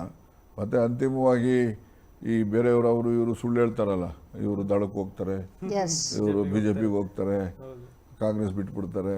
ನಾನೇ ಕಾಂಗ್ರೆಸ್ ಬಿಡೋಕ್ಕೆ ಹೋಗಲಿ? ನಾನು ಕಾಂಗ್ರೆಸ್ ಬಿಡೋ ಪ್ರಶ್ನೆನೂ ಇಲ್ಲ, ದಳಕ್ಕೆ ಹೋಗೋ ಪ್ರಶ್ನೆನೂ ಇಲ್ಲ, BJPಗೆ ಹೋಗೋ ಪ್ರಶ್ನೆಯೂ ಇಲ್ಲ. ಇಲ್ಲೇ ಇದ್ಕೊಂಡು ಏನು ಬೇಕೋ ಹೋರಾಟ ಮಾಡ್ತೀನಿ. ಬಹಳ ಒಂದು ಅತ್ಯಮೂಲ್ಯವಾದಂಥ ಸಮಯವನ್ನು ಕೊಟ್ಟಿದ್ದೀರಾ ಸರ್. ಅದಕ್ಕೆ ಯಾವತ್ತೂ ಕೂಡ ಪ್ರಜಾಶಕ್ತಿ TV ಮತ್ತು ಪ್ರಜಾಶಕ್ತಿ TV ಸಿಬ್ಬಂದಿಗಳು ಚಿರಋಣಿಯಾಗಿರ್ತೀವಿ. ಭಾಳ ಖುಷಿ ಆಯಿತು ಸರ್. ಯಾಕೆಂದರೆ ಪ್ರಜಾ ಹಬ್ಬಕ್ಕೆ ಒಂದು ಸಾಕಾರ ಸಾರ್ವಭೌಮನ ಮೊಟ್ಟಿಗಿರ್ತಾರೆ ಅಂದರೆ ಅದು ನಮ್ಮೆಲ್ಲರೂ ಹೆಮ್ಮೆ ಮತ್ತು ಖುಷಿ ವಿಚಾರ ಅಂತ. ಜನಗಳ ಮಧ್ಯೆ ಜನಗಳ ಸೇವೆ, ಜನಾರ್ದನ ಸೇವೆ ಅಂತ ಅಧಿಕಾರಕ್ಕೆ ಅಂಟುಕೊಳ್ಳದೆ ಇವತ್ತು ಸೋತರು ಗೆದ್ದರು ಅದೇ ಒಂದು ಜನಗಳ ಸೇವೆಯಲ್ಲಿ ಸದಾ ಜನಗಳ ಸೇವೆಯನ್ನೇ ಮಾಡ್ತೀನಿ ಅಂತ ಹೊರಟಿರುವಂಥ ರಾಜಣ್ಣನವ್ರಿಗೆ ಶುಭವಾಗಲಿ. ರಾಜಣ್ಣನವರು ಮತ್ತೆ ಸಾಕಾರ ಸಚಿವರಾಗಿ ಬರಲಿ.